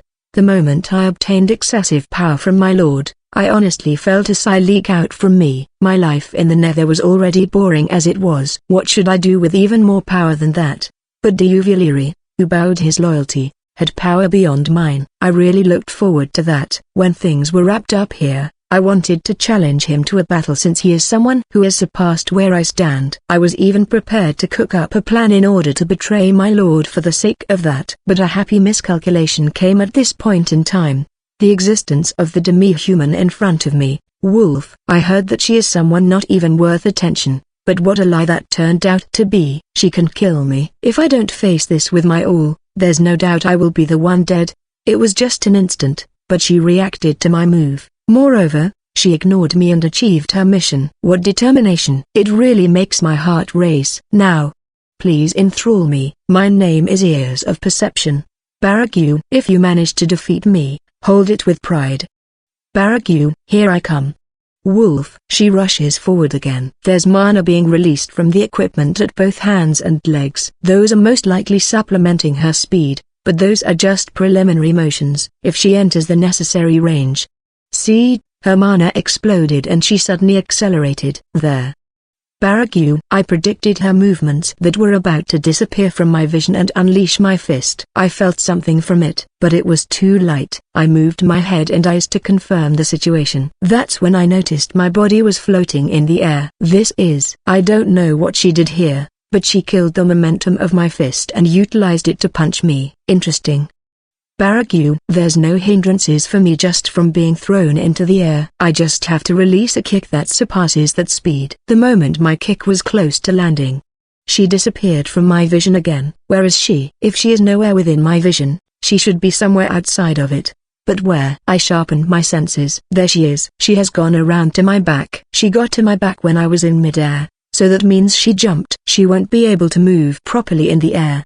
I ignore my leg that lost its target. Shut up my body that's screaming in pain, and forcefully swing my right arm behind me. That should have hit, or not. My body spun to the back with the momentum of the back fist, turning my vision along with it. There she is. She certainly was behind me. But she is far away. She should have been right behind me, and yet, she is around 2 bodies further away. Are you telling me she flew up? I see. So she accelerated once more in midair. Our eyes meet. There's no doubt about it. The next action she will take is to do an attack with her acceleration. I have already unleashed a kick and a punch, so my posture has crumbled. It is impossible to avoid. I ready my remaining arm as a shield to defend myself. I can grab her. Even if that's not possible, I can sacrifice an arm and use that opening and reposition. She shouldn't be able to readily move again after accelerating for an attack. My body will then reach the floor with that momentum. My attacks should be able to reach if we are right by each other. I will aim for that moment. Now, come, smash that right fist you are holding aloft onto me. She accelerated. It is impressive speed. My right arm might get broken from this, but it is a necessary sacrifice. That's way too fast.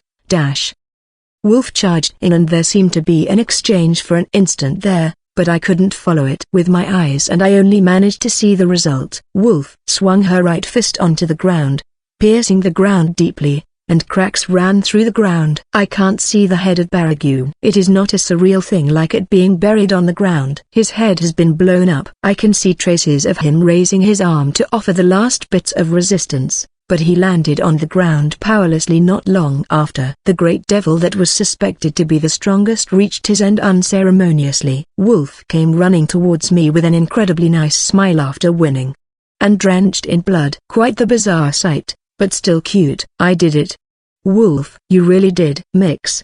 Please wash off the blood on Wolf. The only ones who are currently shocked by this are me and Mix. Ekdoik and Ilias were showing faces as if saying good job. Rakura is operating as usual. I head to where Ilias is while Mix used water magic and wind magic to wash Wolf. Ilias, you knew about the fact that Wolf had become this strong? I could feel that the mana inside of her was getting more and more refined by the day. After all, I felt that progress of hers with my skin. Ilias. It was so out of expectations that my plan ended up pretty derailed, you know? I had to readjust it a whole lot. You look down on us way too much. We are seriously fighting here for your sake. Ilias. Ilias was speaking proudly as if it was about herself, but Rakura suddenly placed her hand on her lips and tilted her head. But doesn't that mean the turn of Ilias-san is gone now? Rakura. Ilias froze in place with her smug face. That's right. The remaining pieces of the demon lord are left leg, tongue, and herself. I currently can read the position of every piece she places. It is possible to win this without a next battle. Ilias was boasting so much about relying on her, and yet, there's the possibility that this will end without using our ultimate weapon. No, it is possible for you to me, Ilias. As if I would miss as I am now. Show me your eyes for a bit. Ilias. Ilias moved her face closer to mine and peered into my eyes. She most likely wanted to confirm just how far I am. It is pretty muddy, but it seems like it is still fine. Ilias. There's still things I have left to do after all. I am taking my time doing what I can. I did allow you to use it once only, but to use it for a long period of time is just... No. You are keeping your promise, so I will stop the complaints. Ilias. If you have the leeway to complain, please prepare yourself for the next battle. Your turn is coming next. I have a turn? Ilias. The finishing touches will be coming soon. I will let you fight with everything you've got, so prepare yourself. I waved my hand and head to where the purple demon lord is. I could feel unpleasant sweat flowing out from my back. That Baragune was overwhelmed. One of my trump cards following Duvalieri was defeated that easily. Just what in the world is that demi-human girl? The amount of mana she has is one thing too, but a lot of things about her are just out of the norm. It was power as if I were looking at Yugura, the personification of unreasonable. No. Duvalieri isn't below her here. I have placed all the monster strengthening methods I have created since resurrecting on him. I should have gotten him specs that should allow him to fight on equal or superior grounds even against a combat-oriented demon lord. No, that's not it. What's truly getting me uneasy here is not that. It is about my match with him. There's 3 remaining pieces. I finally have to bring out my piece, which is my losing condition, onto the board. If he has read the position of my pieces on the next one, I would lose without Duvalieri fighting. I won't be able to obtain him. In body or heart. You are not looking too good there. He walks over to me. Those black eyes were looking at me emotionlessly. Ah, what unbelievable eyes he is making. Calm and cold to the bone as if he is seeing right through my heart. An emotion I barely felt any of even at the time when Yugura killed me. Yet it was controlling my body now. So this is shivering. This is fear. What a wonderful and fearsome emotion. But I must not lose. I want him. That wish of mine is the real deal. The first person I have found worth in, and I can obtain him. But behold the chances for that. Even that opportunity might get snuffed out real soon. How did things end up like this? I thought I was at an advantage here, and yet, when I opened the lid, this is what I was greeted with. This is not solely his own strength. The strength of the people he brought is far above that of the pieces that I prepared. This time it is dissatisfaction. It is true that the strength of Wolf was far more than I imagined though. Who knows how serious you are about that statement? Purple. Everything about it is true. The one over there is Rakura, a Magus cleric that can see through lies. As long as I know people like that exist, there's little point in lying in this world. It is true that I can pull off something similar to that. I have learned how to read the real intentions of others' words through the fluctuations of their mana. That's why I know he is not lying. That said, it is just a small miscalculation. I originally planned on coming here with just the Gold Demon Lord and Ekdoik after all. Are you trying to imply that you would have won this match even if that was your roster? Purple. He didn't answer and just looked at my face. Yeah, I can tell even if he doesn't say it out loud. The strength of that man raised by Bigligd would have worked on all the great devils aside from Baragune and Raimi Aguresca. And the reality is that he defeated Raimi Aguresca. If we were to include the Gold Demon Lord in the equation, it would have been possible to bring about a state similar to this one. Right now he is simply crushing me with his excessive fighting force. I want to ask one thing. You don't think I would accept losing to become yours on purpose?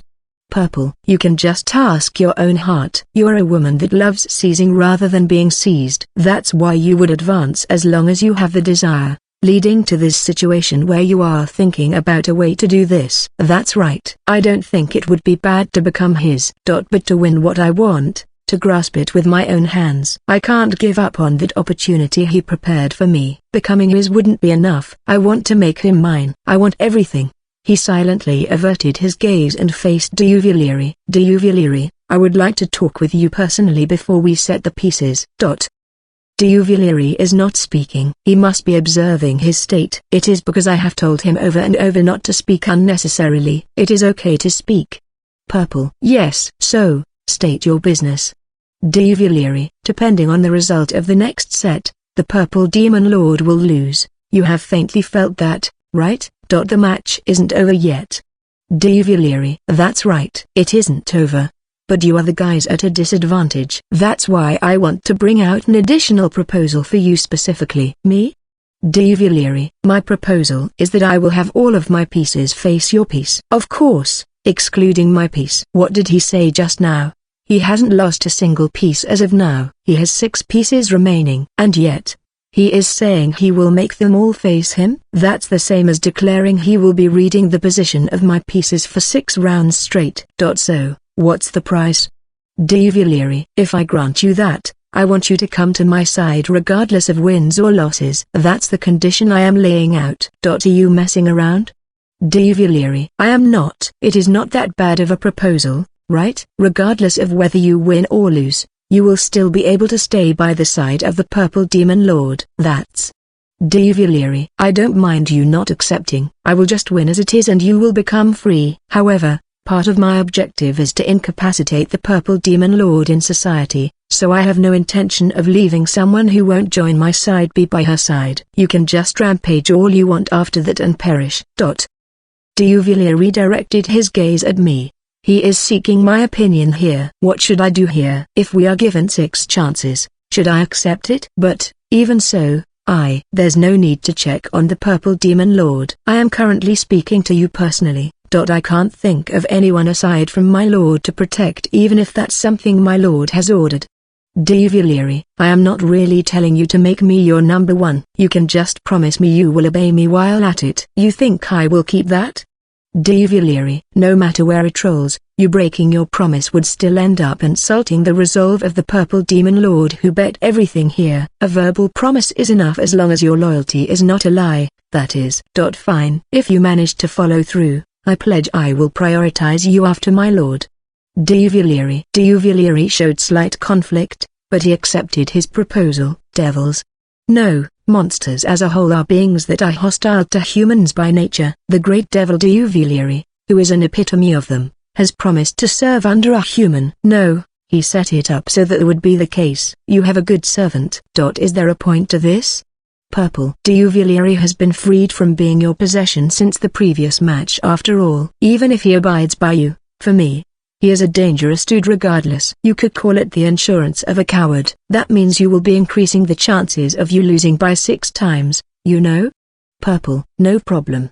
The chances of me losing to you in a reading battle are gone. He silently looked at me. I am scared of making eye contact. His eyes are serious. He plans on landing the positions of my pieces in succession. Is it okay for me to allow that? He has been exposing his losing condition the whole time, and yet, right, if I were to set a devil in this table, just for your information, I can read the positions of your pieces by comprehending your thoughts. I can sniff out any cheating instantly, even the proof of you trying it. Now, let's place the pieces. No good. He has read every single action of mine. If I were to get scared and escape to the easy path, he would definitely push the brand of defeat on me. I must think. I just have to catch him off guard. The position of the pieces showed and they faced each other. None, tongue, me, none, left leg, none, knight, none, him, cleric. Just as he declared, the piece of Duvalieri and his comrade have lined up. The expression of the Purple Demon Lord clouds again. That said, it seems like she has recovered to the state before Baragun was defeated at least. That's good. It would trouble me for you to despair already. I must conquer Duvalieri no matter what before pulling my last move. The reason why I went out of my way to clash Egdoik with Remiagureska, and the reason why I clashed Rakura and Wolf to Baragun was for the sake of this. My first objective was to bring out the power of the great devils that have been given special enhancements with Egdoik who excels at survival. Next, I wanted Wolf to buy time since she excels in speed, and have Rakura get a grasp of them through actual combat. That was my original plan. There's no doubt the biggest fighting force of the Purple Demon Lord is Duvalieri. Settling the battle with Duvalieri is something inevitable for the sake of having a clear victory against her in this serious match. I planned on leaving Remiagureska to the Gold Demon Lord if possible, but the happy miscalculations continued. Egdoik won and Wolf became way too strong. Rakura had a short time to learn, but she should be able to manage somehow. I thought about putting Elias and Wolf together since she has become this strong, but my instincts prioritized Rakura over Wolf. Their teamwork has been polished to a decent degree at the time when they fought Pashuro, but that was just Elias matching Wolf. I don't think Wolf as she is now can achieve high teamwork. There's even the possibility they won't be able to show proper movements and weaken as a result. As such, I decided to choose Rakura as the best support for our strongest fighting force at present, Ilias. Now then, it is strategy time. I move away from the table and head to where Ilias and the others are. Ilias was making a really happy face and seemed elated. On the other hand, Rakura was making a displeased face. I gave one more order to Rakura at the time before they fought Baragyu. It was, prepare for your battle against Diuvilieri after this one. It has really turned out as Counselor Sama stated. You could have chosen Wolf-chan instead of me though.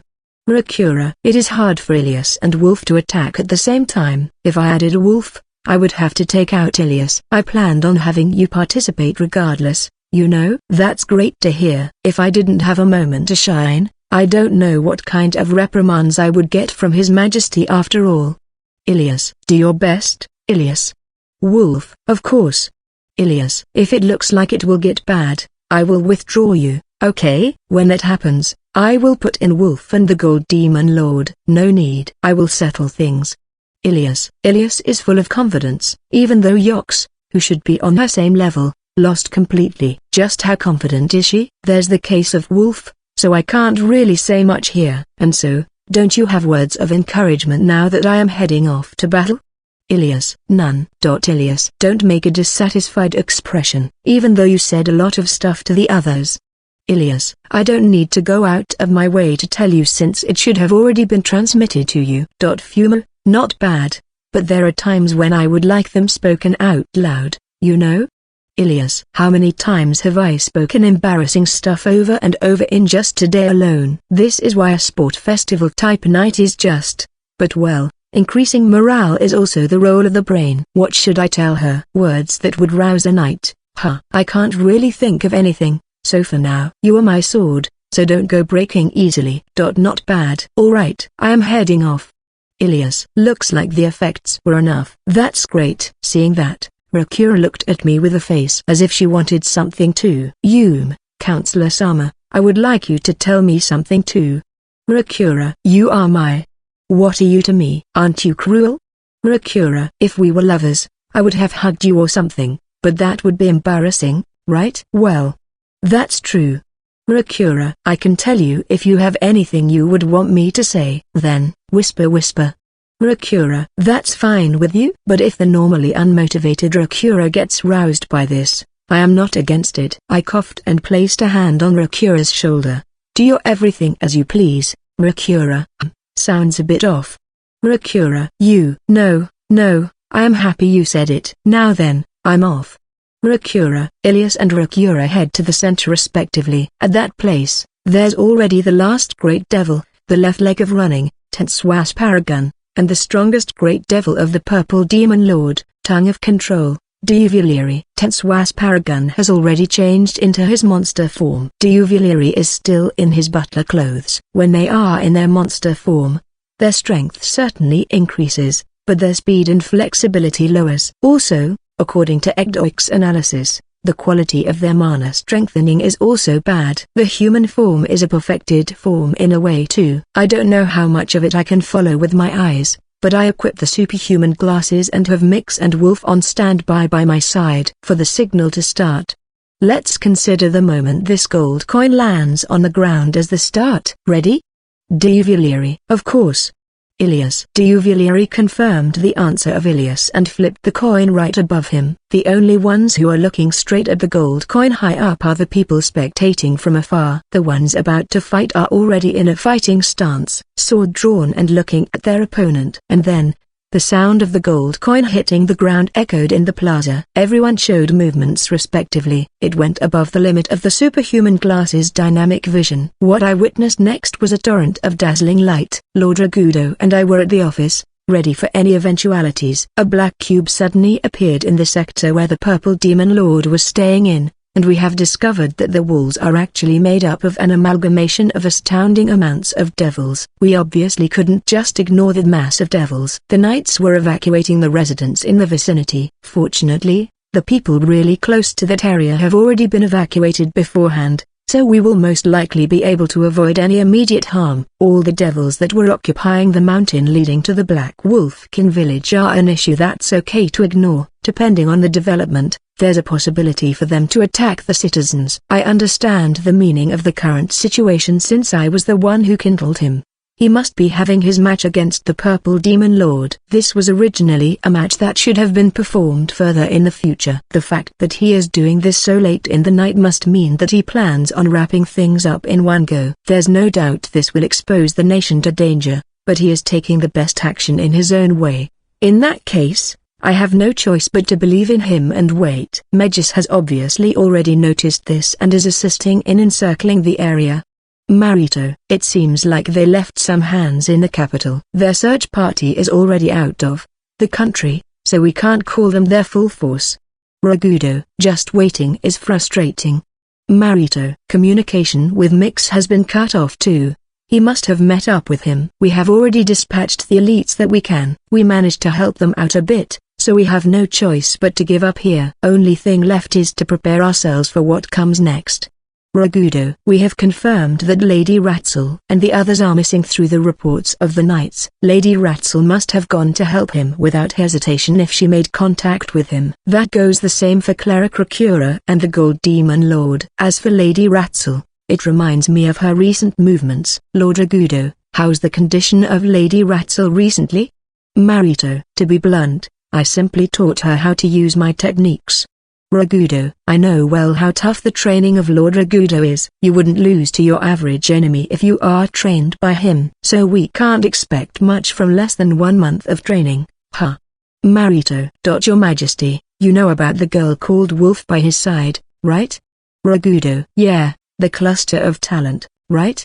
Marito. There's no way I wouldn't know. She is the Black Wolfkin that's often by his side and is a peculiar white girl. The mana I can feel from her is not normal. She has trained against the Knights of the Ragudo division, and has grown at an abnormal pace. She is being instructed by the Holy Fist Gradona who is on the same level as Lord Ragudo. Yeah, if that girl is a cluster of talent, Lady Ratzel is a cluster of training. I reached completion when I was older than 30. After grueling effort and lots of experiences, I managed to hone all my techniques and spirit. Lady Ratzel has been polishing herself since a very young age. If it is solely in terms of her body, she has already gone above my prime since several years ago. Ragudo, she has that much inhuman strength after all. I can tell. Marito, there were many knights who were far superior in technique than Lady Ratzel. However, Lady Ratzel overwhelmed the others in the swordsmanship tournament. It is on the level where she would mow down her enemies barehanded after her sword was smacked away. This is not a joke. She had enough power to crush the enemy with pure strength against enemies who she couldn't compete in technique against. After that, she was reprimanded by Lord Ragudo, and Lady Ratzel held back her power, and told her to fight with technique. Lady Ratzel has obtained techniques that allow her to use her own strength to its utmost. Ragudo. That sounds scary. Marito. Yeah, she has most likely overcome even her father. Ragudo. I am not that acquainted with her father, but it is not like I don't know him. He is the man that reached the lieutenant rank in the Ragudo division at a young age. He lost his life in a monster attack, but it is said that his strength might have surpassed even that of Lord Ragudo if he was still alive. The one who inherited his talent thickly and had it blossom with insane training is Lady Ratzel. So she has shaped up in both body and mind, huh? Marito. No, he must have been the one who trained her heart. Ragudo. I see. That's true. Marito. A fully seasoned knight must excel in everything from body and mind. Lady Ratzel is a young knight, so her heart and technique were lacking. Even so, she had power comparable to that of other knights. Thus, she couldn't avoid discord with other knights. But the existence of my friend provided a big change in Lady Ratzel. The half-baked person who chased after the phantom of her father is not there anymore. The techniques woven by the preceding knights of Taizu have been inherited by her. She is without doubt a knight of Taizu now. Ragudo. Right leg of Roaring Zashpenfoss. Left leg of Running Tenswas Paragon. The physical advantages of the special parts from these opposing great devils are extremely outstanding. The destructive power of Zashpenfoss's right leg created shockwaves that would roar vastly. Tenswas Paragon's left leg is said to even trample down sound as it runs.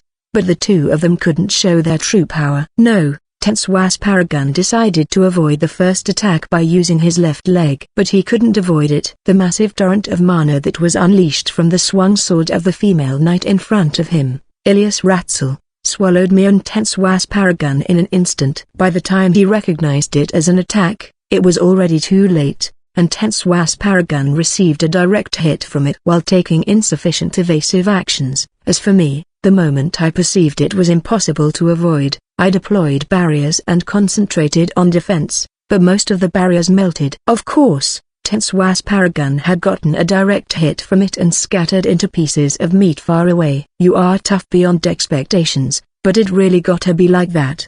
Ilias. She was making a completely refreshed face despite having swung an attack like that unreservedly. It wasn't just for show that she appeared last. I have investigated quite a bit myself, but it seems like the information I got is very different from the real thing. Devilery. If it is information about who I was until now, it would be easier to just throw it all away. Ilias. She sank her body deeply and took a step, fast, a rush that doesn't lose to that of a demi-human just now. I deploy barriers and counterattack. No, avoid. My instincts worked here and I jumped to the side and, at the same time as I did, the barriers I set were all sliced apart. It is as if the speed of her sword didn't fall at all. Is that even possible? Even Baragurin was slowed down a bit when he destroyed the barrier of Rakurasulf. The strength of the barriers I placed may have been lower in terms of density compared to that one, but its defense should have been above that one in terms of their aggregate defense. Just what kind of trick is that? Devilery. There's no trick. It is pure unadulterated mana strengthening. Ilias. She swiftly takes distance from me after I evade, most likely in preparation for any counterattack from me. And then, she answered me after judging there's no follow-up attack. That much power with just mana strengthening? Devilery. That's right. The Knights of Taizu specialize in the mana strengthening of everything. I thought I had learned it pretty well myself, but after getting proper instruction, I learned that I was actually doing it all wrong. I thought it was fine to just gather up mana and harden it, but that wasn't the case. Ilias. Saying this, she weaved the mana in her whole body and displayed her mana strengthening. The trained mana was flowing tightly around her whole body. This is what I have been doing until now, but this is the initial stage. You apparently enter strengthening for the first time after this step. Until now, me and the others were strengthened in this state, so I didn't even question it. To think my lack of socialization would go around and affect even my training. Ilias. The mana in her whole body disappeared all of a sudden. No, she hid it completely inside of her. It is permeating the skin, muscle, and bones in her whole body. I have never seen a mana strengthening this dense. At the time when I lost in a battle of strength against Gyrista, I even thought this was the limit of my strength. According to Lord Rigudo, I apparently couldn't take advantage of my power because I trained too much in a haphazard manner. Ilias. Are you really a human? Devilery. What a rude guy. I'm without doubt a knight. Ilias. She came at me at the same time as she said this. There's no point blocking with barriers. Her current attack power is enough to reach my neck. But what about it? This is not a power that I originally planned on using against humans, but this is not a situation that allows holding back. This is for the sake of my lord. I shall waive my everything. I avoid the sword that can't be seen with the eye. At the same time as I did, I readied my left arm and pierced. She swiftly blocked my left arm with her sword, but she couldn't kill the impact of it completely and was blown far to the back. She immediately regained her posture, but her expression was clouded faintly. Pursue the attack. No, this position would be bad. A barrier was created in the same location where she was sent flying, and another barrier was set afterwards. This is an attack from Rakurasulf at the back. So you can see it. The line of the barrier. Rakura. Maybe I should copy how you aimed for the easy to defeat Tenswas Paragon first. Devilery. I took a step with my left leg and jumped right to the front of Rakurasulf in one go. She barely reacted and took distance, but I had no intention of letting her escape. I detached the bones of my right arm and shoot them. It pierces her shadow and seals her movements. This is Rakura, there's no need to understand. This is the end. Devilery. I swing my right leg towards her head. I can tell she is trying to set a barrier. But there's no issue. It would simply break. But Rakura Solf suddenly moved to the back and Ilias Ratzel showed up instead, clashing her swung sword with my right leg. That shockwave roared through space. Our strengths are equal. No, I am above hers. The two of them were blown to the back from the shockwave that was created. I should have linked her up with my right arm though. I see, so she crushed the bones at the time when she jumped in. Huh. Thank you very much, Ilias-san. Rakura. Don't worry. But that just now. Ilias. Yes, it is the power of a different great devil. Rakura. That's right. The pawn mask is not simply a tool to receive mana from my lord. It is also possible to inherit the specialties of the dead great devils through the mask. You have kindly ended all the great devils aside from me. Basically, I have obtained all their powers. Devilery. The pawn mask which served as shackles for the incapable and unloyal was put on them not only for the sake of receiving the mana of my lord. It was in order for me to reach even greater heights by obtaining their powers as the one who is the most loyal to my lord. I was trained as a trump card against the other demon lords. Left arm of piercing, Gyuga staff. Back of misperception, Fokajulbara. Right arm of tying, Hasharia Kudehito. Horn of burning, Fefulamas Kusho. Stomach of perplexion, Febushasu. Tail of shaving, Tzaru Kanritesa. Right leg of roaring, Zashpanfos. Left leg of running, Tenswas Paragon. Nose of sniffing, Ramiagureska. Ears of discerning, Baraguwarin. The result was that I took over these 10 special abilities. A close aid of my lord, the purple demon lord, with befitting power had been perfected here. Of course, it would be troubling if you were to forget about my own power. Be crushed. Devilery. The moment I spoke those words, the two in my vision received an impact as if they had been hit with the effects of gravity magic. Tongue of control, mine special ability that allows me to forcefully order others with my words. It is a far inferior power to that of the enticement from my lord, but it is the trait I am the most proud of as it reminds me of hers. Both of them recover soon after. That's right. This ability doesn't hold absolute restraining power. It is possible to keep someone restrained for a long time if they are caught off guard, but against enemies who have braced themselves and have roused their mana, the most it can do is hamper their movements for a moment. There's also a lot of cases where it can only be used when my words can be heard clearly, but being able to seal their movements for an instant is enough. Horns swell out from me and I unleash lightning magic all over the place. That won't work. Ilias. The lightning magic dispersed with a single swing of Ilias Ratzel's sword. It seems like her sword has a magic seal stone embedded in it. But it is not like the worth of these horns is gone. Even if it has been nullified, the light that was born from it will remain light that steals away vision and hampers your actions for an instant. In a situation where both sides have lost sight of each other, I can deal with the situation faster as I excel in my nose and ears. I grow the tail of Tzaru Kanritesa and unleash a sweeping strike. The first one to clash onto it was Ilias Ratzel. She managed to react even after having her vision stolen, but now that she has blocked the tail going at high speed with her sword, both of her arms are occupied. I shoot out a bone from my right arm and connect it to her shadow. At the same time as I did, I pierce with my jacked left arm. She may be able to defend herself at the moment, but she couldn't hold her ground as before and received a direct hit. I have managed to smash her all the way to a wall without her touching the ground. That said, she strengthened herself that much with mana. It should be far from a fatal injury.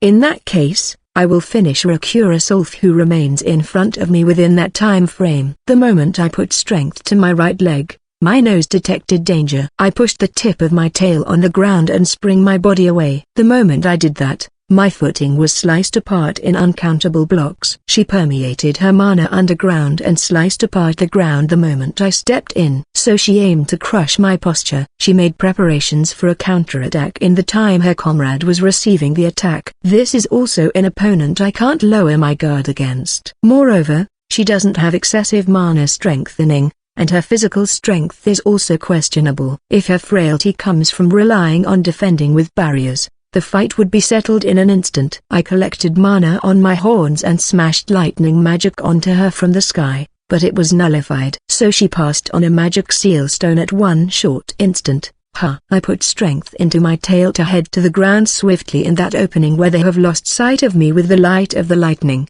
But my tail was sliced off on the way. So they sensed my movement means and tried to hamper me. My nose detects danger where I am going to land. Looks like they already set a barrier there and prepared to kill me, but that's pointless. I placed strength in my left leg, jumped in midair, and adjusted my trajectory. I lunged onto the ground as I regenerated my sliced tail, and absorbed the impact like a spring. By using the accumulated momentum and the step of my left leg, I do a double-layered acceleration to charge on editor. My ears detected a strange sound and I swung my right leg in a direction where my nose warned me. My right leg and Ilias Ratzel's sword clashed when she jumped in. Even though she was by the wall the moment I landed on the ground, she managed to reach me with a speed that doesn't lose to mine. But even with her jumping momentum, my right leg can easily kick away a single human. This time around, she was smashed onto the rooftop instead of a wall. But she mitigated the fall. She will most likely return faster than before. In that span of time, I felt the presence of a barrier, so I moved back for now to take distance. Ilias Ratzel immediately jumped back as expected. If I were to rush in forcefully, my legs would be targeted with barriers, and I would be hit. Destroying barriers is easy, but I can't block the sharpness they have when they appear. This formation makes it pretty hard to go on the offensive. Ilias-san, aren't you getting blown away the whole time for a while now? Rakura, you can say that, but getting hit with an attack like that in a posture where I can't stand my ground, it is only natural that I get sent flying. Can you do something about that, Rakura? Ilias, I may have better proportions, but because of the difference in muscle, I am sure you are the heavier one, Ilias-san. Rakura, HNGH, it makes me want to make it if you say it like that. Ilias, it seems like they still have leeway with how they are bantering here. He is seeing through the location where my barrier will appear before it is out. Rakura, I am also jumping in from his blind spots, but his sense of smell is abnormal. It is hard to fight while protecting you, Rakura. Ilias, that's right. Rakura Sulf's battle technique is not something to scoff at, but her strength as a combatant is low. Even if she were to defend herself with a barrier, I would be able to enter in a single strike with everything and barrier. That man created a situation where I am up against them 2 versus 1, and tried to make it advantageous, but it is instead hampering the movements of Ilias Ratzel. I don't need your protection though. Rakura, but just before, you had your shadow, Ilias. I could have dealt with it, you know. I knew that you would be jumping in, so I didn't do anything though. Rakura. Then, it should be fine, right? Ilias. Yes, please pull out all your power without getting distracted. I am the one in the supporting role after all. Rakura. They are going to throw away their defense then? That works just fine for me. Then, learn that conceit is going to lead to your demise. Devileri. I jump in with my left leg and try to dizzy them with the lightning magic of my horns at the same time as I did. My nose is warning me of Ilias Ratzel. But there's no issue. I use my tail as a shield and rush towards Rakura. I can feel my tail being severed. But there's no issue. I shoot a bone from my right arm below the tail and seal her movements again. I ready my left arm and direct it towards where Rakura is. My nose smells the presence of a barrier in front. But there's no issue. I extend my left arm just like that and pierce. I don't feel anything from my left arm. It is a position where it would be strange to not have pierced already. She avoided it. Considering her physical strength, she must have evaded before I unleashed my attack, meaning that she noticed I would aim for her the moment I shot the lightning magic. It seems like she didn't lower her guard at all even with such bantering. No, wait. My nose is still ringing alarms. You finally attacked me. Pain ran through my left arm. It is right after I pierced, so I can't shrink it in time. My left arm was sliced by her barrier. I see. So the barriers she had been placing until now that I thought were for defense were actually to counterattack. So you had thrown away defending with your barriers from the very beginning?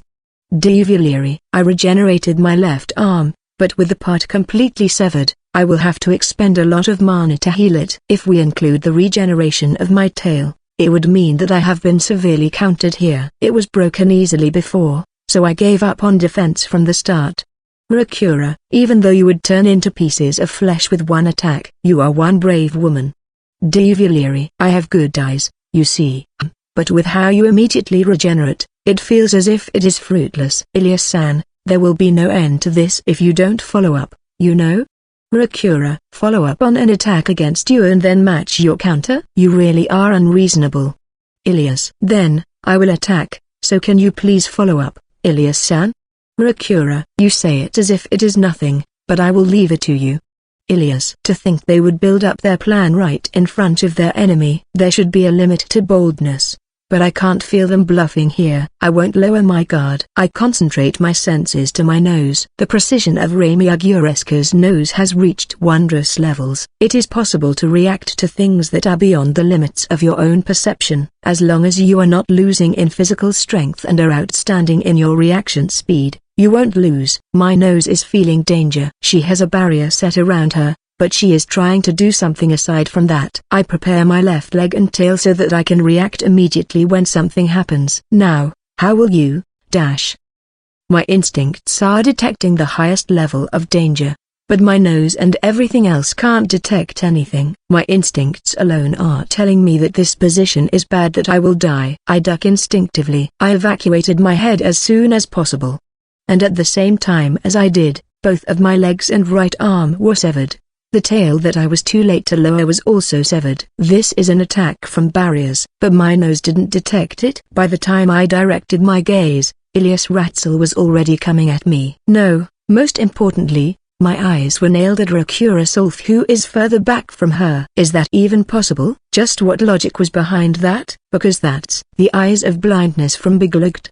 Devileri. The full power attack of Ilias Ratzel came at me before my thoughts could process it. Ekdoik is making an unbelievable face. Let's leave that aside. I couldn't follow most of the movements with my eyes, but it seems like a shocking development happened. An arm and both legs of Devileri were sliced off after a few seconds of looking at each other. It must have been the doing of Rakura, but Devileri was shaken by it, and received a direct hit from Ilias. I confirmed something flying far to the back. It seems like that was Devileri. Ilias is not chasing. Now that I looked closely, his right arm had been sliced in pieces and was on her shadow. Even after getting a direct hit, he must have used his severed right arm to tie her shadow to the ground. Oi, comrade. But well, the basic specs of Devileri are incredibly high, and yet, he also has the specialties of all the great devils. That's scary. Even if a number of the abilities don't work properly against Ilias and Rakura, the abilities that excel against individuals like the nose of Remy Aguresca are a pure threat. Oi, wait. But what's more surprising is the growth of Ilias. She is having an exchange that's not losing in any way against Devileri, who should be on the level of Lord Ragudo. She said she got a win on Lord Ragudo. I can tell where her overflowing confidence is coming from. But I don't know if I should be happy at how she has become more of a gorilla. While I was having those thoughts, my neck was being tightened by chains. It hurts. Don't ignore me on purpose. It is not on purpose. When I am wearing the superhuman glasses, my senses are way too sharp and I can't talk properly. I take off my glasses and face Ekdoik. It is rare for that Ekdoik to be this flustered. It is not like I don't understand how he feels. I could hear the shout of Devileri. What Rakura used was the eyes of blindness. It is the special ability of Bigelogt, who is the father that raised Ekdoik. Moreover, it is on the level where Remy Aguresca's nose couldn't detect it, so it is the true eyes of blindness that Ekdoik showcased for the first time not that long ago. He most likely can't handle having his ultimate technique being used by someone else in less than an hour later. Comrade, did you know about this? Ekdoik. No, there's no way I did. I didn't see much unrest in you though. Tell me the reason why. Ekdoik. He is sharp. It is true that I didn't get too flustered at the time when Rakura used that power. It seems like Ekdoik noticed after seeing that state of mine. The chains that you brought out in the fight against Remy Aguresca, Rakura alone was following those chains with her eyes. What? Ekdoik. That's right. At that time, I thought it strange when I saw the reaction of Remy Aguresca, so I moved my gaze towards my comrades. Ilias and the others had their eyes directed at Ekdoik or Remy Aguresca. And yet, Rakura alone was looking at the center where the chains were stretched around. She must have been seeing them by some means. That's the only opinion I had about that, but her using those eyes clicked. Why can Rakura Solf use the eyes of blindness that mine father gave to me? Egdoik. I have a few guesses about that one, but I am not certain. No choice but to confirm with the person herself later. As for one possibility, it would be that when Rakura defeated Biglight, she was granted the power of the eyes by Biglight just like he did with Egdoik. But that's a bleak possibility since Rakura doesn't even remember Biglight. There's one other guess that's pretty much a stretch, but even though it fits just right, there's way too many uncertain factors. There's barely any burden in her eyes too, even though that technique shouldn't be able to project whatever you want.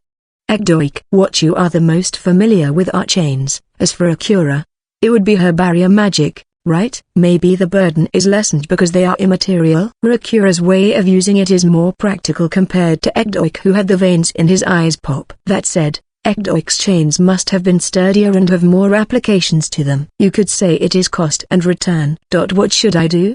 Egdoik. I don't know if this will serve as a consolation, but if I were to hire someone, I would prefer you by leaps and bounds over Akura, you know? I see. Right now even that is good enough.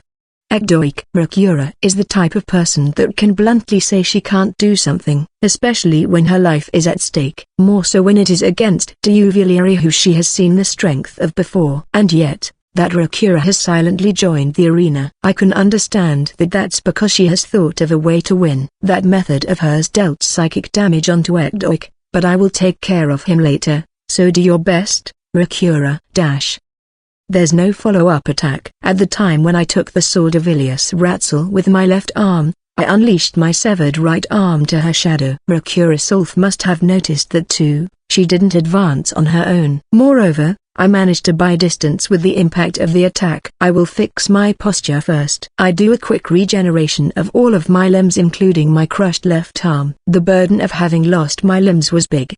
The exhaustion from the pain isn't that big of a deal. But when it comes to regenerating several parts of my body, the internal mana I lose can't be scoffed at. Even if I recover to a state where I am uninjured, I can't hide the exhaustion. There's no doubt that Rakura Soul fused the eyes of blindness. But this is not the time to be questioning her about the reason. Right now I have to win for the sake of my lord. I should not mix my personal feelings here. Ilias Ratzel destroyed the remains of my right arm restraining her at the same time as I regenerated. That's a surprise, Rakura. Wasn't that just now the technique Egdoik used? Ilias. Well, yeah, I managed to do it once I tried it. Rakura. Analyzing the information that entered my ears, it would be questionable whether she would be able to answer even if I were to ask her about it. Me and Ilias Ratzel are almost on the same level when it comes to physical prowess, and I can't properly detect the initial moves of Rakura Solf. I would say I am at a disadvantage here. How lenient. You think you have won already? Duvalieri. That's not our intention. We have no intention of losing from the very beginning though. Ilias. I see. Then let's continue.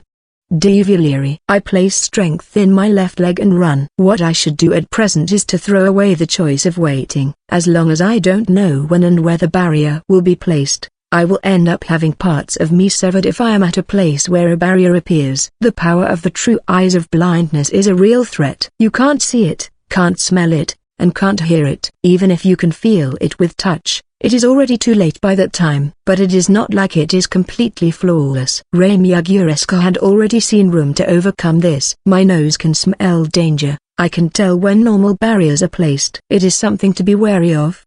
But what I should be the most wary of is not that. There. Duvalieri. The moment my instincts reacted, I smashed my tail on the ground and changed the trajectory of my rush. That's right. I had already formed a countermeasure for the true eyes of blindness in the attack of before. My instincts are telling me of death. I let my body take over and react to it. Detection of danger that goes beyond even the senses. As long as I can evade it, I can manage somehow for the rest. I feel how my tail was sliced off. It looks like I just barely managed to escape the danger zone. I will close the distance in one go just like this and deal damage. As if I will let you.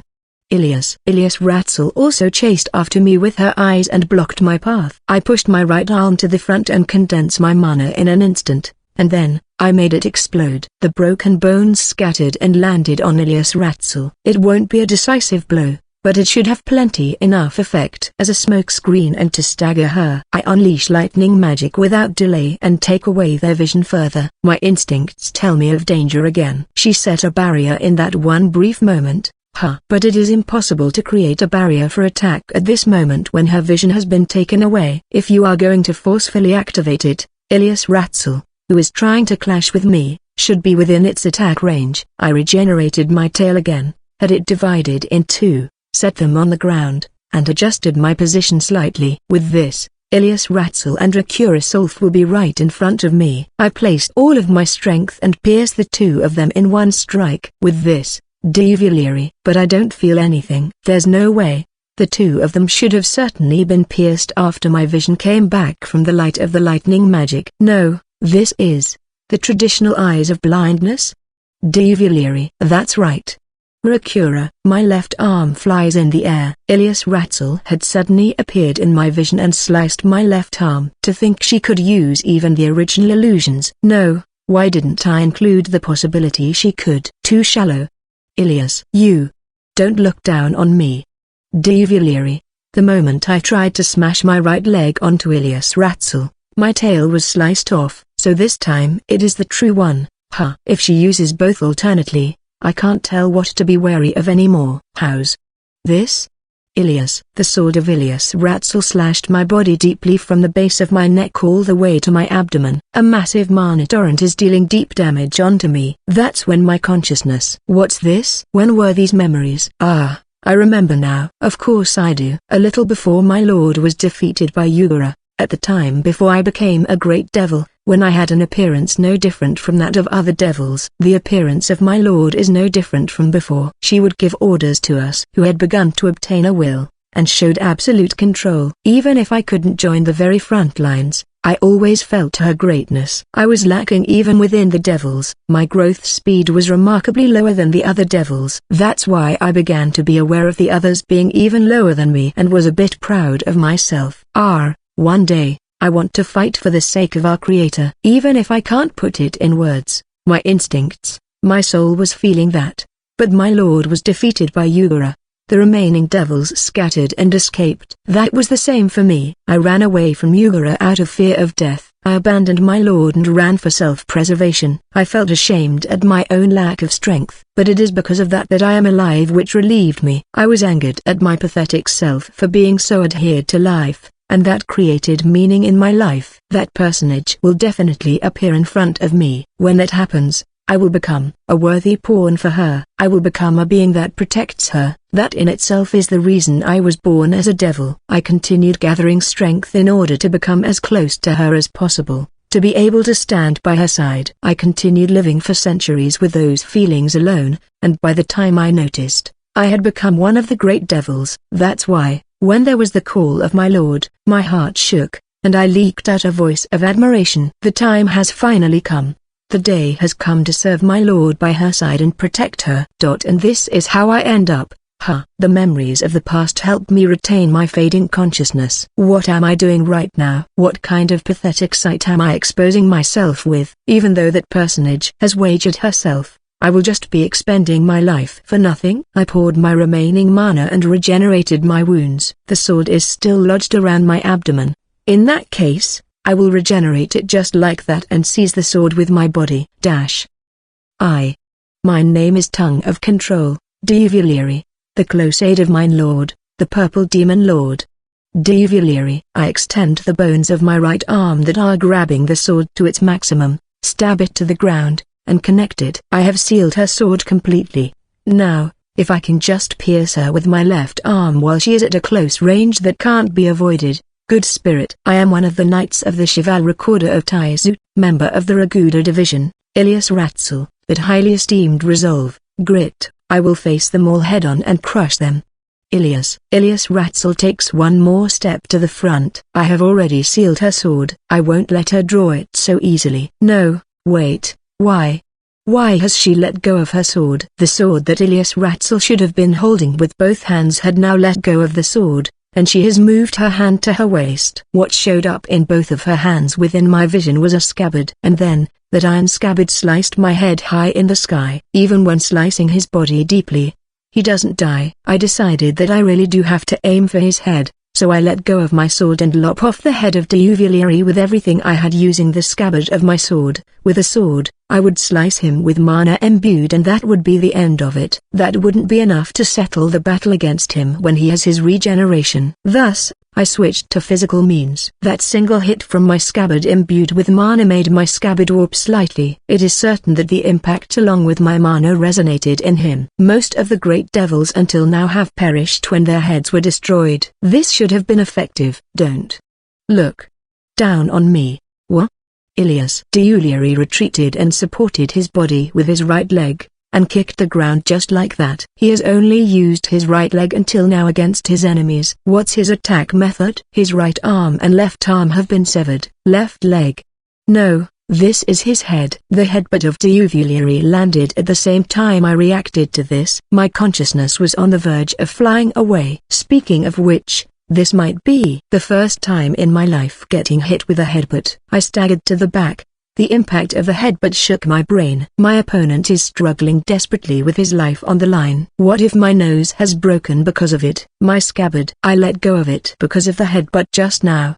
In that case, I will use my head too. I grit my teeth to the point of grinding them and smash my floating feet onto the ground. I extend both arms and grab the clothes of Diuvilieri. Take this, Ilias. I pay him back with a full mana strengthened headbutt. The impact on me was on the same level, but I was prepared at the time when I unleashed my attack. The pawn mask of Diuvilieri was destroyed and I got a peek at the eyes deep within them. The fighting spirit deep within those eyes has not been snuffed out yet. He can still fight. No, don't daydream here. I have no leeway to be checking the state of my opponent. We have both already shown our resolves here. There's no need to think at this point in time. I bring back both of my arms and unleash a headbutt again, stronger, with more momentum, driving it even further into the face of Diuvilieri. The butler clothes I latched on were torn off by the force of it, and Diuvilieri himself was sent flying to the back. He spins 3 times in the air, but he regenerated both of his arms at some point in time. His clothes have been strengthened with mana. That's why it doesn't break that easily with magic. Diuvilieri concentrated on regenerating both arms while accepting the 2 blows he would receive from it. I staggered lightly and stood up. I have Rakura on my side, so even if there's distance between us, the one at a disadvantage will be Diuvilieri. In that case, the method I will take is close-range battle again. There's no time to pick up the scabbard. My sword was also taken away with him when he was sent flying. Diuvilieri jumps towards us using his left leg. He is using me as a shield to protect himself from the gaze of Rakura. He is planning on challenging me to a straight-on battle. He stretched his left arm. The one with the highest attack power between both of his arms is his left arm. I jumped to the front to evade that left arm, and my right arm slid over his arm as I smashed it onto his face. I forgot to tell you this, but I have also learned martial arts from Maya. Ilias. My sword would break often at the time when I aimed to become a knight and was training. What I thought when I was ordering my sword was the most natural thing to think. How should I fight at the times when I don't have a sword?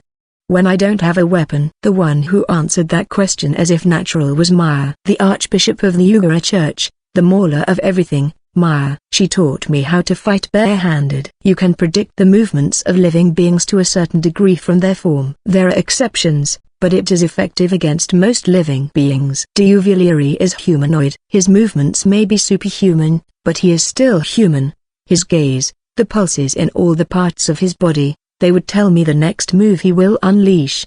By instinctively reacting to the opponent before they pull out their move, I can perform reaction speeds that are similar to predictions. My fist that utilized the full momentum of his attack landed straight, but I don't plan on letting it end with just that. I smash my left fist onto his unsteady head.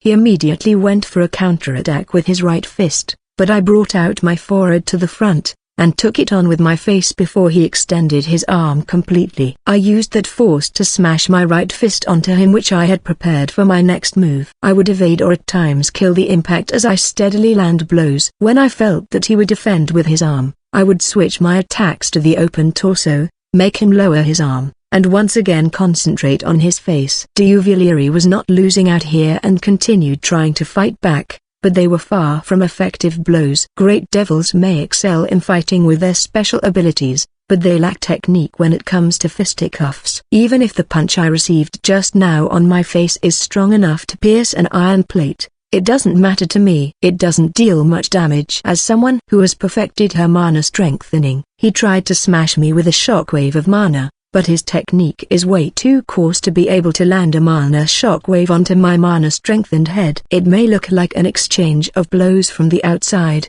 but the accumulated damage has a difference of more than 10 times the amount. There's no way Diuvelieri hasn't noticed this. That's why the only method for him to break through this is to add even stronger hits in. If he is going to try to deal a strong blow in a fisticuff, that's way too wide. Ilias. I evaded the large swing of his left arm with paper-thin difference. My cheek was cut, but I managed to deal with it with the least amount of movement. I used the surplus to grab his left arm with both of my hands and sweep his legs. And then, I raised his body up in the air with my shoulder, and smashed him onto the ground back first. Diuvelieri stopped for a moment at the impact on his back he hadn't received before. This is the decisive moment. I pour all of my mana onto my right arm and, just like the time with the sweep of my sword. No, with even more force than that. Only when you have sealed the movements of your opponent can you land a large swing against them. I mix purification magic onto it, and concentrate the mana strengthening onto my right fist on top of it. The technique of my mother that Maya taught me. This attack is comparable to a meteor. Just before I swung down that fist, Diuvelieri noticed the power of that attack, and protected his head with both arms. I knew that you would do that, but this attack doesn't choose the place it will land on. I smashed my full power fist onto the chest of Diuvelieri. The shockwave reached all the way here to the point that it made me wonder if it was an earthquake. This is the first time Ilias has showcased martial arts, but she pulled off a cross counter. Is she a professional boxer? Moreover, what she showed at the end is a rare judo technique. The mountain storm throw, I think. After that, she landed what looked like a big move. Diuvelieri is not moving. Ilias stood up silently, moved back,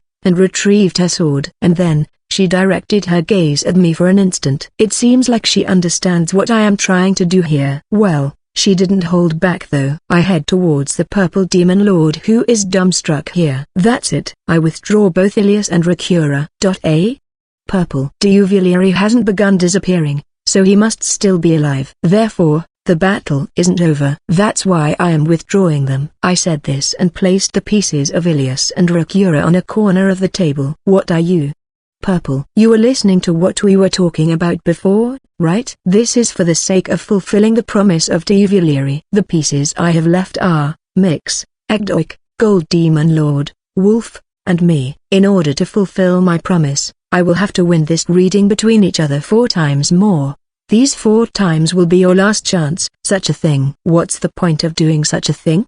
Purple. The purple demon lord gets emotional and shouts.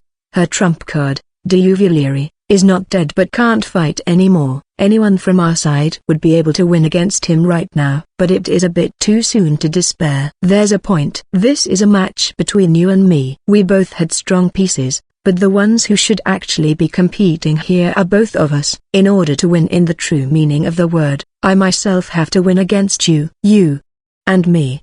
Purple. Just saying, but I will be going at my fullest to read the remaining 4 tries. I will understand your heart completely and surpass you. That's right. Everything was for the sake of creating this scenario. Regardless of whether the flow of the match was in my favor or not, I planned on making it this way. I would give as much of a chance to the purple demon lord, and win them all by reading her. I lost because he had strong comrades. I lost because my own pieces were weak. I won't allow her that delusion. Now, turn the gears in your brain with all your power. You are the only one holding the chance to obtain me. I will face that with everything. I will raise my worth until the very end. So this was his aim from the very beginning. My attention was directed at making both pieces compete for superiority. That's why I almost lost it when Diuvelieri and the strengthened Great Devils lost. That wasn't it. He has been competing against me since the very beginning. It was a competition to see whether I could catch him until the pieces were gone. He said that his original objective was to bring only Egdoik and Gold here. It is true that, even if both of them couldn't defeat Diuvelieri, it should have been possible to bring out my piece onto the board. That's right. The victories of his comrades may be something for him to rejoice about, but it served no point when it came to victory or defeat. No, it is not like there was absolutely no point. As long as he is a human, wiping out the great devils is advantageous for the human realm. But he is not showing interest in that. He is only interested in winning his match against me. This is his challenge. He is showing his own worth, and he is seeing whether I have the qualifications to earn that. My fingers are trembling. The only pieces remaining are mine and Diuvuliri, who is in a critical state. He said 4 times, but now that I only have 2 pieces, there's the possibility that a one-on-one or the match settling won't happen. No. He wouldn't make such a mistake. He has been bringing out his piece the whole time until now. I know the position of your pieces. I understand your thoughts is what he has been telling me. I have 4 chances remaining. Just 4. I have to win against him in a reading battle. But, can I win? First one, Mix and Diuvuliri's pieces faced each other. Of course, I will withdraw Mix. He said that and placed one more piece at the corner of the table. 3 tries remaining. Wait. When did I place my pieces? Are you telling me that I placed the pieces without even thinking properly? I must think. In order to outread him, I need to go beyond his read. But where should I place it? He can read my placements. How should I surpass that? Second time, Ekdoik and Diuvuliri. Ekdoik withdraws. 2 remaining. Half of my tries are gone while I was thinking. This is not the time to be running into negative thoughts. If he can read the placement of my pieces, he should be placing it like this. If I use that. Third time, Gold Demon Lord and Diuvuliri. I withdraw the Gold Demon Lord. Purple. There's now 2 pieces remaining. With this, he will fulfill the promise with Diuvuliri and can win against me with the next one. This will be the last read. Why can he read my thoughts so easily? I direct my gaze at him. His black eyes continued looking at me silently. Until now, I have never felt fear in the eyes of the strong like Black, Green, and Ugura. And yet, these eyes that can read my everything are unbearably scary. He is putting his all in winning against me. That tenacity is creating this result. No, I am also betting everything here. I just have to bet everything on this one time. I have to think. I should understand his thoughts too and read him. Remember the placements of the pieces. Was there any pattern to the placements until now? Were there any connections with my words and actions? There might have been faint signs. He must have been able to read ahead from those. In that case, he understands that I am seriously trying to read him right now. How can I betray his prediction in that state? Right. There was that option. The information I haven't told him. I can just think of that and arrange my thoughts around it. There's no way he would be able to analyze information that hasn't been provided. The information I haven't told him, memories. I think of the best placements for my pieces from that. Here, in this location, my piece won't face his. But not yet. I need to read the position of his next pieces. I think of him. Where would he place his pieces? Think. And after thinking about it, I narrow it down to one spot. I place my pieces. It should be fine here, right? It should be. It is the answer I brought out with effort incomparable to anything I have done before. I won't lose with this. I am done. Purple. Here too. We close the drawer at the same time. And then, the pieces show on the board. Wolf and Diuvuliri's pieces are facing each other. And my piece and yours are facing each other. That settles the match. I can't speak. Why? How? This is the end? In other words, I become his, and I won't ever be able to make his heart mine for eternity. No way. But, even so, his comrades have gathered around him. They are happy about his victory. I still can. I can. No, I don't have any more pieces to win against him. The great devils have lost. My full power thoughts have been read thoroughly. I already have no means to win against him and obtain him. With the Gold Demon Lord serving as a witness, I can't break the promise. I have nothing anymore. I have proved that I have no right to obtain him. No. There's no way that can be. The match isn't over yet. That's right. I still have a card. Not yet. I still have a way to obtain you. Purple. When I muttered this, he silently looked at me. Yeah, I know. The enticement, right? That's right.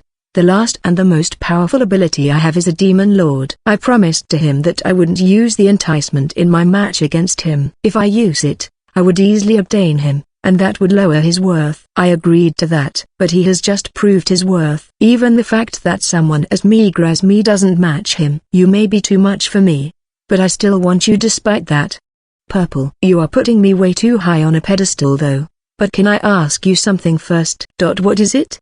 Purple. What will you do if even that enticement doesn't work? Even though I understand the meaning of that question, it still took me time. If my absolute power, that is the enticement, were to not work, didn't he propose this competition in order to avoid me using that power to begin with? That's not possible. You must be saying that your internal mana is so low that the magic won't work, but my enticement is. Purple. It works by calling the name of the other party, which in turn calls to their soul, right? You heard it from Gold, huh? That's right. Purple. This is not about my mana though. What I am asking here is what will you do if even that doesn't work? If that happens, you will have nothing left, you know? Nothing left. It is just as he says. I lived a worthless life and was given a second life by Yugura. This enticement is my soul peerless symbol that was given to me in my new life. Duvalieri has lost, too. I have no other means to obtain him aside from that. If something like that were to happen. No. That's not possible. I have already confirmed his name, the name his comrades call him, and the name he introduced himself to me with match. There's no chance he introduced himself to me with a false name. Even if he is a resident of Yugura's planet, as long as I don't mistake the pronunciation of his name, it should be effective. The only one who can block this is Yugura himself. I see. I won't be left with anything, huh? Then, that would instead allow me to give up without any grievances. I have this power, so I will be left with the lingering regret that I might be able to obtain you with it, you know? In the end, I am a mere demon lord that has grown depending on the power Yugura gave me, but I am fine with that. Even if my worth lowers, the worth I feel towards you won't change. Purple. His comrades tried to step in front of him, but he stopped them. Then, this will be the true last match, Purple Demon Lord. I will break the last of your strength, your enticement. He is seriously trying to defeat it, but he doesn't have the power to.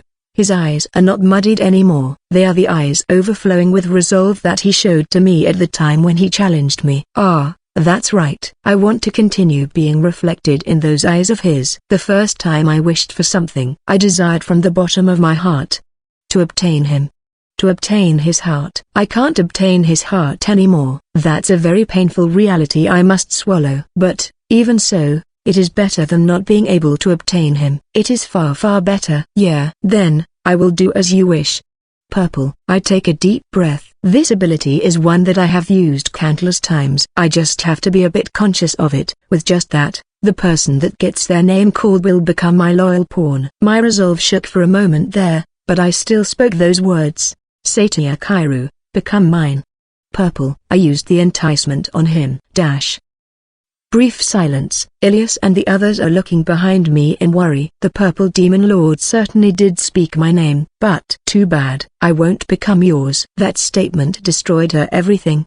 The enticement of hers didn't work on me. No way. Impossible. It is impossible. I certainly did use the power. I also confirmed your name. It activated, you know?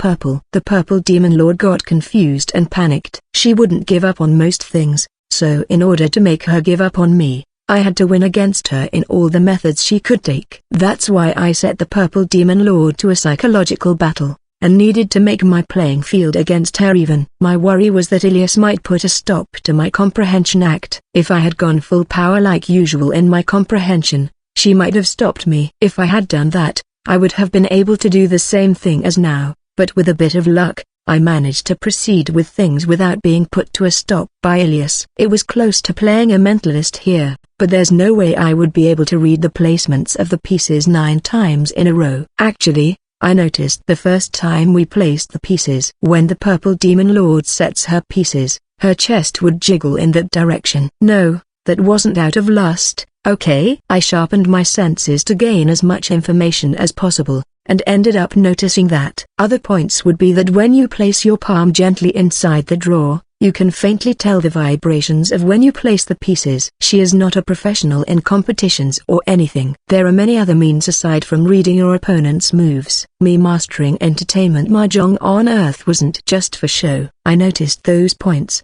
so I squeezed them out for all they were worth. Thanks to that, I had quite a lot of leeway in my thoughts. Me showing the purple demon lord the parchment was a bit of cheating. I actually have a lot of the same papers in my pockets. If the pieces lined up with any of the many papers I had, I would bring that scrap of parchment out. I made her believe I excel at foresight. There was the possibility of Baraguarin listening to this, so I didn't use the same trick though. The reason I used my piece continuously and tried to shake her every now and then was because I wanted to instill in her that I am indeed reading all her thoughts. Of course, my comprehension complimented me here. If the purple demon lord ran off to cheating, I would read her mentality in order to avoid her noticing my way of reading her placements, and would shake her with precision. I made it so she would stay in that mental state of losing in a reading battle. Judging from the personality of the purple demon lord, it was already within expectations that she would rely on the enticement after losing in the serious match. She was a former human too. If she has one thing to cling on to,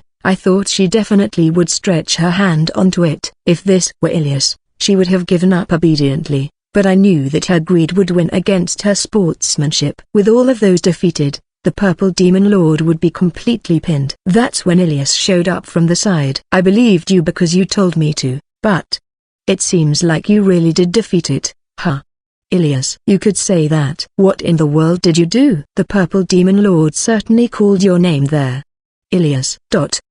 Why are you averting your gaze? Feeling some sort of guilty conscience here? Ilias-san is the type who would say stupid stuff like you won this time's battle because you used your brain, but her nose really does work well at times like this. No, nothing. I told you not to keep secrets. Judging from the way you are acting right now, there shouldn't be any issues with you telling us, right? Ilias. Are you not going to get angry? Depends on what you will say. Ilias. I would like to exert my right to refuse. Refused. Ilias. The people behind are already looking at me with eyes of this guy has done something. Well, even if I were to spill the beans here, there's no way to form a countermeasure for it though. It is a pen name, huh? Ilias. Satya Kairu is the pen name I used in a late-night radio program. Basically, an alias. Huh? Everyone was shocked by this. By the way, I was a zealous postcard artisan on Earth. That said, I recently switched to an email artisan though. You could say that was my username in that sense. Wait, you introduced yourself in front of Maya, right? If that were a lie, Ilias. No, a pen name is also a veritable name. I was thinking of making my way in this world with a pen name, so I called myself that. I stopped choosing the name given by my parents a long time ago. We got along so badly we broke off relations. My family register has been changed a long time ago, too, so my own name has become a pretty faint existence now. I thought about living in this Isekai with the postcard artisan name that was pretty decently received. That must have been the reason why it went through the lie detector of Maya-san. Man, who would have known there's a power like enticement in this world? But it is because there's something like that I challenged her. If I didn't have any means to get through the enticement of the purple demon lord, it would be over the moment she breaks the promise after all. In other words, you have been hiding your real name from everyone until now? Ilias. Yeah. You're getting an earful once we are back. Ilias. I really wasn't forgiven. I can't believe you didn't open up your real name to even your friends. Purple. I thought something like this would happen, you see. Liar. Ilias. Ilias retorted, and I feel like everyone behind also nodded at this. No, it is not a lie though. Stories where names hold some sort of power in a fantasy world are pretty famous. There's actually a lot of stories where they don't introduce themselves with their real name. As someone whose imagination was running wild when I just arrived at an Isekai, I was doing a lot of pointless things that would be akin to imagining what you would do when terrorists attack your school. Now that I think back on it, what was I even doing scribbling in the forest? So you knew from the very beginning that the enticement wouldn't work on you, huh? But you gave me the opportunity. In order to make me yours. Purple. It is not like there wasn't that intention too, but it was honestly also because I wanted to check how Taizu and Megis acted. That's why I was thinking the whole time about how to settle matters peacefully at the time when I first brought up the challenge. But I learned about your seriousness, so I have gone in with my everything for the win too. How mysterious. Even after I pulled out everything I could, even though I couldn't obtain you, even though I should be able to give up without any remorse. Purple. The emotions of people can't be quantified with a 1 or 0. Accepting things isn't as easy as it may sound. I think you are pretty impressive just from the fact that you can talk so calmly, you know. The purple demon lord was panicking not that long ago, but she is strangely calm right now. It is not like her eyes are blank, it is as if a weight has fallen off her. It is just weird to think you would lie about your name to everyone. Unbelievable. Foo-foo. Foo-foo-foo-foo. Purple. The purple demon lord leaned on the table and began to laugh uncontrollably. Was it that funny? No, all of the tension on her must have left and that must have leaked out from her after being baffled by it. The purple demon lord continued laughing and heaved. Fa-ah. Fa-ah. It has been a while since I have laughed this much. Purple. There's indescribable embarrassment when you laugh so grandly about it though. Oh my, isn't that fine? You crushed my feelings, so don't you think this much should be cheap? Purple. It would be great if you can give up with this though. An agreement is an agreement. I will give up on trying to make you mine and I will go to your side now, okay? But I don't plan on giving up on making your heart mine, you know? Purple. That's enough for me. I am glad you are sportsmanlike. Can you call that sportsmanship? Purple used the enticement after the victor of the competition was decided tonight, ya know? Gold. The gold demon lord poked out between us. Well, this is a match where we declared the gold demon lord as the witness. It is not good that she tried to pull off something on me after the winner was decided. It is pretty much the same as breaking her promise and using the enticement. Yeah, that's right, isn't it? Then, want to punish me together with the other demon lords? I have already decided to become his. If you try to put a hand on me, it would mean that you are being hostile to him, you know. Gold? Purple. NGH, yeah, I've returned to your sassy tone. Purple. By the way, what do ya plan on doing after this? Gold. After this? Well, she has a point. My relationship with the purple demon lord may be fine here for now, but I escaped from the surveillance of Taizu and Megis and did this. I can't just return to my daily life just like that. I will need to face Marito and Popuparo afterwards. There won't be much issue with Marito, but the top of the Yugara church will be a problem, a representative of the humans in this world. He sees the demon lords as enemies, and moves for the sake of the future of humans. The purple demon lord is not an enemy anymore, but there's no way they would just go and say okay, fine. Of course, I can't just hand over the purple demon lord to Megis. I have my own ideas about it. Purple demon lord, please treat Diuvilieri first. It will apparently take time for Diuvilieri to fully recover, but it didn't take long for him to regain consciousness. Diuvilieri opened his eyes, silently got up, and looked around. My lord. No, what happened to you, my lord?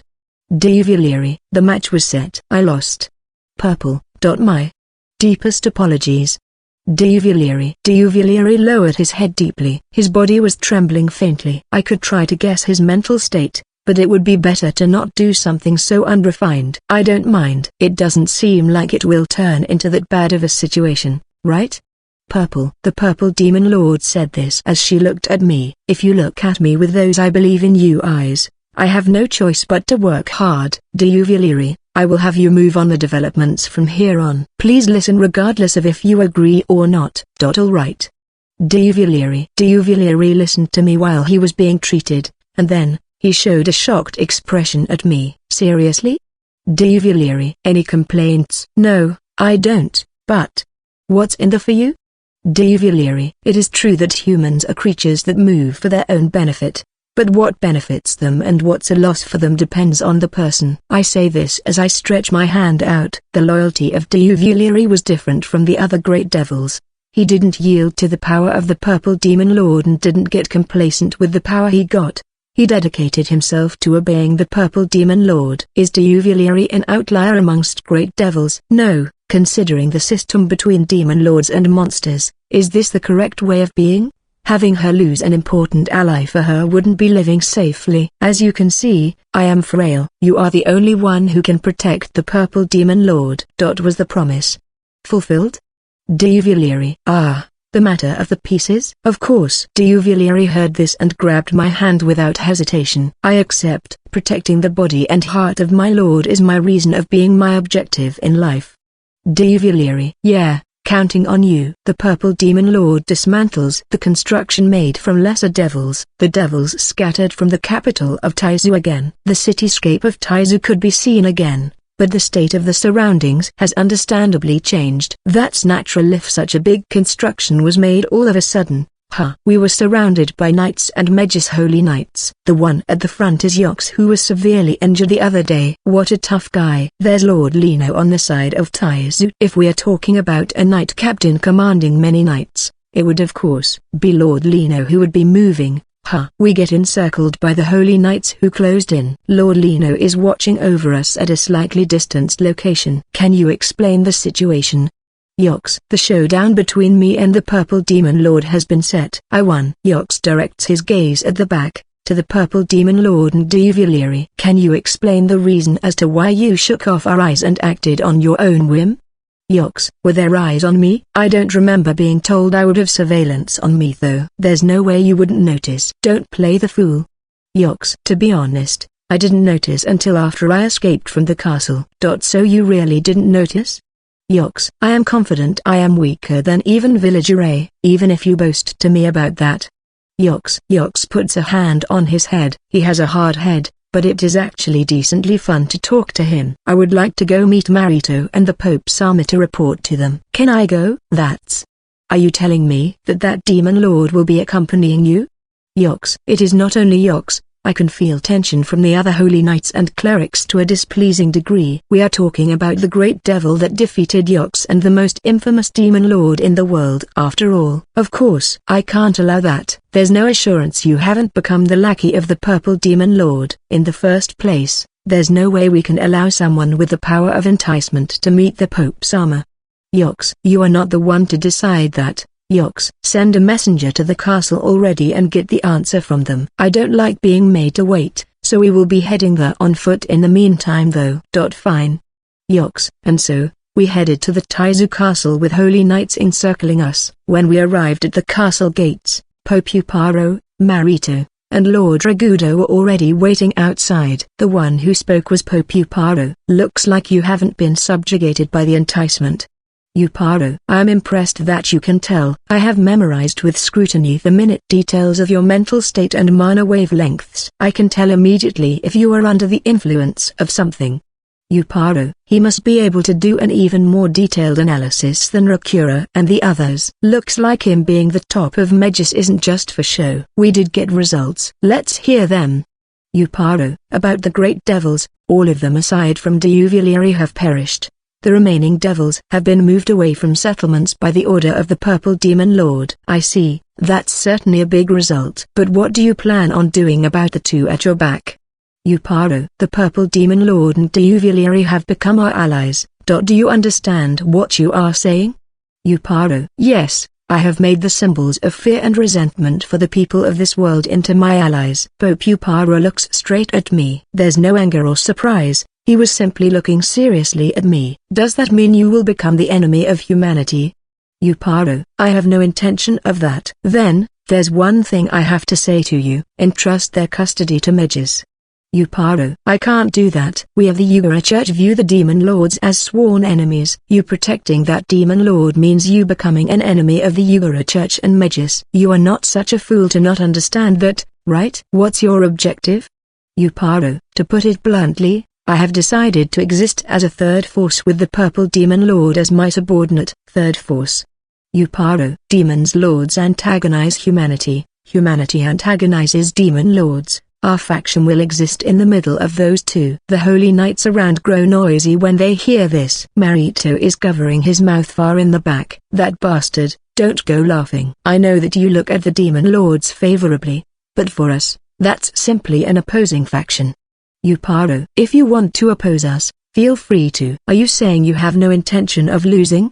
Uparo, no way. I am a frail human, you know. Also, really cowardly. Then, what are you trying to pull off by becoming the enemy of humanity? You understand that this is not something you can just manage somehow by yourself, right? Uparo, yes. As such, I have decided to have the Yugara Church protect me. What? Uparo, in the case something happens to me, I have set it up so that the people in this third faction will spread the method to learn resurrection magic. What? Yuparo. The surroundings get even noisier. The greatest taboo in this world. There's no Yugara church believer who doesn't know how fearsome resurrection magic is. The wariness is shooting up just from that name popping out. To be more precise, when the human side attacks the third faction, the Purple Demon Lord and the Gold Demon Lord will be able to obtain knowledge that will allow them to touch upon resurrection magic. As he said, this one. And Gani will be joining his faction, Yano?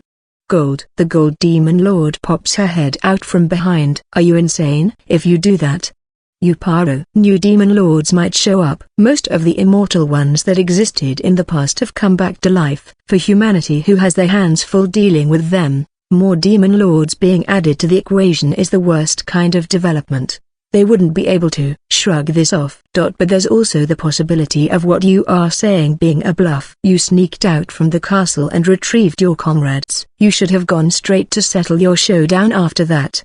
Yuparo. Yeah, but have you forgotten the reason why the Gold Demon Lord can be here? That's Yuparo. The Gold Demon Lord has left her clone at Gani. If she wanted to, she would be able to bring the information to Gani immediately. Also, it is possible to give things to the devils that are deployed. Of course, it will be hard to decode, but if it is the immortal demon lords, a single trigger should be plenty enough. The Purple Demon Lord is currently ruling over all the monsters that exist in the biggest nether of the world. We also have the great country of Gani by our side. If they want to put a hand on us despite that, new demon lords will be born. You could say this is a nuclear landmine. If they want to eliminate us since we might provide dangerous factors that will harm humans, you just have to create a clear reason as to why it will be detrimental to eliminate us. Gotta say, I have some pretty dangerous thoughts. But there's the need to get rid of such differences in order to face Pope Yuparo, who has a superior social standing. A conversation requires equal standings or nothing proper will be formed here. There will most likely be people aiming for me regardless of whether they are related to the Yugara Church. Therefore,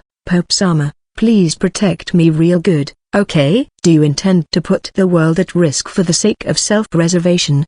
Yuparo. Yes. As you are already scrupulously aware, I am a coward. Pope Yuparo is making a really complicated face. Sorry if I gave you ulcers there. Let's invite him to a meal at Dog's Bone sometime. I was thinking that Marito came to the front. I can't say that Taizu will be joining that third faction, but if you are going to be putting a collar on the demon lords that we currently have no way of dealing with, I have no complaints. Fortunately, their representative is someone that can be trusted. You have my approval.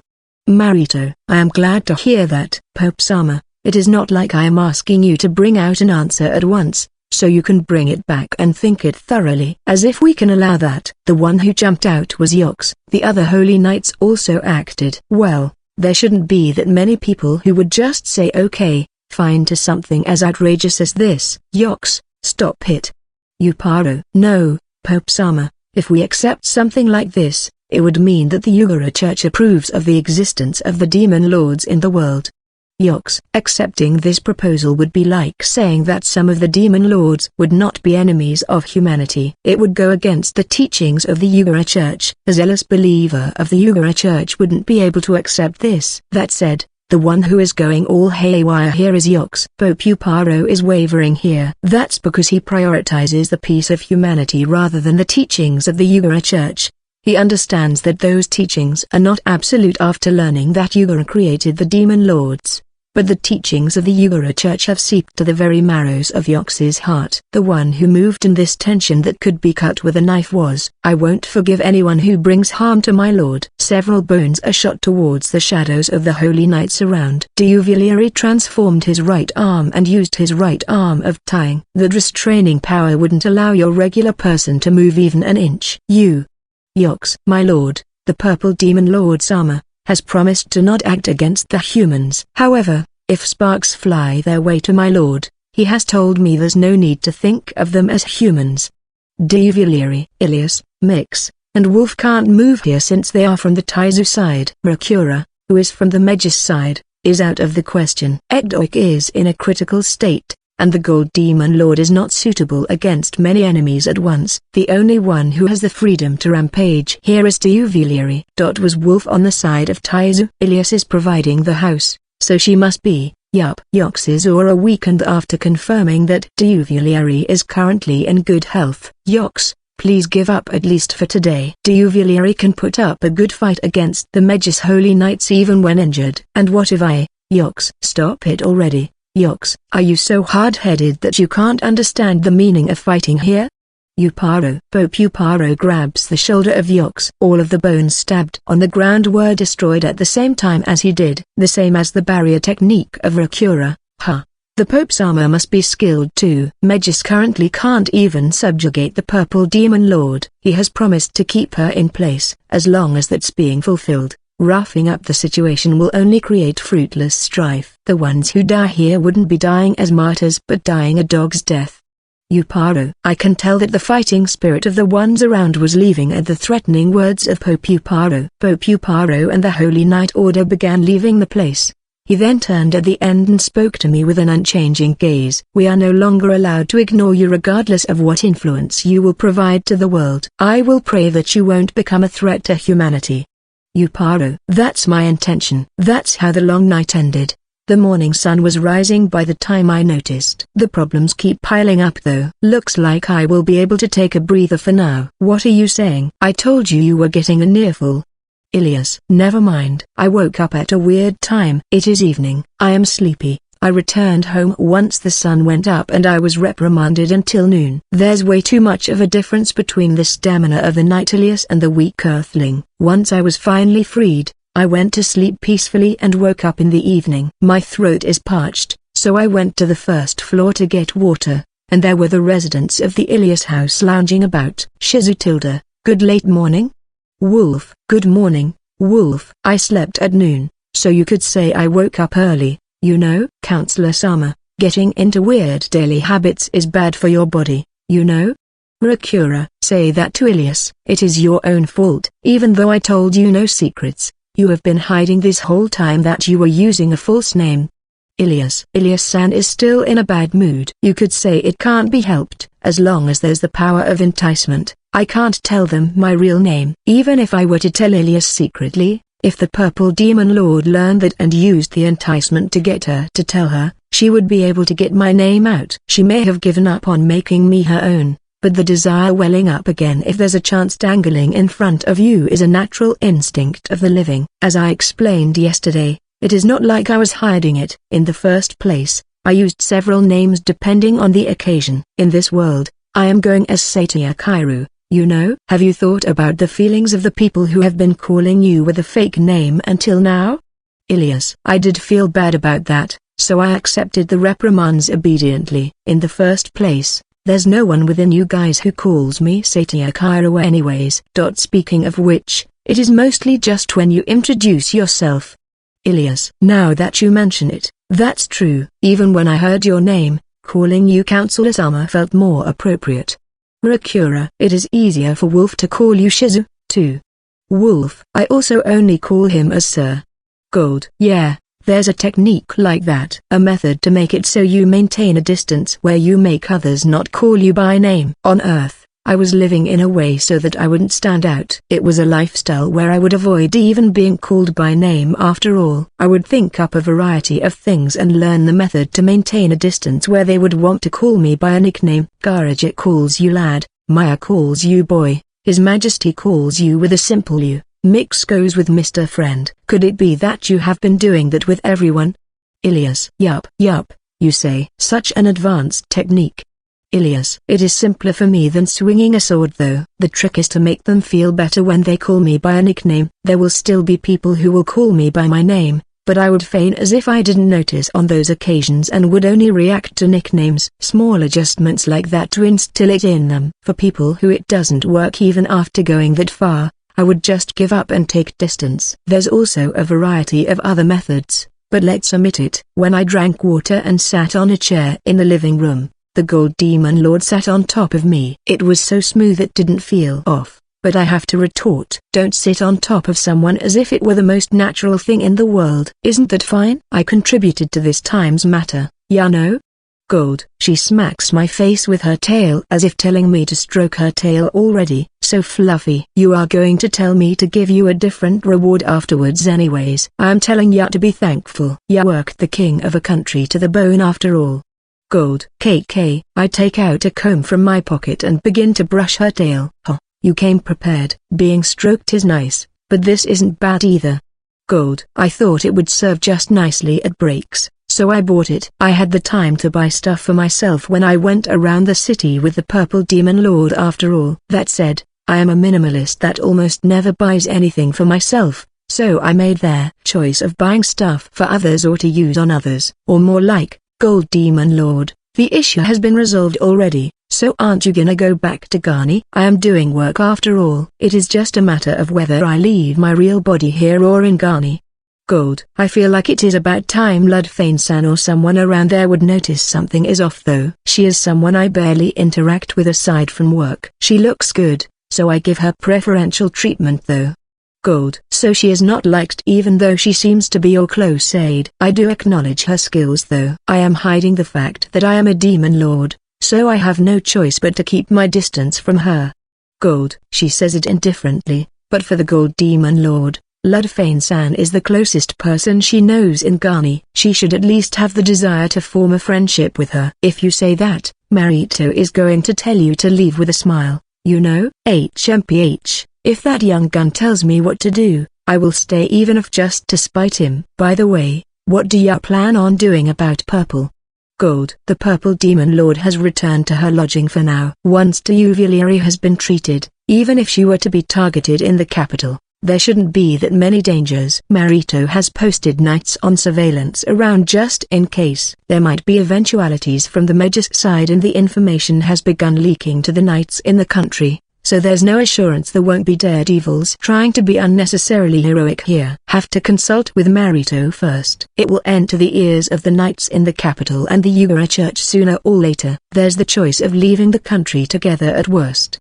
The general public still doesn't know that the demon lords have resurrected. However, that information has already been spread in the Holy Knight Order. As long as it has reached the Yugara Church, it should be safe to assume that it won't be long before the spread of the information happens. Leaving a threat right inside your capital would only bring unease to the citizens. Want to head there now? I will change into my armor then. Ilias. Yeah. But there's a place I would like to go to first. Where? Ilias. The church, the place of Maya-san. You come too, Rakura. I have a decently important talk. Me too? Rakura. After that, I finished up the preparations and arrived at the church of Maya-san. I felt apprehensive about bringing a demon lord to the church, but Wolf said she wanted to come too, and the Gold Demon Lord said she didn't want to be left alone, so she came along. To think the day would come when I would actually meet a demon lord. Maya. She is currently more of the king of Ghani though. Don't worry too much about it. Right, if I worry too much about the things related to you, boy, I will end up aging faster. Maya. The reaction of Maya-san was not that overblown. She seems far-sighted here. I always report to her after things are done and over, so I might have made her grow accustomed to it. You're a more reasonable cleric than that youngster called Yox. Gold. Your appearance is that of a cute demi-human and Ilias doesn't find you as that much of a threat. So there's not much point in me being the only one getting all on edge here. Maya. What's that about cute? Call me sexy. Gold. And so, boy, what's the reason for your visit? Maya. About that, Egdoik, are you here already? I called randomly and Egdoik showed up from the shadows. Can't this guy show up normally? I've heard, comrade. So, you will explain to me as promised, right? The secret as to why Rakura Solf could use mine eyes of blindness. Egdoik. Ah, is that the name of the technique? Rakura. That's right. That's the special ability of a great devil that was given to me by mine father, Biglukt. Egdoik. Wait a moment. Can you explain the situation to me too? Maya. I explained the developments to Maya-san for now. She was really surprised by the fact that I settled matters with the Purple Demon Lord, but let's leave that aside. And then, I tell her in detail about how Rakura used the eyes of blindness of Egdoik in her battle against Teuveleri. It seems like you have been doing quite a lot right beneath my nose. But I see. That's why you came to my place, right?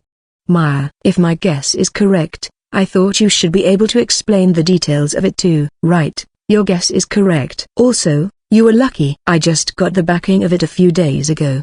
Maya, is that so? So it really was that. So something like that can happen. Huh. Right. But I am impressed you could reach that conclusion. Is it because your brain is flexible?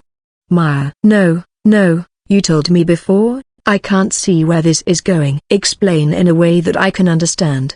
Ekdoik. I had a hearty talk with Maya-san, and Ekdoik interjected, unable to wait. This reality is a pretty shocking one for Ekdoik, so I have to explain to him in a way that will bring the least amount of shock possible. Ekdoik, Rakura is your little sister. Maya. She went straight for it, and that problematic statement froze the surroundings. Sorry, I couldn't understand the meaning of your words. Ekdoik. We found your mother and confirmed your name. Your real name was Ekdoik Sulf. Maya. Ekdoik is looking absent-minded here. As for Rakura, she is making a hard-to-describe face. But I actually like Rakura with a face like that. The reason why the power Biglicht gave to you had been transferred to Rakura too is because of your blood connection. When you get to the level of great devils, some of them, their powers are close to curses even if not conscious about it. There have been reports that curses not only affect the person but relatives that have a blood relation to them. Maya. It is close to the fantasy stories in manga where the hero gets cursed after defeating the demon lord. Biglicht's eyes aren't transplanted, but inheriting its special ability, right? In that case, it is close to a curse. That's right. It is as the boy says. That guess should be the closest. Maya. It is similar to when Diuvileri inherited many special abilities from the great devils.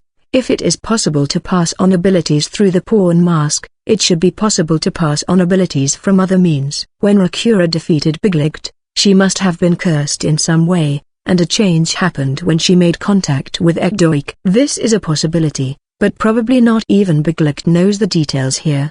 Please give me some time alone. Ekdoik said this and disappeared.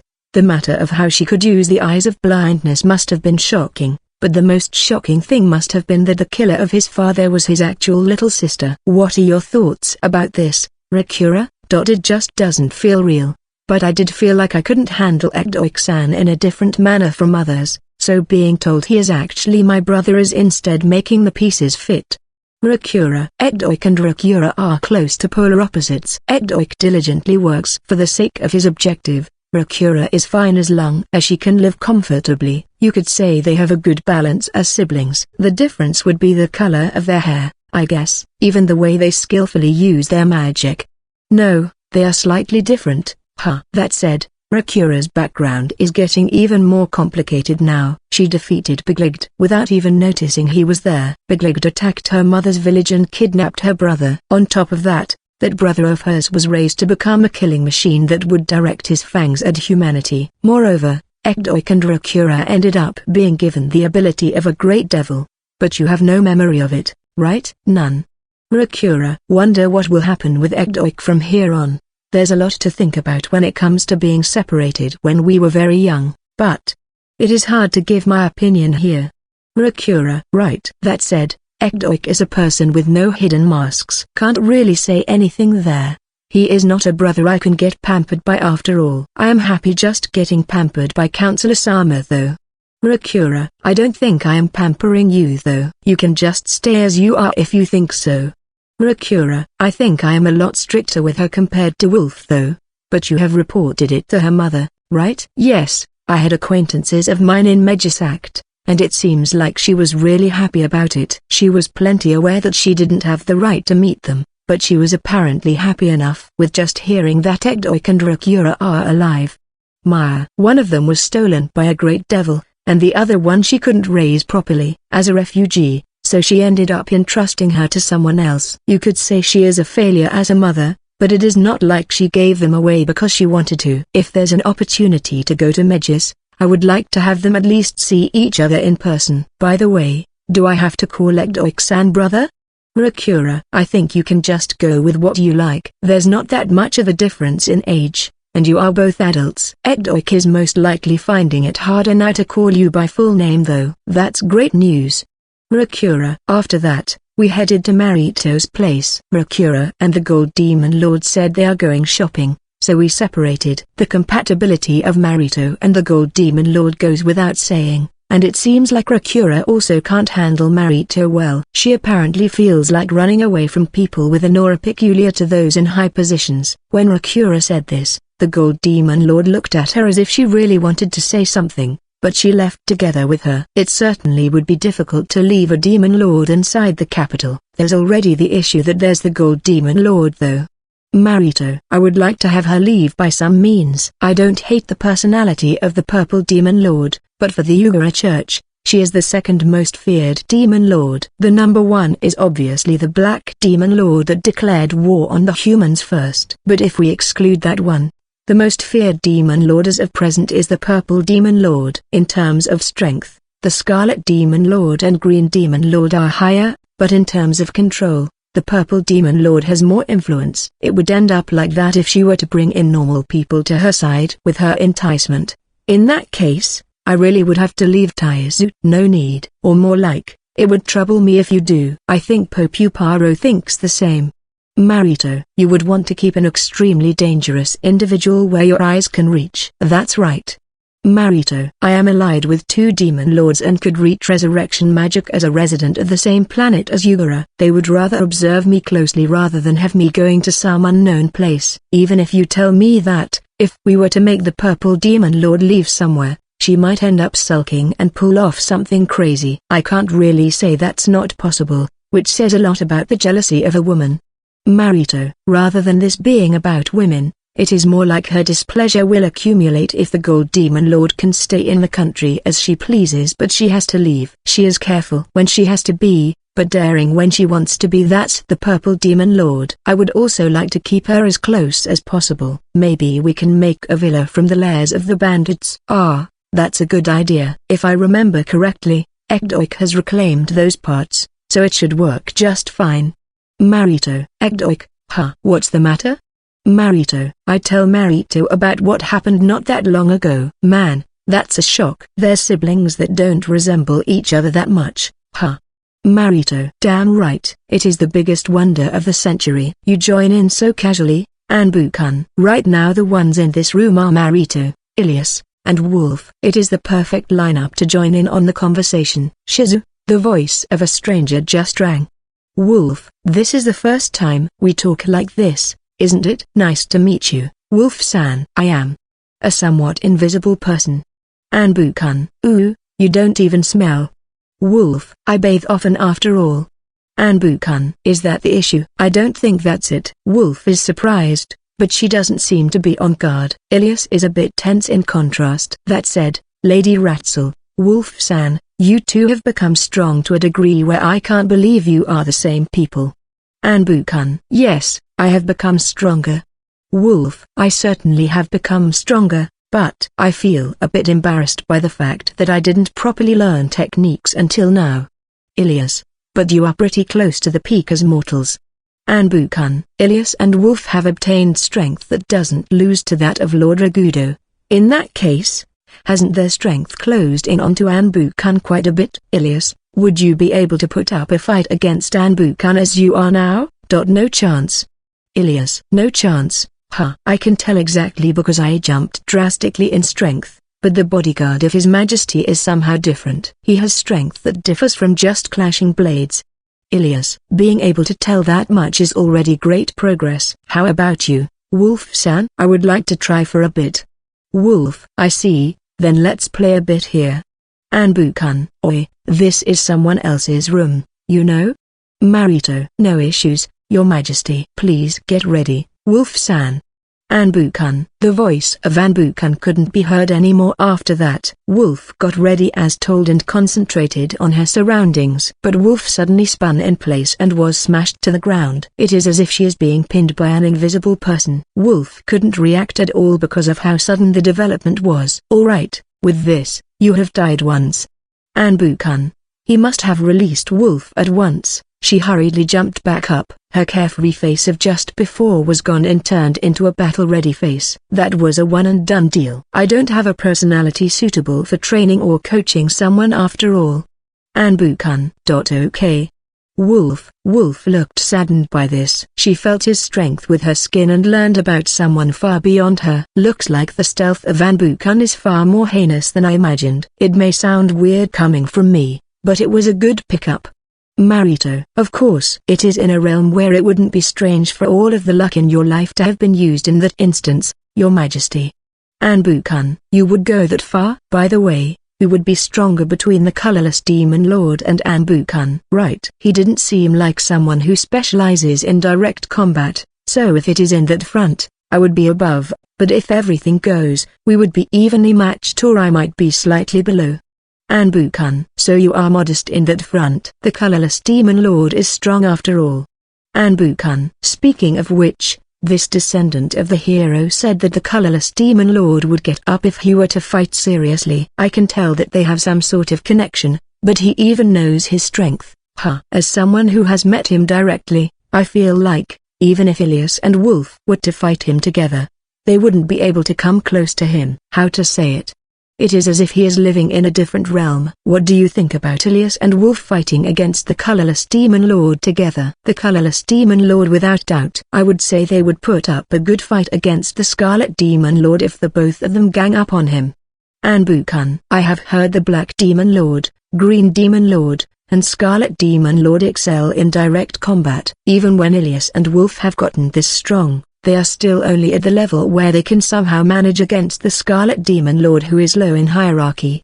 That's still impressive though. So demon lords that specialize in battle are crazy strong.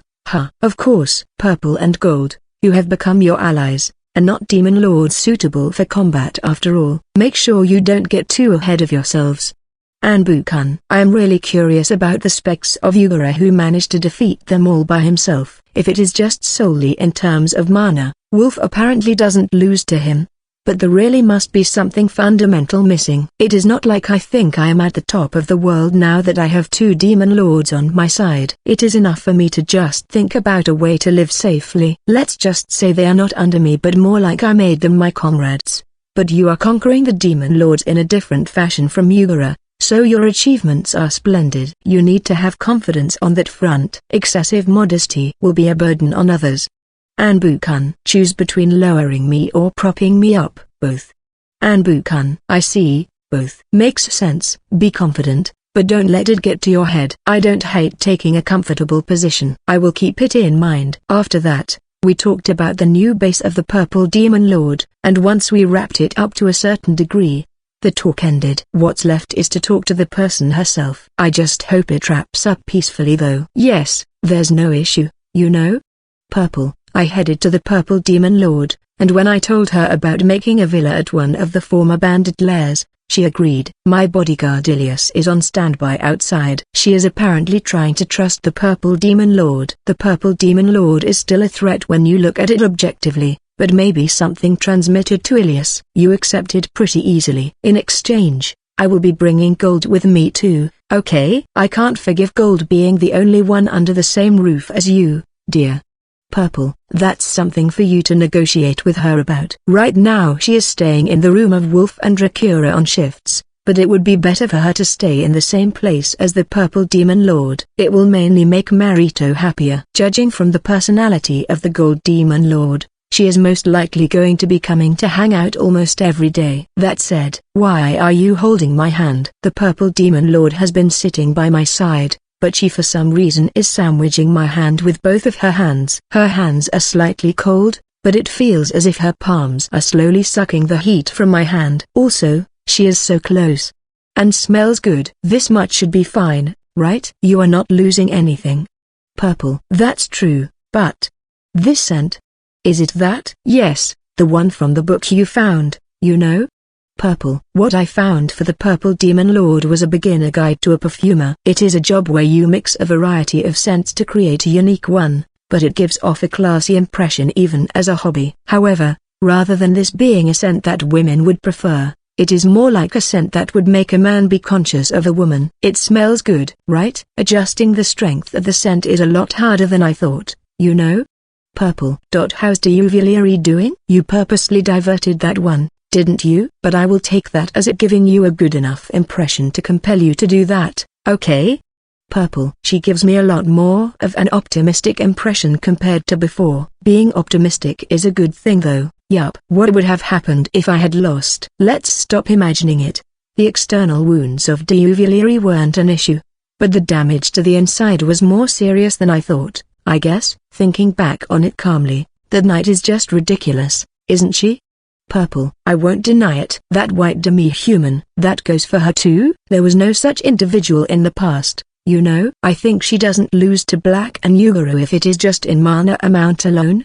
Purple. Making even the Purple Demon Lord say this much makes me feel like the potential of Wolf has more to it. It is true that she is not much different from the other Black Wolfkins aside from her being albino, but her being albino most likely stems from her own strength. I have investigated that Black Wolfkins have high internal mana within the demi-humans. Due to this, the pigment of their bodies gets denser, making them rare black demi-humans in this world. In the case of Wolf, the role of the pigments is gone. It is to the point where, in exchange, she has created an organ that would emit the internal mana she can't hold back. It would be nice if there were a place where I could investigate that though. By the way, is it okay to not return to Kiwama once? Oh, why?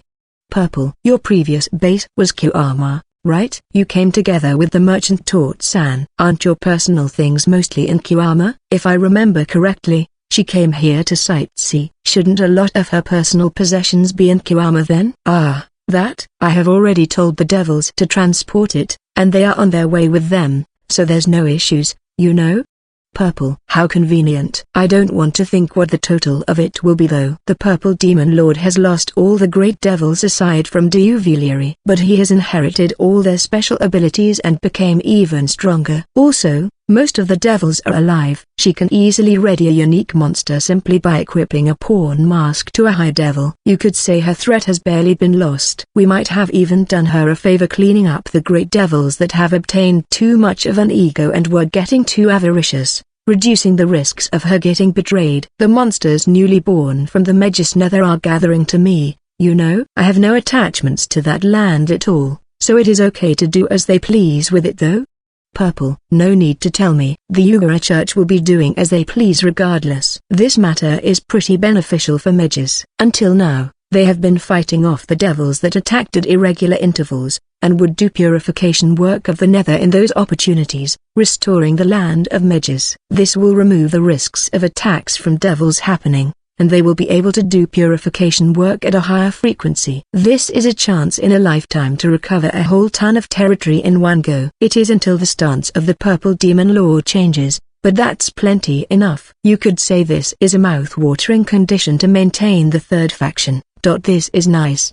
Purple. What brought that all of a sudden? The Purple Demon Lord showed a soft smile as she looked over here. Her face is saying she has something in her mind. I see that you are not putting strength in your shoulders. I can now tell just how tense you were when interacting with me, and I can tell just how close you put me at now. Purple. There's no reason as of present to be hostile towards you after all. More like, I now have a reason to be your ally. There may have been opportunities I have lost because I was defeated, but there's certainly things I have obtained from this, it seems.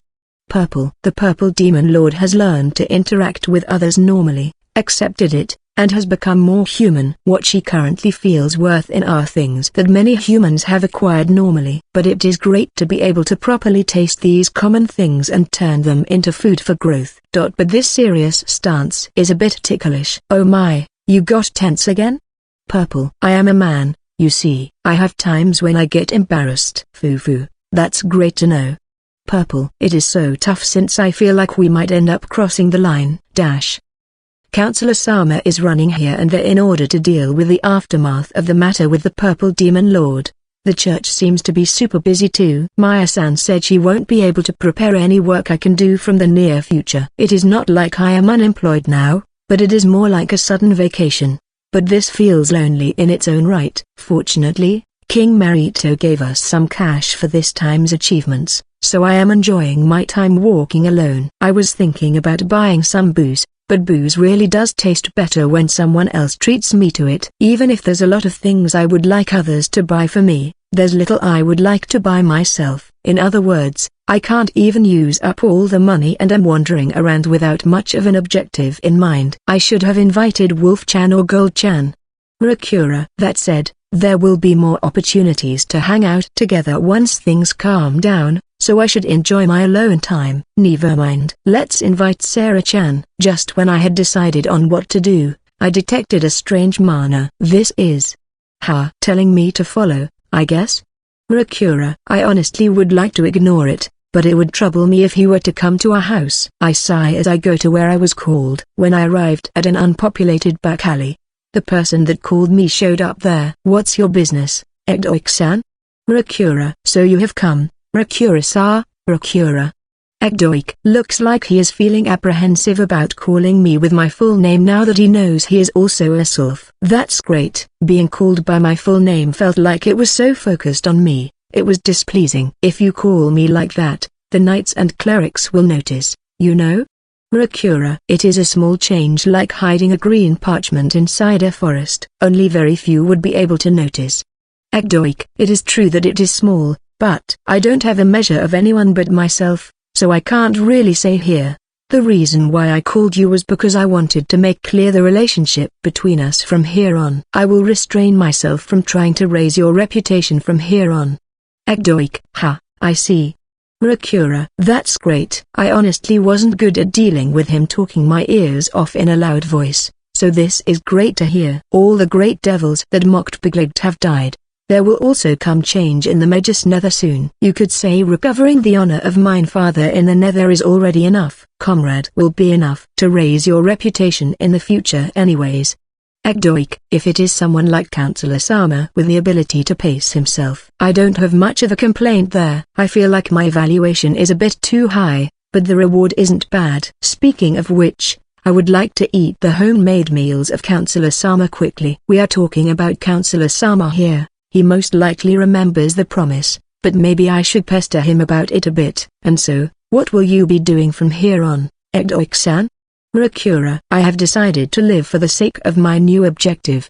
Ekdoik. New objective? Rakura. I was fighting for the honor of father, but that also belied me into wanting to protect my own worth. I lived solely for the sake of fulfilling the duty I was given by father, so when I lost father, I couldn't believe in my own worth anymore. Even so, I still wanted to maintain my worth to live. I wanted to prove that there was worth in the existence of father in my life. Raising your reputation was simply an offshoot of that. Ekdoik. Basically, he was pushing me for the sake of his own self-fulfillment. That's a big pain in the rear, but judging from what he has said, I apparently am also at fault, so I am not in a position where I can complain to his face. However, I plan on raising my own worth from here on. There's no end to the goal. The place where I drop dead will denote my total worth. That's the way of living I have chosen. Ekdoik. Sounds like you will lead a life where you will be leaning forward to a point where you might fall. Rakura. That's fine. I plan on repaying Comrade, who has helped me stand in the starting point, to the utmost of my effort. Ekdoik. So he is still going to stay close to Counselor Sama in the end. I don't know how to describe the feeling of having my blood-related brother nearby, but his excessive attitude towards me is gone, and if this will make things easier for Counselor Sama, I should welcome this. I am sure Counselor Sama would be happy about this too, you know? Rakura. And this is also a challenge towards you. Ekdoik. Excuse me? Rakura. My next objective at present is you. Rakura. I will show Comrade that I am someone above you. If I am by his side, I am sure I will have limitless chances coming at me to increase my reputation after all. Ekdoik. What is this individual saying? Become someone above me for Counselor Sama. Ekdoik-san has been more useful to him in the first place. A competition isn't really, Rakura, a development where brother and sister compete intensely. Not bad. This isn't bad, Rakura. Ekdoik. You still haven't stopped calling me in a loud voice. Rakura. Desperately try to improve yourself. If you don't, your life will be one where Comrade will say Ekdoik really is better the whole time. Ha ha ha ha ha ha ha ha ha. Ekdoik. Ekdoik-san said that as if satisfied and left. Did he hit his head hard when he fought the great devils, or is he trying to escape the reality that he is related by blood with me? Anyways, it seems like his objective is to become the number one of Counselor Sama. The number one for Counselor Sama at present would be Elias-san, I guess.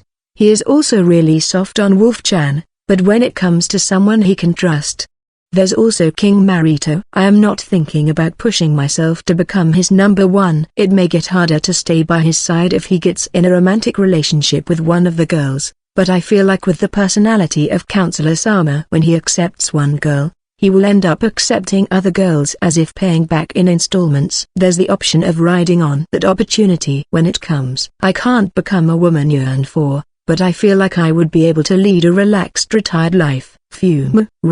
Right, leaving that aside, a competition with him, I feel like there will be more pains awaiting me. Counselor Sama doesn't proactively form romantic relationships, so you could say it is a fair competition, but it will be easier to get close to him as they are both men, so he might have the advantage.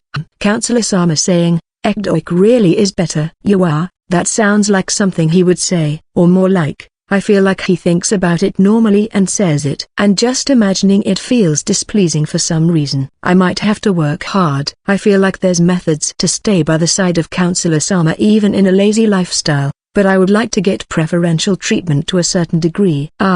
Is this what's called necessary effort? Wonder when I began to get fussy about my place to be, even though I was fine as long as I could take it easy and just had to move if things got rough. I am trying to stay close to Counselor Sama. Is that just how comfortable it is? I am fine with just living safely though. Wait, the catchphrase of Counselor Sama rubbed on me. Rakura. What I want to do right now is eat the home-cooked meal of Counselor Sama though. Let's buy ingredients today. Ekdoik came back the next day as if nothing happened. He said he wants to choose to live in a way that pushes himself up, so to use him as thoroughly as I want. He seemed to have an awfully refreshed face, so I asked if something happened, but he said it was the same as usual. He must have declared something to Rakura or someone around that ballpark. Oh well, I wanted to consult with Ekdoik about the Purple Demon Lord's new home, so he came just at the right time, and so, we are on our way to the bandit lairs. The Purple Demon Lord and the others are going to be meeting up with us later. It wouldn't be difficult for the Purple Demon Lord to ready a residence if she were to use a whole ton of devils, but I wanted to give Ekdoik the command with the pretext that it is to keep an eye on her just in case. I would like to be spared from a punchline like entering the new home of the Purple Demon Lord without knowing anything and getting imprisoned at her basement or something. Doubt that would happen though, right? My cowardice is poking its head out. What's the matter all of a sudden, comrade? You being a coward is basically a personality trait at this point, right? Ekdoik. That's true, but me being a coward on the inside is fine. But I would like to act courageous on the outside at least. The Purple Demon Lord must have more leeway now. She can tell that I have my hands full moving around. I must avoid being used conveniently. And so, we arrived at the bandit lair. The forest that was cut haphazardly by the hooligans has been cleaned up properly. Wouldn't it be possible to make a house by today in this open plot? Do I call this being well prepared? Or are you planning on using it for something else? I wanted level ground to use as a location for training. I was working it carefully as an aside from my chain control training, and the results are as you see. Ekdoik. Being able to pull off this level of soil preparation purely with chains is unbelievable. I feel like the residence Marito wanted to designate to me would be able to fit in this place. Even if it is deep in the forest, it would trouble Taizu if giant residences were to be made endlessly. He said he wants this to be kept the size of a villa. It has been worked on pretty cleanly. The Purple Demon Lord was behind me at some point in time. I was on the verge of screaming. Just when, even though I asked Ekdoik to fly me here. Oh my, I'm a demon lord though. I have my ways of transportation, you know. Purple. She said this and a part of her clothes turned into wings. Are those clothes devils? As you may have already noticed, my clothes are made from higher devils that have had their wills extracted and can obey my orders swiftly, you see? Purple. She pulls back her wings and, this time around, long claws show up. This might surpass the chain transformations of Ekdoik. The downside would be that it can't recover once it is destroyed, and it is also a bit scary that a bit of her clothes decrease when she transforms them. She would most likely be stark naked if she were to transform it completely. And Diuvulieri, I am of course present. Diuvulieri popped out from the Purple Demon Lord's shadow. From what I can see, he has completely recovered now. If I had to point out a difference, it would be that the pawn mask is gone and his bare face is on the open. A handsome butler? I'm so jealous. I leave the rough design to you. But please consult with Egdoik when you are getting the materials and such. I can shape it with lesser devils though. Purple. Please make them with natural materials. I can't come hang out comfortably if you don't. It can't be helped then, right? Purple. Even if I were to come hang out and borrow her toilet, knowing that the walls, the toilet seat, and everything are made of devils is just way too scary. My business wouldn't be able to come out even if I wanted to. Speaking of which, what happened to the wood that was here before you worked on this place? Did you make them scraps with your chains or something? Over here. Egdoik. I was guided to an underground cave. There's a whole ton of lumber processed and lined up. Are you a one-man lumbering factory? Your terms are a bit hard to understand, but I can get the general meaning to a certain extent. I was a former adventurer. I can tell the worth of things. There's nothing to lose even if there's a bit of traveling expenses. Egdoik. You are? He has even dried them. We might actually be able to begin working on it if we were to bring carpenters here. For now, I pay Egdoik the market price for the lumber. The Purple Demon Lord has a bit of a fortune too, so he has received a reward entering the realm of a rich man. The transportation of the lumber will be done by the devils of the Purple Demon Lord, so there's no issues there. Can devils do construction too? Let's not think too deeply about it. I was nodding by myself and the Purple Demon Lord came to my side. Hey, dear, I would like to go a bit further from here. Purple. Further from here? Deep down the cave? Yes. I want to check out the state of the underground cave for a bit, you see? Purple. There doesn't seem to be any ill intentions here, so let's go with her. Egdoik is most likely going to follow stealthily behind too anyways. Egdoik has already worked on this cave, and the investigation of the geological features is done too. Thanks to that, the path has been cleaned up and it is extremely easy to walk in. The Purple Demon Lord is using magic for the light, so there's no need for a torch either. We found the underground lake deep inside which was in the reports of before. Not bad terrain, huh? I might be able to create good quality high devils here. Purple. Speaking of which, you have a method to create monsters purposely. The Purple Demon Lord has created monsters with bizarre forms that are different from the devils that originated from the Ghani Nether. She was beginning to get bored of life, so she picked a fight with the other demon lords, and was trying to drag others along with her. Well, that can also be said about the Gold Demon Lord that has left her own kingdom and has come hang out without a care in the world. I would like you to avoid excessive production of devils though. If it is just numbers, the ones currently present are enough. I plan on increasing my elites in order to protect myself, you know?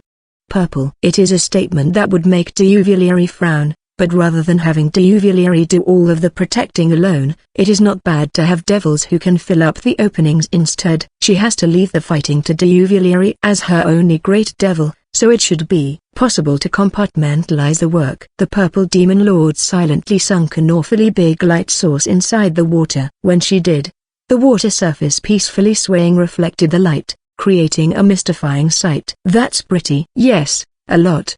Purple. I was reminded of something and took something out from the bag hanging at my back. And then, I silently directed it to the Purple Demon Lord who was watching the underground lake, and pushed the button. A dazzling light shines on the underground lake for an instant. The Purple Demon Lord turned this way, most likely after noticing that light. That was so sudden it surprised me, you know? Purple. Sorry, but you didn't show a surprised expression despite that. I didn't feel any hostility from you, but I was wondering what you were doing though? Purple. This is what it does. I say this and give the Purple Demon Lord a piece of paper. The very center of the paper that's a bit more polished than a parchment is filled up with black squares. This is Purple. She looked at the paper for a while and the Purple Demon Lord watching the underground lake showed up gradually. That's right. This is a Polaroid camera. I had no knowledge in medicine, but I knew how the film development worked, so I asked Nora to replicate it. The downside is that I can't use it unless there's a battery with mana in it. But the Polaroids over here can show images with more precision than those on Earth. It can show almost the same accuracy as your eyes even inside this somewhat dark underground lake. So you have things like this?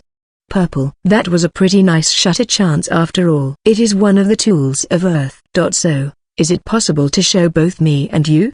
Purple. Of course. But I would like someone to take the photo though. Diuvilieri, you are here, right? Purple. When she said this, Duvalier appeared without making a sound. I felt slight chills thinking about the possibility of him misunderstanding that photo capturing of before as an attack. Here, human, I was on the verge of reacting by reflex at the light of before. Be careful. Duvalier. That was close. Anyways, I explained the way to use the camera to Duvalier. After that, I stand by the side of the purple demon lord with the underground lake as the background. Do we have to link arms? Of course. Purple. I don't feel any emotions in the eyes of Duvalier, but is he shutting off his heart with everything he has? And then, he took the photo. After that, we checked out the cave for a bit more and returned. The construction of the villa will be done under the leadership of Duvalier and Ekdoik. I am sure it will be ready faster than I imagine. I return to my lodging and sit on the bed. What I am holding is the paper that's showing me and him. He said it is called a photo.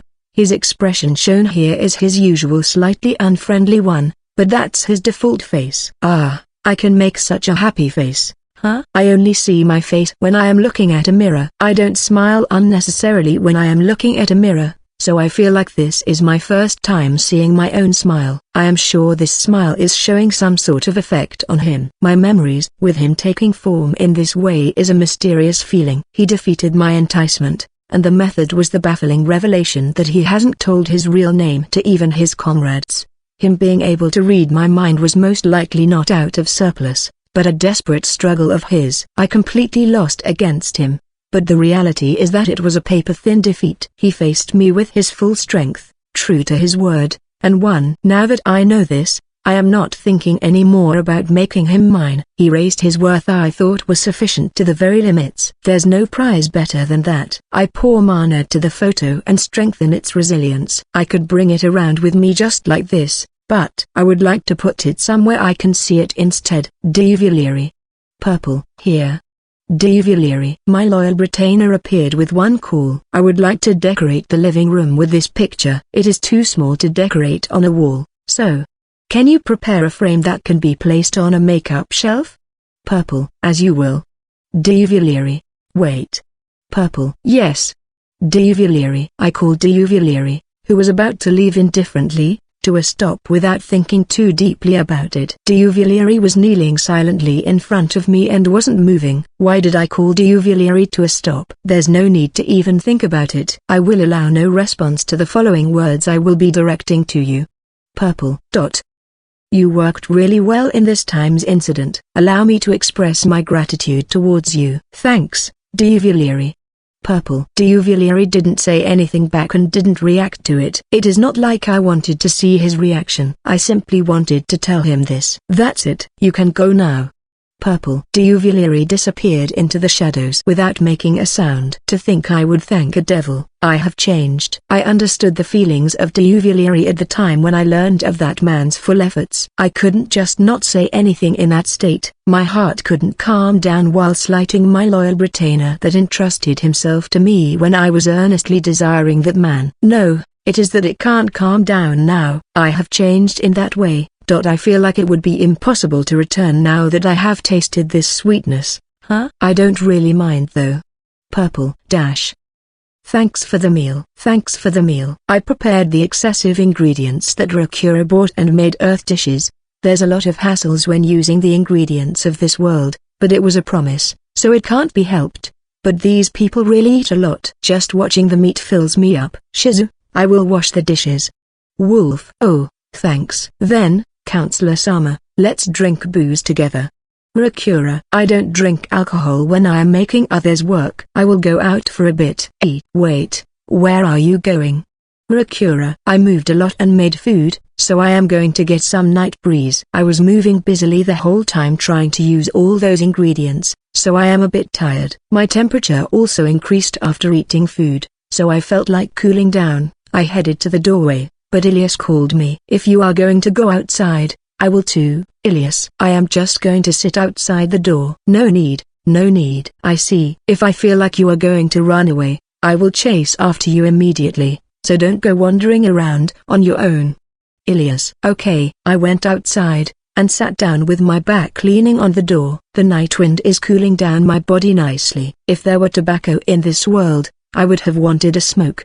but there's only cigars. I tried smoking the one Ban-san gave me before, but it was rough just as I thought. I judged it would take quite a good amount of smokes to get used to it, which would in turn require time and money, so I stopped it. I smoked light tobacco in Japan for socialization, but it is not like I really like them. I didn't smoke when those friends were gone. It doesn't taste good at first, and even when you get used to it, the cost and performance is bad. I have more money in my pocket now, so I might have more of a presence if I were to smoke a cigar, but thinking about how good the nose of wolf is, I feel like I would get depressed if I were to be told I stink by wolf. Yup, I am already a weakling in this world as it is, so let's not smoke. The oxygen I can put in my lungs decreases after all. Can I have a bit of your time? You gave me a fright there. I closed my eyes to feel the night wind and someone suddenly spoke to me at the front. When I opened my eyes, the one there was Diuvileri, huh? Don't jump scare me too much. Ilias might kick down the door and show up if I screamed. I would be sent flying together with the door if that happened. Sorry about that. You had your eyes closed for a long time, so I ended up doing that. Diuvileri. My bad too. I had my eyes shut for a few minutes, but was he here the whole time? Let's not think about it. I am currently incredibly confused. Diuvileri. You look pretty confident here though. My lord thanked me. Diuvileri. That's great, but I simply lost. I wasn't that different from the other self-interested great devils, and didn't get any decent results. Someone like me, Diuvileri. The purple demon lord must have told you to just listen without saying anything. I am impressed. You could tell. Diuvileri. I have comprehended the purple demon lord once. After all, it is not like I know 100% what she is thinking, but I can guess around 40% of it. The purple demon lord has become more human. In that case, there will be occasions where she would tell Diuvileri her gratitude. She would most likely order Diuvileri to just listen silently, since he might say those words are wasted on me with his attitude. If you comprehend the thoughts of my lord, I shall ask you, how should I take those words? Diuvileri. Be happy about it. She didn't let you deny them so that you could taste them thoroughly. If you were to bring that up and deny them, that would instead be rude towards the consideration of the purple demon lord, you know?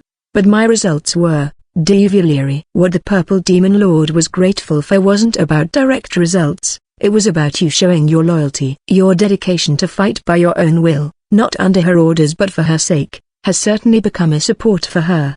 My lord has changed that much? Diuvileri. You could say that stinks as too human. Are you disillusioned? There's no way that could happen. Diuvileri. I don't know what happened in the past of Diuvileri, but he must have wanted to serve the purple demon lord before she even ordered them to convene. There's even the possibility he knew about the purple demon lord since the time when Yugura was acting as a hero. His loyalty wouldn't falter just because her personality has mellowed out a bit. Well, it means that your loyalty was high enough it warranted a thank you from the purple demon lord. If you think it is too much of an honor, just act in a fashion that can reciprocate those words from here on. Is that how it works? It must be how it works. Diuvileri. Ilias might come if I talk too much outside. No, we are talking about her, so she might even be at the other side of the door with sword in hand. Now then, that's all you wanted to consult about, right? If that's all, I am going back. You changed, my lord. That's why there's the need to take responsibility. Diuvileri. I know it will be tough, but I will do what I can. If it is going to be tough, rely on me. I can provide as much power to your cunning as you want if it is for the sake of my lord. Diuvileri. That sounds really reliable. Then, good night, Diuvileri. I opened the door and enter. The presence of Diuvileri was already gone by then. So, can't say eavesdropping is the proper behavior of a knight. Leave me be. Ilias. Ilias made an awkward face. I can clearly see her sword at her back. I was on the verge of laughing, but there's no doubt she was worried about me. Wolf's cleaning seems to be over. Then, let's drink with Rakura. Accompany us, Ilias. Okay, I am fine with that. Ilias. What should I do tomorrow? Should I go to Nora's place? Today, my friend has gone to visit the magic research lab. He must have a bit of leeway now. I would like him to come visit later if possible. By the time I noticed, my friend has gotten 2 demon lords, the sworn enemies of humanity, as comrades. and their positions are starting to become equal. I would like to maintain our current friendly relation. YYUC. Deep breaths. Mix. I can't listen to your report properly like that. Marito. My apologies. Mix. I thought it would be nice to talk with my little sister every now and then, so I told her to come and report to me directly, but it seems like this illness of Mix won't be fixed easily. I can't complain about it. I'm the one who instilled this on Mix after all. Me saying something to her about it will have little to no effect. Giving my friend some sort of knowledge to begin fixing this for real might be an option. Speaking of which, I remembered something after thinking about my friend. If I remember correctly, inside the drawer. Here it is. My friend also knows that my conversations with Mix don't go well, and so he gifted me an item they produced as part of the magic research. My honest opinion was one of doubt, but I decided to keep it close to me since it was something he gave me. It is a mask you wear on your face, something that hides everything from forehead all the way to the chin. The cheap idea that she would feel more relaxed if she can't see my face. However, this isn't just any mask. If you pour mana into it, you can even change your tone of voice. Mix got nervous with my voice at our call in Ghani. So my voice is also a factor that flares up that illness of hers, so he prepared that function too. Oh well, won't hurt to try. Marito. I wear the mask. No complaints about the size. More like, it fits so perfectly, it makes me wonder if this was order-made. My friend likes drafting, so it might not be that far off. Its ventilation is also plain good. He has taken into consideration even the small details. My vision is a bit narrower through the mask, but I can clearly see Mix. Mix was taken aback by me suddenly putting on a strange mask. Now then, Mix, how's this? Marito. My voice has changed completely to a somewhat higher voice than usual. I almost laughed out loud, but I endure it. I am troubled on what to say about this. Mix. You are talking normally. Marito. Eh? Wait, that's true. Mix. I put it on as a joke. But to think it would have this much of an effect. Nicely done, my friend. It has been decades since I have been able to have a proper talk with my little sister after all. I need to thank him for this. To think it would be this easy. Marito. The presence and voice is clearly way too different from that of Anisama, so. Mix. True. I at the very least wouldn't want to appear in front of others with this mask on. I don't mind if it takes time, but there's the need to deal with that issue of yours. Marito. Why yes, my deepest apologies. Mix. She can't get rid of her internal nervousness as expected, but it is great that it isn't hampering her in normal conversation. Anisama, that mask is something Mr. Friend made, right? Mix. Yeah, it is something he prepared as a test to see if conversation could be established with this. Marito. I see. That's Mr. Friend for you.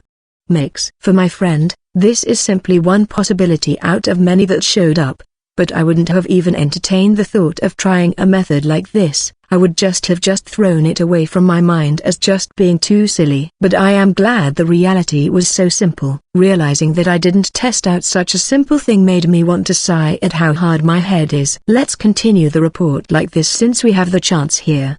Marito. Why yes, the Yugara Church has left a part of the paladins and the others withdrew to Medjus. It seems Pope Uparo and the others will be staying for a while more. Mix. The reason for their stay is simple. It is because my friend is going to be able to prepare a place for information exchange with the colorless demon lord soon. If they returned, it would just increase the work. If it is just a report, that can be done through a call using magic. Medjus would also like to avoid maintaining excessive military force inside a foreign country. They must have sorted out the unnecessary strength. They have left some just as a formality, but it is not like they can do anything with their current force anyways. Ekdoik has communicated to us in regards to the demon lords. They plan on constructing a villa in the former bandit lairs just as discussed previously. Mix. As for the Black Wolfkins, we have explained to them that monsters appeared and we eliminated them, so the danger is gone. We have told them that we will be placing some knights there for a while just in case. Mix. Sounds good. Marito, a bit of information ended up being transmitted to the Black Wolfkins at the time when the messenger and the search party were hindered in the matter of the cave in the mountains. There's the need for some peace of mind considering the scale of people mobilized. But it is hard to tell them this was an action taken by a demon lord. They are a deeply superstitious bunch, so they might end up hauling themselves up again if a demon lord has appeared. What's left would be, it is about time to report to Kuama. Marito, right. It is only a matter of time before the king of Kuama learns about the situation through the Yugara church. Makes. The purple demon lord was originally in Kuama. Yet, she came here and caused trouble. Even if it wasn't the fault of Kuama, they are still a country involved in this. If it is going to be something that will be revealed eventually, we would look better if we were to go ahead and tell them first. I don't know how fast the Yugara church will move, but it is a matter that should be dealt with quickly. If you are going to tell Kuama, we should consider contacting the other big countries too. No, we should leave this one to Megis. Marito. But isn't there the possibility of Megis pulling strings in the shadows with that? Makes. Whichever the case, we won't be able to block the Yugara church from pulling strings with their influence. We are moving our ambush to gather information of other countries. We have our hands full with just checking the information we can obtain and acting upon that. Marito. If a country that approves of the third faction of my friend were to interfere excessively on other countries, it could provoke them unnecessarily. I am sure Pope Uparo will be able to deal with that skillfully. This is all I have to report at present. Makes. I see. Good work. Marito. I can finally talk to my little sister, so I would like to talk a bit more. Talking about the past shouldn't be done while wearing this mask. It is an issue that must be tackled with my bare face. In that case, a tropic we share in common. There's only one. Let me throw a blunt question here. Mix, what do you think of my friend? Marito. Mr. Friend? I see him in a favorable light. Makes. So we resemble each other on that front as siblings. Marito. I can't say I am as close to him as you are, but I do want to help him out as much as possible. Makes. Even if I am out of the equation? Marito. Yes. He is someone who changes completely depending on the person in front of him, but turning that around, it also means he is someone who matches the person with an understanding of them. Makes. He shows matching goodwill towards goodwill, and shows matching malice towards malice. My friend's way of being is not stable, but him being able to properly respond to the emotions directed at him is kind of fun. It seems my likes are similar to Mix's. You can marry him if that's okay with you, you know. I could assist you on the pretext that it is a political marriage after all. Marito. That's a bit troubling. Makes. Can't feel any romantic feelings towards him? Marito. No, that's not it. The smile of Mr. Friend is cheating after all. Makes. The smile of my friend? There are times when his mouth would warp when he is scheming something evil, but it seems like it is not of that sort. A smile that can steal the heart of Makes. What's with that? I want to see it. Then, is there some sort of issue? Marito. Rather than calling it an issue, Mr. Friend is currently hesitating to go into a deep relationship with someone. The matter of the Purple Demon Lord was brought upon because of that stance of his. Makes. It is true that things might have wrapped up nicely if my friend were to say he would marry the Purple Demon Lord from the very beginning. If it is him who can comprehend the other party and make them fall into traps, it shouldn't be impossible to make women fall for him. It is to the point that he is secretly using the Night City despite being surrounded by women around him. Well, I will keep this information secret for the sake of his honor. You don't like the idea of getting a head march by using your standing? Marito. Yes, I am thinking of patiently doing my best. Makes. There's a lot of powerful rivals around my friend though. Marito. It is okay. I am Anasama's little sister after all. Makes. I also sought a relationship of equals from my friend that forgoes social standing. Preparing a special position for Mix wouldn't be fair. I see. Then, I will just cheer you on from the shadows. Marito. Yeah, thank you very much. Also, if it is Mr. Friend, I feel like I would be able to manage somehow even if one or two were to get ahead of me. Makes. I feel like I heard something I must not have heard. But I know nothing of this. The King of Taiza has not heard a word. Aku. That's quite the subdued sneeze. The trick is to not inhale a cold. Doesn't seem to be the case. That said, A lot happened recently. I can't deny the possibility that I am on the verge of falling ill from overwork. I did collapse in Ghani for using my comprehension too much after all. I am currently at the Magic Research Lab and am in the middle of discussing a variety of things with her. I am reporting to her what I have noticed after trying out the inventions. Adjusting things if there's the need to is also proper research. That said, my bodyguard Ilias said she had business at the barracks of the Ragudo division for a bit, so she left. Marito said there's no need for a bodyguard inside the castle, but has also told me to not leave this room as I please without one. What should I do if I feel like going to the bathroom? I understand the issue of the strengthening in the superhuman glasses nano DA. Nora: yeah, it is pretty inconvenient that I can't talk properly while I have them on. Also, the camera was met with good reviews. I am sure Marito will evaluate us highly if we can make it more compact. Is there a need to make it smaller? Nora: yes, with how it is right now, it is too rustic and obstructive to carry around. If we can carry around pictures as data regardless of the Polaroid, it would serve a lot in a variety of files. Well, there's no need to force this world to match Earth though. But I would like to finish up the other one first. No DA. Nora: right. The development for the technique to make it smaller lies elsewhere after all. Let's do that once our funds have increased. Improving an existing craft is different from creating a new one. We are picking up momentum here, so it would be a waste to get too tunneled on one thing. Ah, Ana-san, you were here? Hey there, Ruko-san. You were about to say Ruko-sama, weren't you? Ruko-sama is scary. No DA. Nora-chan? Ruko: hi. Nora: even if you say that, if you become the wife of Marito in the future, you will end up being called with Sama, Ruko-sama. I think it would be better to get used to it now. Teasing her is my real intention though. Speaking of which, you are meeting with Marito often, Ruko? Yes. Every now and then, he would call me to talk about plants, and we have had meals at those instances. Ruko: it seems like Marito is closing the distance properly. At this rate, it might not be long before I am called the matchmaker. But are the matchmakers in this world? That's great. There have been no previous cases of Marito approaching a woman in such a positive manner. My relationship with Marito-sama isn't like that. Marito-sama has been stressed out daily because he didn't have anyone to talk about his gardening hobby until now. If someone like me can relieve him of this, that would be my duty as a maid. That's all there is to it. There's no way Marito-sama would like me.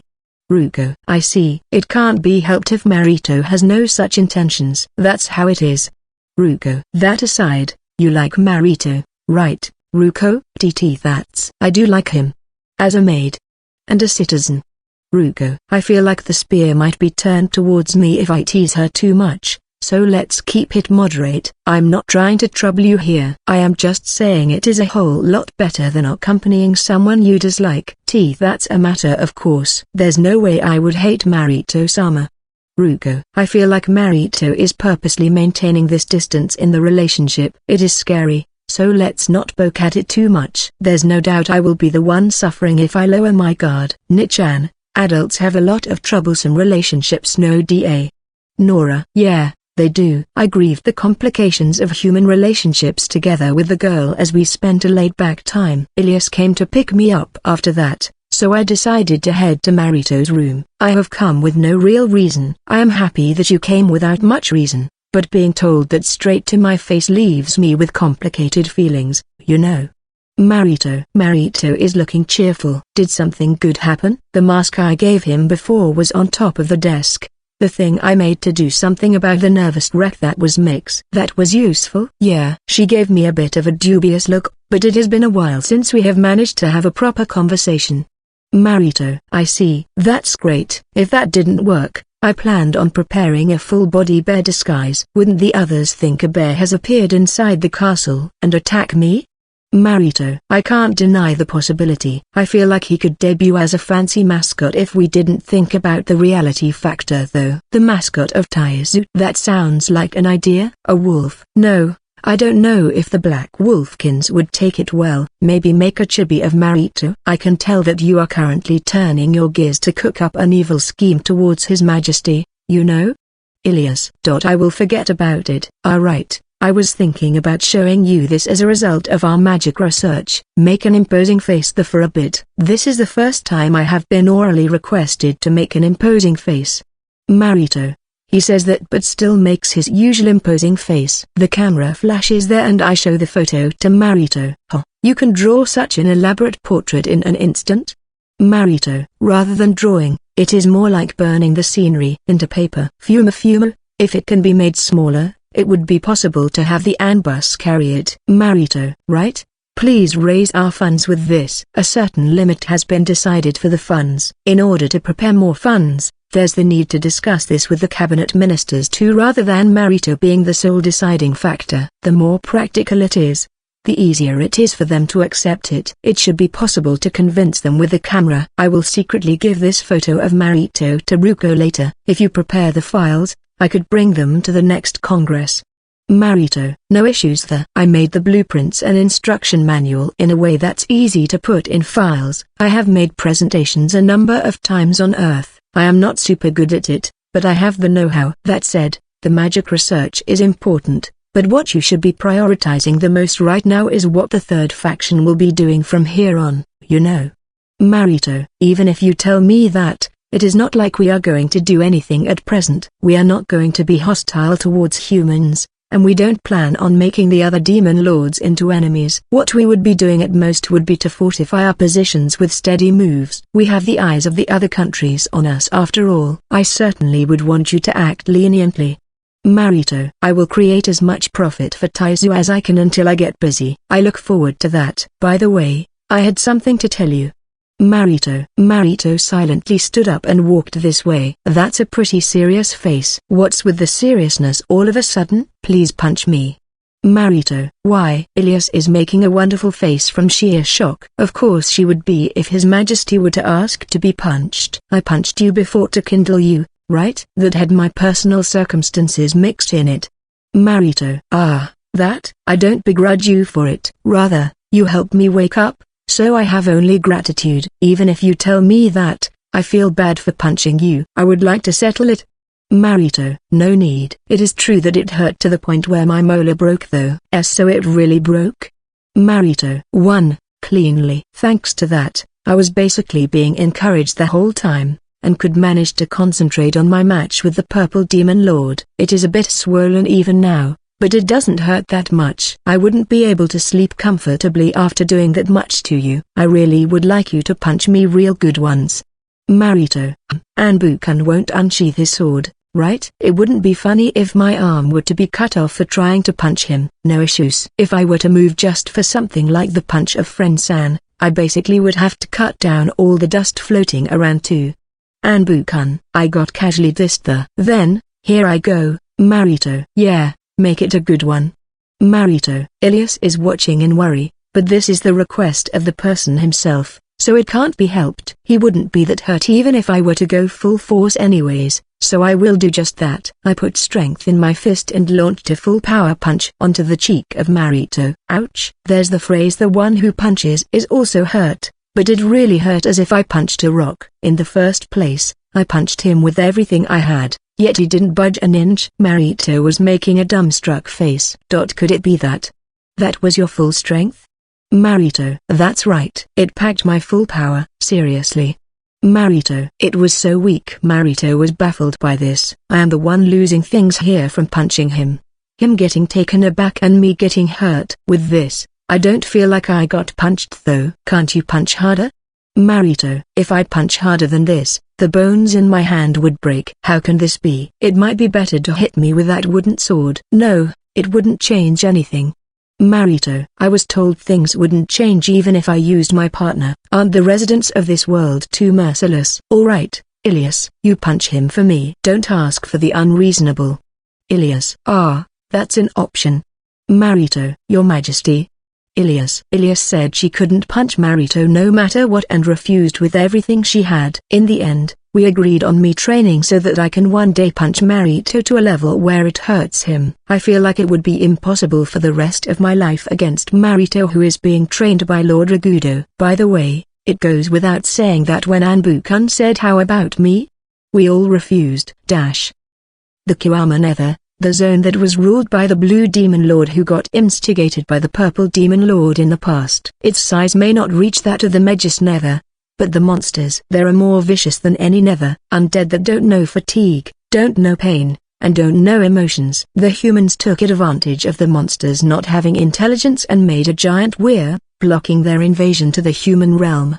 But because of the existence of that weir, the desire of the humans to reclaim that land also waned. They have secured safe land, so there's no need to force themselves to reclaim the land, is what they feel. The decline of the humans will maintain the silence in the Kiwama Nether. At the bottom of the cliff of this Kiwama Nether, at a place where the light of the sun doesn't reach, there's a small ice castle. Everything was expressionless ice, threatening even to take away the temperature of the one sitting on the throne at the very depths of it. The one sitting on that throne is the Blue of Annihilation, the Blue Demon Lord. She abandoned her previous castle in order to escape from Yugara. However, she doesn't have the will to come out from her own land, so she is silently living below the cliff. I want to die.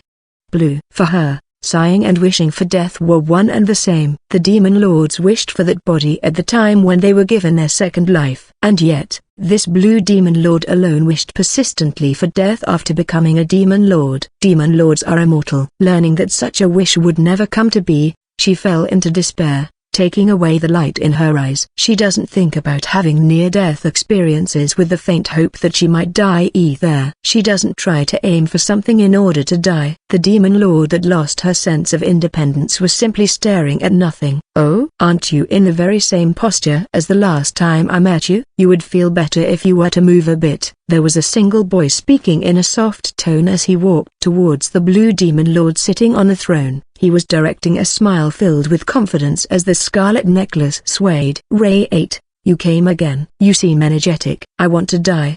Blue. I told you I would come again, Blue Demon Lord Sama. Ray 8, did you? Have I gone senile? I want to die. Blue. Ray 8 didn't mind the sigh of the Blue Demon Lord and spoke. The conditions from the Scarlet Demon Lord Sama are progressing well. The re-invasion isn't that far off. Ray 8. I see. So war will be happening again. I want to die. Blue. I can't assure you death, but I can give you a chance to, you know? Ray 8. So you won't give me definitives. You could have told me I could die even if it was a lie. I want to die. Blue. It depends on yourself. I can't provide you an opportunity as a demon lord with no issues even if you were to revive. But if you can serve as much of a threat to the humans as the Black Demon Lord, I am sure they would also try their best to eliminate you completely. Ray 8. Black. Why is it that you are the only one who is not resurrecting? I want to die. Blue. The Blue Demon Lord was pessimistic in every word she uttered. But the words of Ray 8 were reaching her clearly. Work to death in the literal sense. Your annihilation power can be displayed without limits if you so wish after all. Ray 8. I will try going all out once. I want to die right then and there. Blue. Well then, I will be taking my leave. Ray 8. Ray 8 bowed to the Blue Demon Lord and leaves the castle. His mouth warped unconsciously after looking at the scenery outside the castle. What's filling up the bottom of the cliff are countless undead. They are all the humans that have died in the Kiwama Nether. The world was in a warring era before the Demon Lords were born, regardless of whether they were humans or demi-humans. Many strong individuals fought and died. The Blue Demon Lord can seep her mana into the bones of those dead people, even if it is just a fragment of it, and revive them as undead. An effectiveness in necromancy unheard of when performed by a demon lord. Overwhelming destructive power to gather the ones that have perished in the past. That's the power of annihilation. The undead exhibited here are the share of 500 years. A renowned warrior would have their quality lower a bit, but the other undeads have been given equal or higher power than they had when they were alive. I wanted to include the Purple Demon Lord if possible, but it would be troubling if she were to entice me after all. You could say this is enough though. Ray 8. The Blue Demon Lord is spurred by a single human. As someone with no independence, her actions are completely reliant on who takes the helm.